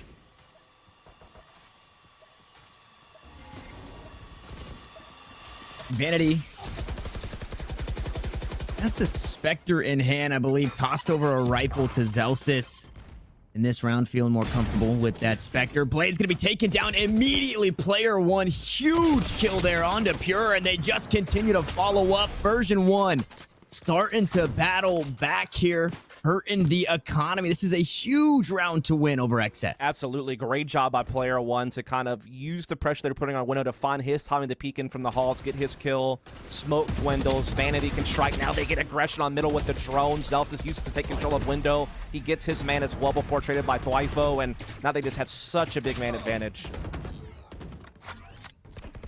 Getting a little crazy there. Effie's on those jiggle peaks, ends up getting tagged up and doesn't want to take the fight any further. But as far as XSET goes, Weeded and Thwifo not necessarily the best for wear here. A couple of stars still available, but I can't imagine 30 seconds left. we see those being used. Weeded, can he be spotted out? And Penny, oh my goodness, the shot there and the dash right after, the quick reactions only leave Thwifo once more. This time, again in a 1v4. Gonna push through the cyber cage. Run out of time. Has the spike in hand. Needs to be wary of what's behind. The neural theft was used, but to no avail. Yeah, that was a very optimistic use of neural theft in a 1 versus 4. I don't know that he would have been able to get too much value out of that. Would have liked to have seen him maybe save it, but either way, version 1 doing a great job with their aggression. You know, just being willing to take fights early. They're catching some good timings, particularly player 1 that round did a great job with the pick and then the cage for, you know, Sanctuary to get away. They did a great job shutting down the A pressure of XSET the round prior. And it seems like XSET are, you know, kind of now going to spread the map a little bit here. They're constantly starring off Effie's at long, but now they're starting to also try to get that early mid control and not just full commit to A side. Again, Penny keeps kind of beating that stun that we're seeing Weeded try to put in Sewers, and I think that Penny's constant pressure at Sewers has really been the counter to what XSET are normally able to do on this map with that Astra getting that A control. That's been huge for version 1. Yeah, and what hurts the most about a play like that too is you won't know until you look back at that how far away you are from hitting that stun or how close you are and where you need to reset up, because there's not really, I guess you can take a peek at the end in that tab screen and, you know, kind of get those confirmations, but it's not something that's probably going to be fixed in this map specifically. Right. The thing is, XSET's used to being able to dominate that in their previous Haven games that I've been watching throughout the rest of this bracket and even in the qualifier. Like, they're a very strong Haven team, and a lot of it has been based on that Astra play at A side to kind of unlock that site, but also to set them up later on in the half where they force, you know, defenses to respect A and that creates opportunities elsewhere on the map. But they haven't been able to do that yet. But now they're looking to charge here up long. Penny not spotted out. Thwifo looks away at just the wrong time. The dash on into the side. Another kill to come through for the Jet, and Zelsis is there to back him up. The dismiss to get away, and the cavalry has arrived. Once more, Vanity to close it out. Yeah, again, Penny and company are doing such a great job defending this A side of the map. We're seeing them find their aim, find their individual form, and again, they're doing great on, you know, getting those forward angles, particularly that Sewers pressure. Penny has been doing time and time again. It's been such an X factor in disrupting XSET's attack. And I'm not sure what the adjustment will be here from XSET. You know, they haven't gone for, you know, anything, you know, particularly strong at B, but that's not normally their style. They're normally more of like an A or C team, as most teams kind of are. B is always kind of a fallback option. You know, you're normally trying to get that garage control or get A, but now they are going to test the waters heavily at B early on here. And it's 4 Buckies that are going to lead the charge here in doing so. Level just outside. Garage door is going to go wide on the shot, but still gets the reset and the kill. The showstopper looking to find another player 1. Only good for 1 as that Cosmic Divide comes online. And this B retake going to be a whole lot harder now. We find ourselves cut down to the last 5 players. 3 for XSET, but Thwifo low on HP in that drone. Well, that was kind of a wash there on the peak. Unfortunately, not finding a whole lot as the Cosmic Divide comes down, though. Things are looking a bit more doable. Full HP, no, make it 0 HP for Effies, and Vanity has to do it again. Needs to clutch up, needs to be that 1-player cavalry here. He's running out of time. The dark cover, he is going to get spotted by the Recon Bolt. 3 HP in a dream. It's everything. They're throwing everything at him. He had to just send it. It was the Buckies that got it done here. Justin tied us up at 3. As well as that showstopper to really kind of add that next element to the attack, shutting down that first rotator. Yeah, great pivot here. Almost feared the worst for Thwifo in that scenario. Would have felt bad for him as he had it lined up perfectly, but was able to recover on the second shot. And Again, just kind of mop up from there, able to collect some free weapons as well, get those upgrades on those Bucky players, get some rifles aplenty. And now they're, again, going to try to go for that A pressure. This time, Penny is not on Sewer's side, so this time XSET might have a little bit better of a time implementing their normal game plan. Revealing area. And they opt into just leaving that star hanging out towards long. Hunter Shuri going to be queued on up. BCJ looking for something, trying to clear out the site. Is able to get a tag, and there's the sit-down. Pure pushing through, and you said it. Nobody pushing up from this defending side into Sewers. It gives so much free reign for this XSET squad. They not only take that position, but they find a kill while doing it, and now they're continuing their onslaught on the A side. 3 quick kills, make it 4. And again, Vanity finds himself all by his lonesome. Again, XSET showing you that they can be explosive when they need to be. They're very good at playing that fast-paced style. They're very good at layering their utility together, combining those agent abilities, and just laying into a site. And with no one there to contest them early to disrupt their plans, they're able to implement their full set piece efficiently. And Vanity trying to fight back, finds one, but still a tall task ahead of him. A very tall task. 3 ahead. The shock darts chipping away, and they've got the information and the shots on target. Pure was low, so could have found another, but either way, XSET reclaim the lead. Indeed they do, starting to impose their will once again on Version 1. Version 1, definitely more of an attacking favored team on this map. I think they're only 51% win rate on the defense, whereas they're 64% on their attack. XSET a more balanced team, 58% on both sides of the map since BCJ's been on the team, and again, up against usually higher caliber opposition. Just to give you a lay of the land as we tick into our 8th round. As you said, XSET with a slight edge. But now we have a couple of ults in play for Version 1. They're still fully loaded with firepower. BCJ looking to put that pressure on C early here. Oh, Penny's trying. Okay. Oh, the last round in the chamber through the wall. Penny, you absolute madman. Both of the Jets gonna pick up a couple of kills across the map. 1 for 1 we go, but that spike plant now to come on through, and the retake to be mounted by Version 1.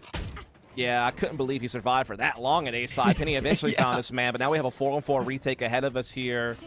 There is a neural depth in play for player 1 that could be huge. Stars being placed by Weeded as he's able to escape the long. That's going to be great pieces of utility to really stall out the spike plant and set up those long-range duels. Yeah, and that gravity well will pull a diffuser off the spike, so I mean, that's exactly what we're expecting to see. Nova Pulse for the stun. Version 1 going right to work, though.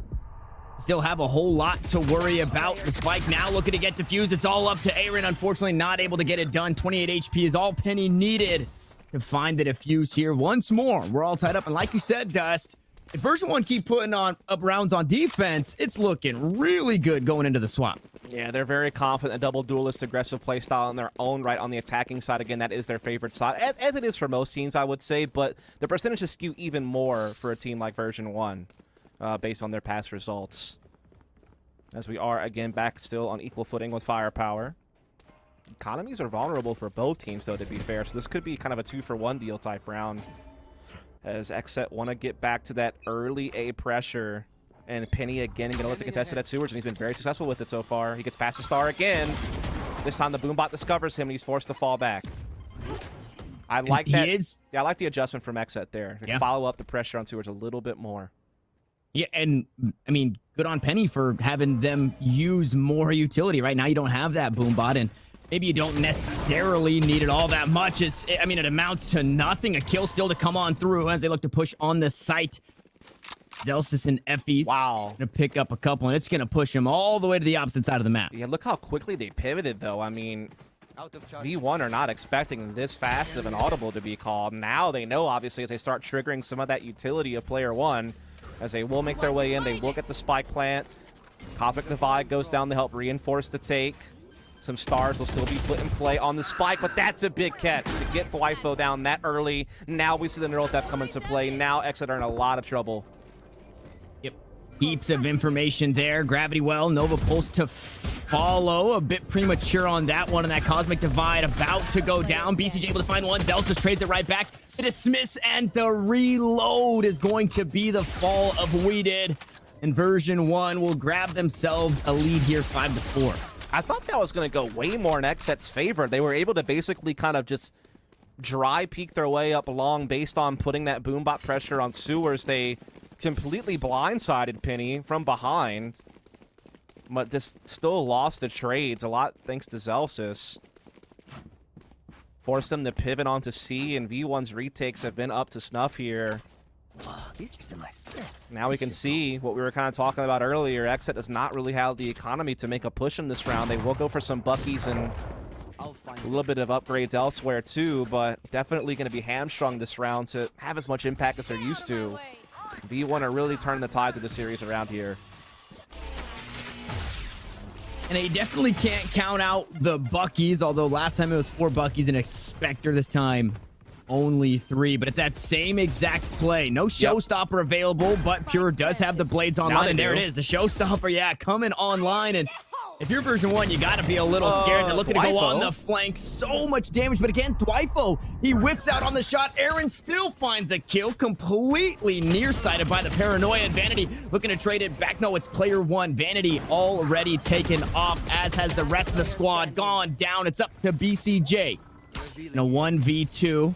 Recon Bolt gonna give away the information, gonna give away the spotting halfway on the spike, and the shots again wide. Zelsis, I mean, what is he doing? Is this the Matrix? He just keeps dodging out on the pellets. Yeah, he's doing a fantastic job here. Really picked up the pace. We talked about how quiet he was on split. I think through a lot of that first half, he only had 1 frag to his name on the attacking side. Here we able to see him start out on defense, and he's had substantial impact throughout this half. Great 1v1 here against BCJ. Like you said, XSET trying to run the same gamut they did prior on a round like that where it worked. That time, not the case, though it was quite close. Version 1 starting to really gain control of the map here. They're up 6-4 now. Money is back for XSET, but again, they've struggled to, again, kind of run through their playbook the way they're used to. But this time they catch Penny. He does spot 3 players, so he knows that they were set up for a heavy C play. Gives V1 a chance to rotate a little bit quicker, but still they're behind in the numbers by a substantial amount. Oh, wow. Vanity gets tagged out by the Owl drone. Tries to use a shrouded step to get away, but right into the crosshair. Pure Zelsis with the Empress online, able to find the heal and the dismiss to get away, but Pure continues to find some extra kills. It's up to Zelsis and FE's lower on HP, and you said that Empress is online, so they're looking to grab some more. Shock Dart's going to go just a bit wide and not going to deny anything too much. And this spike actually creeping up off the C site. Now they're starting to beat the Stampede coming on through, and they just get mowed down. You almost wonder if XSET were trying to get a little bit too fancy there. They had control of C site. They could have easily planted, but they wanted to try to put the pressure towards the defensive spawn and maybe pivot. And they just got run right into a crossfire and absolutely torn apart. I don't know what the thought was there. Maybe they thought they were getting flanked at long C or something, or flanked through garage, and they wanted to, you know, pivot to A and try to get around the defense, but they wound up just getting run right through the blender. And now V1 are just starting to really get a grasp of this. It took them a couple of rounds, but they've got that full read that they need onto this XSET roster. Zelsis continues to find kills. The dismiss, as the Devourer available, is going to use it. Weeded on the back foot now. 35 HP, is able to find 1 kill and trade it back. But now it's all up to Weeded here on the Astra. Last round of the half, and version 1 are trying to claim 8, and they do just that. Tear dust on their defense. Again, I really think that the story of this half and why V1 were so successful is really based on their aggression on the A side of the map. It started out with Penny, time and time again, being able to have impact, doing these aggressive pushes through sewers, beating that timing on the stun, and being able to just disrupt XSET before they could really get going.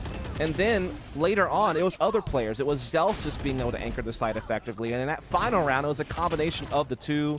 Zelsis aggressing with the Leers up long as Penny, time and time again, stamping through sewers and just pinching on that XSET offense. And that did them a world of good as they now have a solid lead. And again, now they're on their more comfortable side, on their attacking side, on that side of the map where they had that 64% round win rate with already a lot of cushion.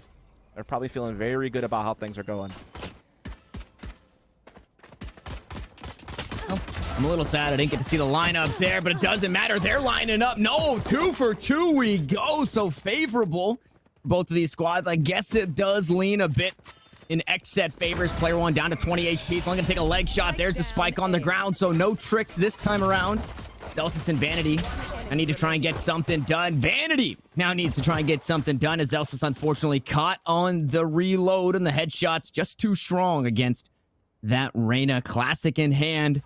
Pistol round's a coin flip. A couple of right clicks could really swing this in favor of V1. Yeah, great round, though, by BCJ. Just shutting down that sewers push and the patience around that paint shell with the Ghost to make sure he found the good shots, didn't just spam bullets away.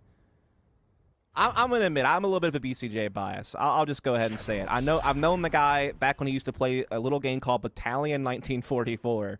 Some people may remember that as a World War II shooter that kind of died, if we're honest, a couple of years back, but he was a fixture of the NA scene in that game and did really well.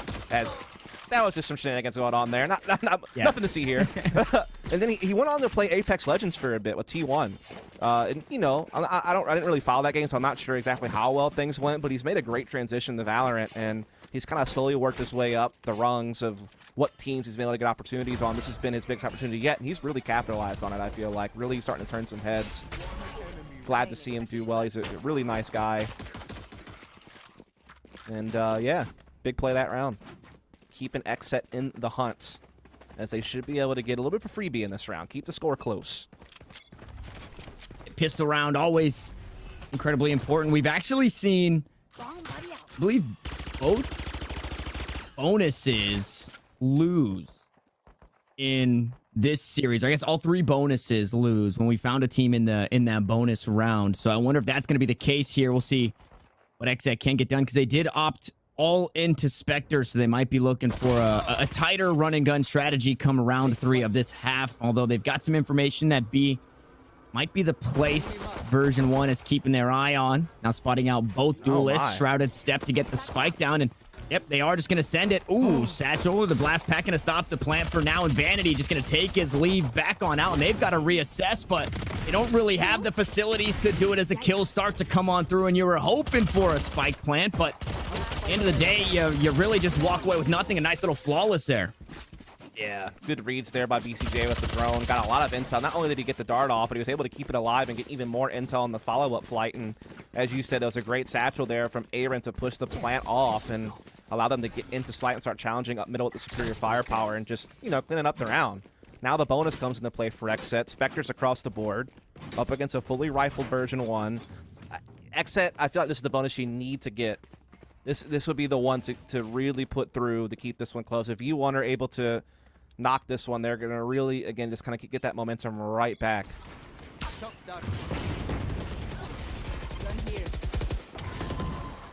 And well, it's already starting pretty good for version 1 on the bonus of XSET, finding that first kill. It stinks that Zelsis forced to use that dismiss to get away. Oh my goodness, Penny through the wall finds Thwifo again. Bro, that is absolutely filthy that he just did that. I mean, show some mercy, man. He's got a family. Yeah. And it was once over towards A lobby. Now this time out towards B, just finding the headshots through the wall. And that is kind of like a, here, take this. But sometimes you find the kill. Like, if you're going to shoot at me, I'm going to shoot back at you now. XSET do need to start shooting back here. They're down to their last 2, and we was able to upgrade the weapon. I want a slow-mo replay of that, because that was ridiculous. This round's done. We just got to get the heck out of there. Yeah. Bringing over a Vandal's nice. They all had Spectres into this. Those decide to fold anyway. And my goodness, sir. Take a bow. What a shot. It was like one of his first bullets, too. Look at this. Oh. Thank you for the slow-mo. Great observation. Yeah. Straight wreck, bro. Love to see it. just like, what do you do if you're Thwifo there? You're like, guys, I don't know what you want from me. Oh my goodness. That is one of those things. You just got Valoranted right there. That's it. There's no analysis, no nothing. I mean, there is one layer to it where it's like at least he knew, you know, the timing and where to spam, but still a little bit of luck involved, obviously. This is really fast garage control from V1. I mean, that is rapid. And not incredibly noisy. Obviously, you know that they're probably playing this. Okay, well, now you definitely know that there's a handful there. I was going to say, you don't know how many, but that Cam getting a whole lot of info. Knowledge is half the battle, Tanner, unfortunately. Oh, that's a great catch, though. And that's the other half of the battle, is finding those shots on target. Weighted, taking down player one, takes a whole lot of utility now off the board for this version 1 squad. And Pure has the operator playing back towards that defender-sided spawn, looking to come on through from that B connector. And that's not the best angle to find yourself. Aaron gonna go up top with the blast pack, dismissed to get away, but the kills being traded back and forth. This Flyfo still alive, still looking to go to work. There's the operator getting the job done, and Vanity with 10 HP, maybe Benunce to Pure as he popped the Blade Storm.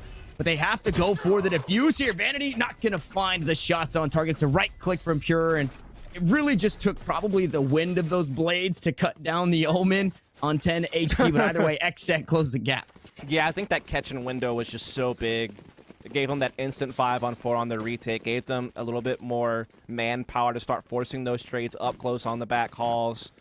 I mean, obviously a good attempt there by Vanity and Zelsis to hold it off. They were starting to put some frags together, but eventually XSET were able to pull the trigger on a couple of big kills, get into the 2-on-1 and then close. And that's going to keep this game close, keep that 2-0 for XSET possible. Another big round up here with both economies so fragile. This could be XSET looking to tie up the game here and now at the victory, or version 1 holding them off and moving very close to map point. This is such a big round. Penny popping the daggers, trying to add to how lethal he can be. He could be such a pivotal tip of the spear to unlock something for version 1 to hold off this comeback.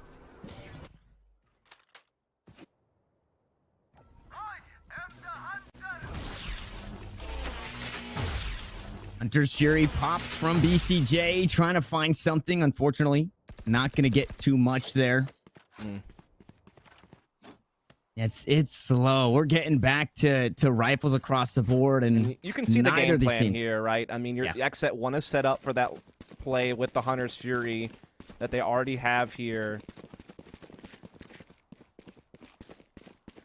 Gonna be a tough call, though.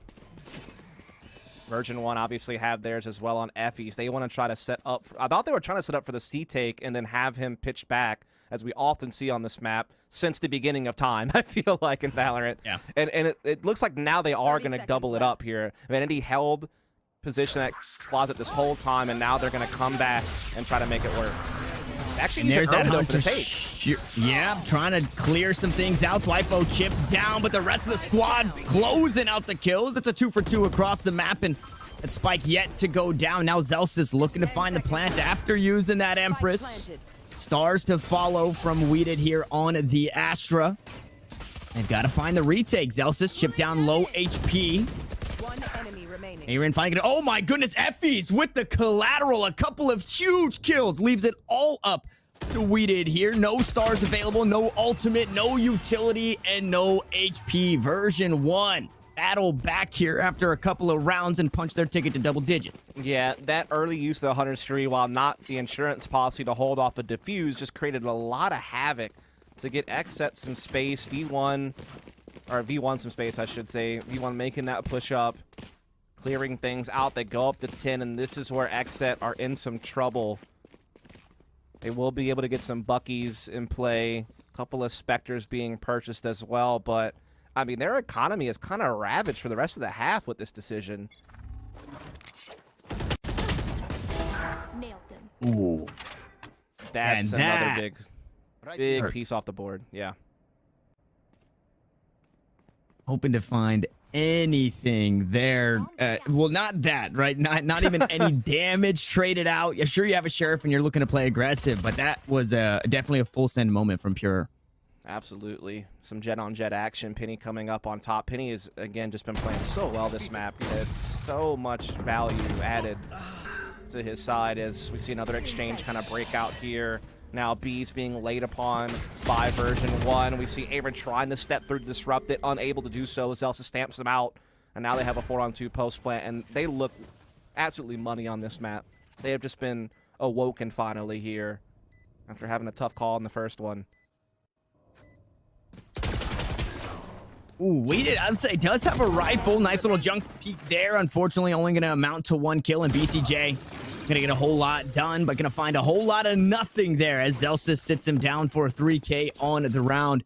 Like you said, that buy-up, it makes things a little interesting. You might not be full utility or full shields across the board. We'll see what XSET can get done. And if there was ever a time to mount your comeback, Dust, it's right now. You're looking at 11. You got 1 round to play with. You have 1 round to goof. But hopefully they don't do that. They need 4 in a row to tie things up. Yeah, going to be very tough. Again, version 1, a very potent team on the attack. They're going to keep the op in play in the hands of Vanity on the Omen. Want Penny to have that rifle with the jet. Again, that grab while slowing down that A lobby timing, and that's allowing Pure to get aggressive here. And so, again, that is the impact that Astra can have defensively on this map. Unfortunately for them, version 1 just don't really worry about that. They're kind of, focused more on penetrating B, C side. They've been kind of avoiding all that. And look at this link play. Ooh.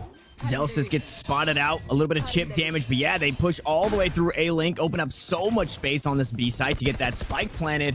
And this retake on the B site, it's something we see a lot, but it's not always the easiest. You have a whole lot to worry about, just like player 1, trying to creep on through, but Dwipo privy, and here comes the rest of the information. Neural theft to give it all away. Penny the next to fall. Showstopper gonna go wide, and Zelsis will trade the kill on out. Rifle versus ultimate. Rifle comes out every single time. Vanity gonna miss the op shot once more, and Dwipo had himself a round, only losing 1 here as XSET as a punch to 8.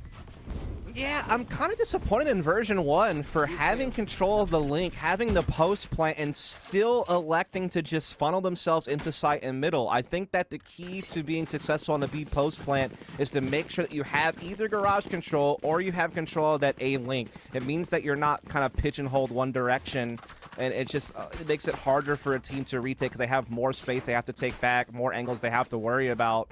And obviously, when you kick the neural theft in on top of all that, it just makes it a much easier read for XSET to work things out. Obviously, praise to XSET for great coordination on that retake after losing so much ground so early in the round, but I think version 1 could have done better to close that thing out if they had just kept a little bit of that space they had taken for themselves. Cage triggered. No longer an operator here on Haven for either of these teams, which is interesting that we don't get to see a whole lot of it. We didn't see a whole lot from Penny yesterday either, so yeah. It's understandable on the attacking side, honestly. Also, Vanity missed a couple of sitters there, so I think maybe he just wants to get away from it, and I can't blame him. He's been very effective with rifles. Look at the Dwipo. In a really good spot. Unfortunately, player 1, you can't say the same. Caught out on the lurk by Aaron pushing through, and those are both duelists. Oh my goodness, Dwipo not spotted just yet. Able to trade 1 kill, and well, he got his. That's all that really matters at that point. Able to get a bit of chip damages. BCJ deploying the shock darts on the site, looking for some more, and Penny dangerously low now in a very bad spot, playing maybe a bit too aggressive. I like this. That Cosmic Divide cuts the map in half. The Paranoia gonna cut the vision, shut the lights out, but BCJ trades 2 right back, and Effie's on the flank. He's only got 10 HP, but can he find the information? Can he pick up both players here? 10 HP, picks up 1. Aaron, the last one standing, has a Hunter Shuri available as well. Recon Bolt gonna be destroyed.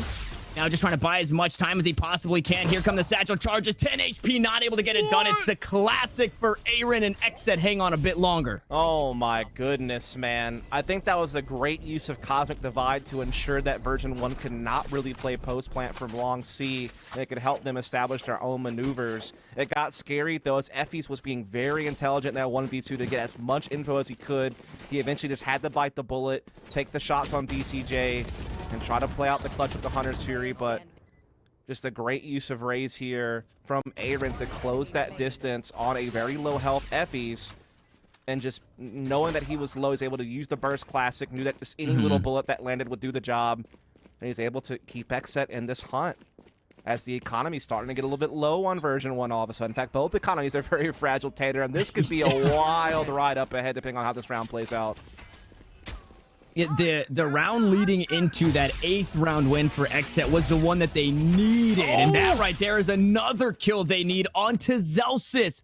no less. So we get to take a look at our player versus player in that Hunter's Fury. Wow. And it's BCJ coming out on top. Yeah, he got such a great read early to be able to pop that Hunter's Fury and guarantee a frag, essentially. As we see Penny and company still trying to lay in on A with the daggers and what they have to work with. Neural Theft comes out as well here to help things along for version 1, but there's still a man down here trying to hold off this retake, and still a lot of utility left on BCJ, but he's getting pushed, but he's able to fall back. Ooh, but he does get spotted by that recon bolt. They're not going to follow up on it. Oh, no, player 1 does. So player 1 pushing all the way through, cutting it down.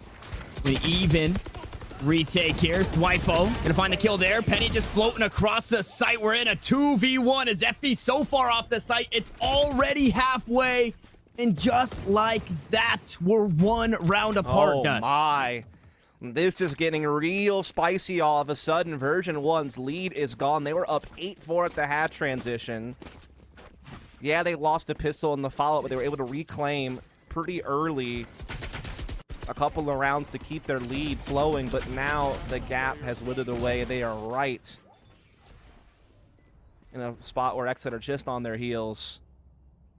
And the money, again, is just in such a tight spot for both teams still. But they're both able to bring forward both rifles. Pure looking to the aggressive on long C this time around. Could be big if they're able to control this, as it looks like V1 are setting up for a C-split through Garage. BCJ going to get a bit of a read on that with the drone onto Penny. Zelsta's not spotted, so this could be a round for that player should they choose to play this way. It is going to be the drone, and now XSET aware that a bit more going to be thrown towards this Garage position. Shock Dart's looking to push everybody away for now, and a little bit of chip damage, not too much found. Love the lack of commitment there from BCJ to make sure he stays alive and just holds window. They know that B is potentially under siege. Aaron has the boombot still available if need be. Vanity, though, going to get to Gong with the ult and make sure that B is completely under their control. They will get the spike planted, but again, can they defend the retake? Last time they struggled to do so, but Vanity holds BCJ off. Yeah, 5 HP as they're starting to cut down XSET as they push on the site. No, the kill's coming right back. Weeded gonna be traded out. We find ourselves in a 2v2, but the Neural Theft will give up the info once more. Effie's gonna get swung on. Dwifo with a nice little 3K on the round, looking for some more, and player 1 has to go huge. We're gonna find ourselves tied, but instead, it's a 4K for the Cypher of XSET, and we're not at 11. And again, version 1 in the post plant getting locked into the site. They can never really escape and find other post plant positions to spread the love. They just got boxed in. The Neural Theft comes through. XSET able to trade back very well, and ultimately they get a round win. Showstopper now available for Aaron. Pure away from the daggers by just 1. And now they've tied the game up. They have the economic superiority starting to come into play on the late end here of the second half where it matters most. They're starting to find a rhythm as well. Big quad kill there from Dwifo. And you can see what this has done to version 1. They have some guns coming into this, but you have a Spectre for player 1 having to be used just to make sure that they can have something. And yeah, they're starting to fade a little bit here. A timeout comes into play. Not a bad call.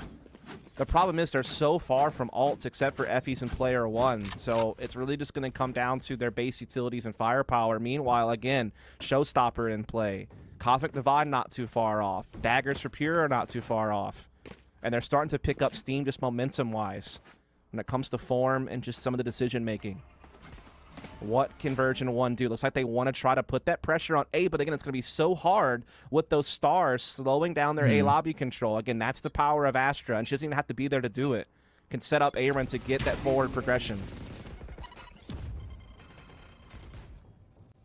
And he does dash on through, though, with that sound cue. I would imagine Aaron knows that Jet looking to play up close and personal. And that Showstopper, the only ultimate online, a huge one for this squad. BCJ gets caught on the rotate out. Weeded still undetected. Picks up one onto player 1. Now trying to play around the site with 45 HP. There's the Showstopper trading the kills back. And Aaron continues to go to work on this version 1 squad.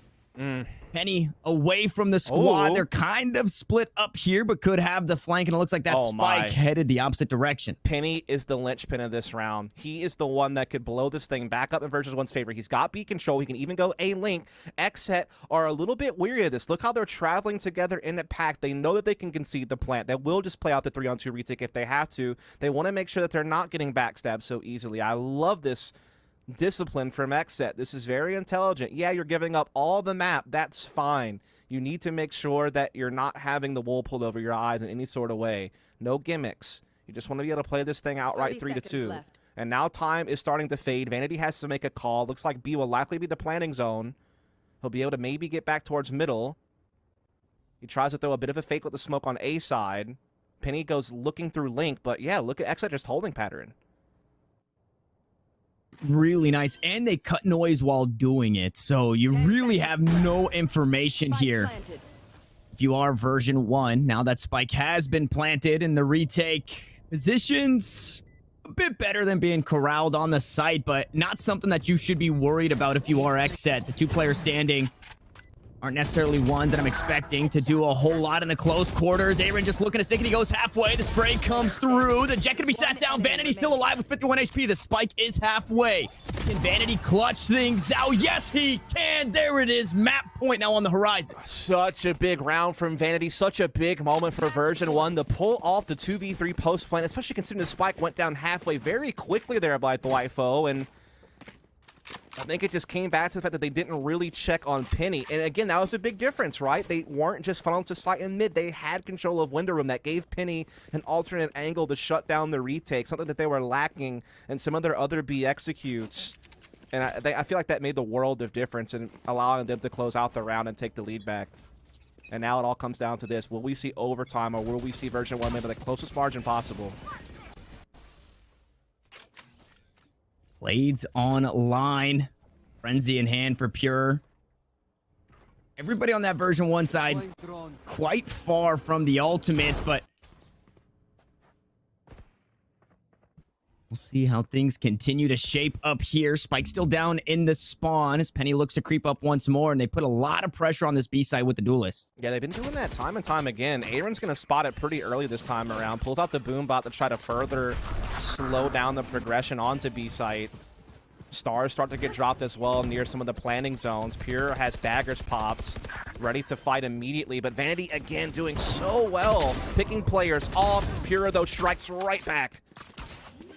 1 for 2, favorable for version 1 as Effys looks to get the spike down.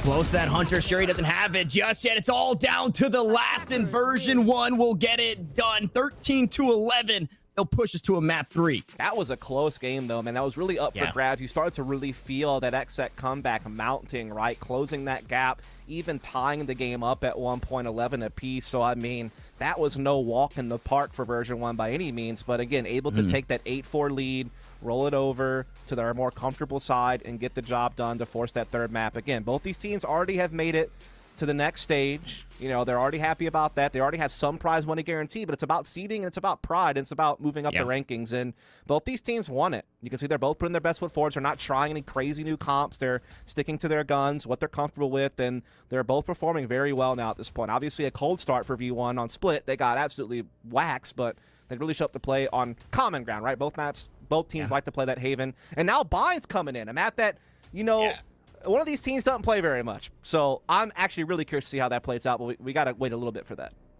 Yeah, we do have to wait just a moment to get that one set up for you guys. As Dust said, Bind on the horizon. This is the decider. Winner goes home for now, waiting for Challengers Finals. Sir, the loser goes home. I think I said winner again. The winner They're all goes home, ahead to so play everyone's against home Envy. They are, that's true. They are all home. They are all home. Either way, we got to jump away for a quick second, guys. Map 3 on the horizon. We'll catch you guys in just a sec.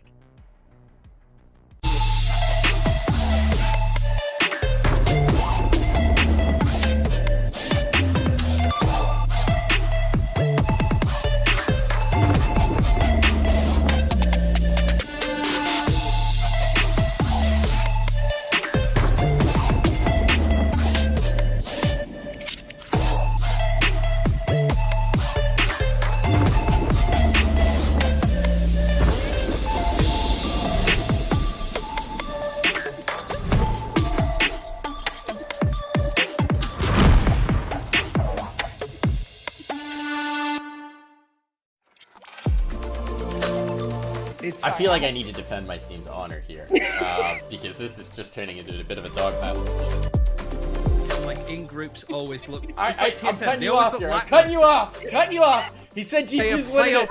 He said G2's winning it. We need to wait till the next EU tournament, which could be in about 10 years now. Take it with like a grain of salt. No, but that's that no being fun. said, Take it super literally. Spike defused.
Got the money in the bank.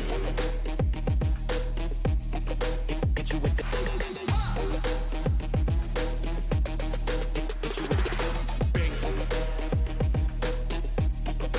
Hit you with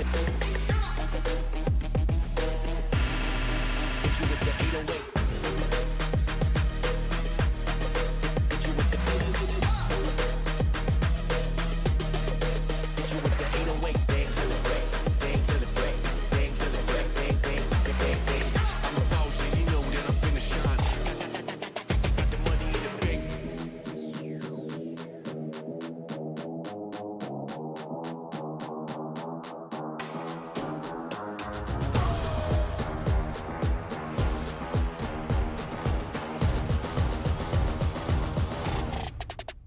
Money in the bank.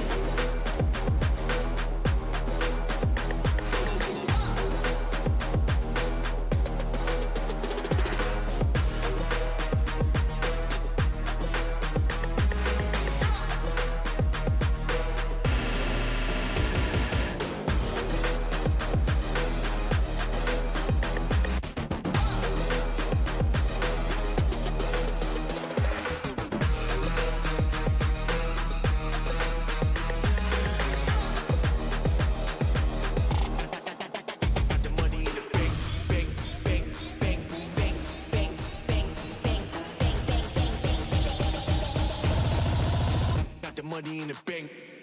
Hit you with the 808. Hit you with the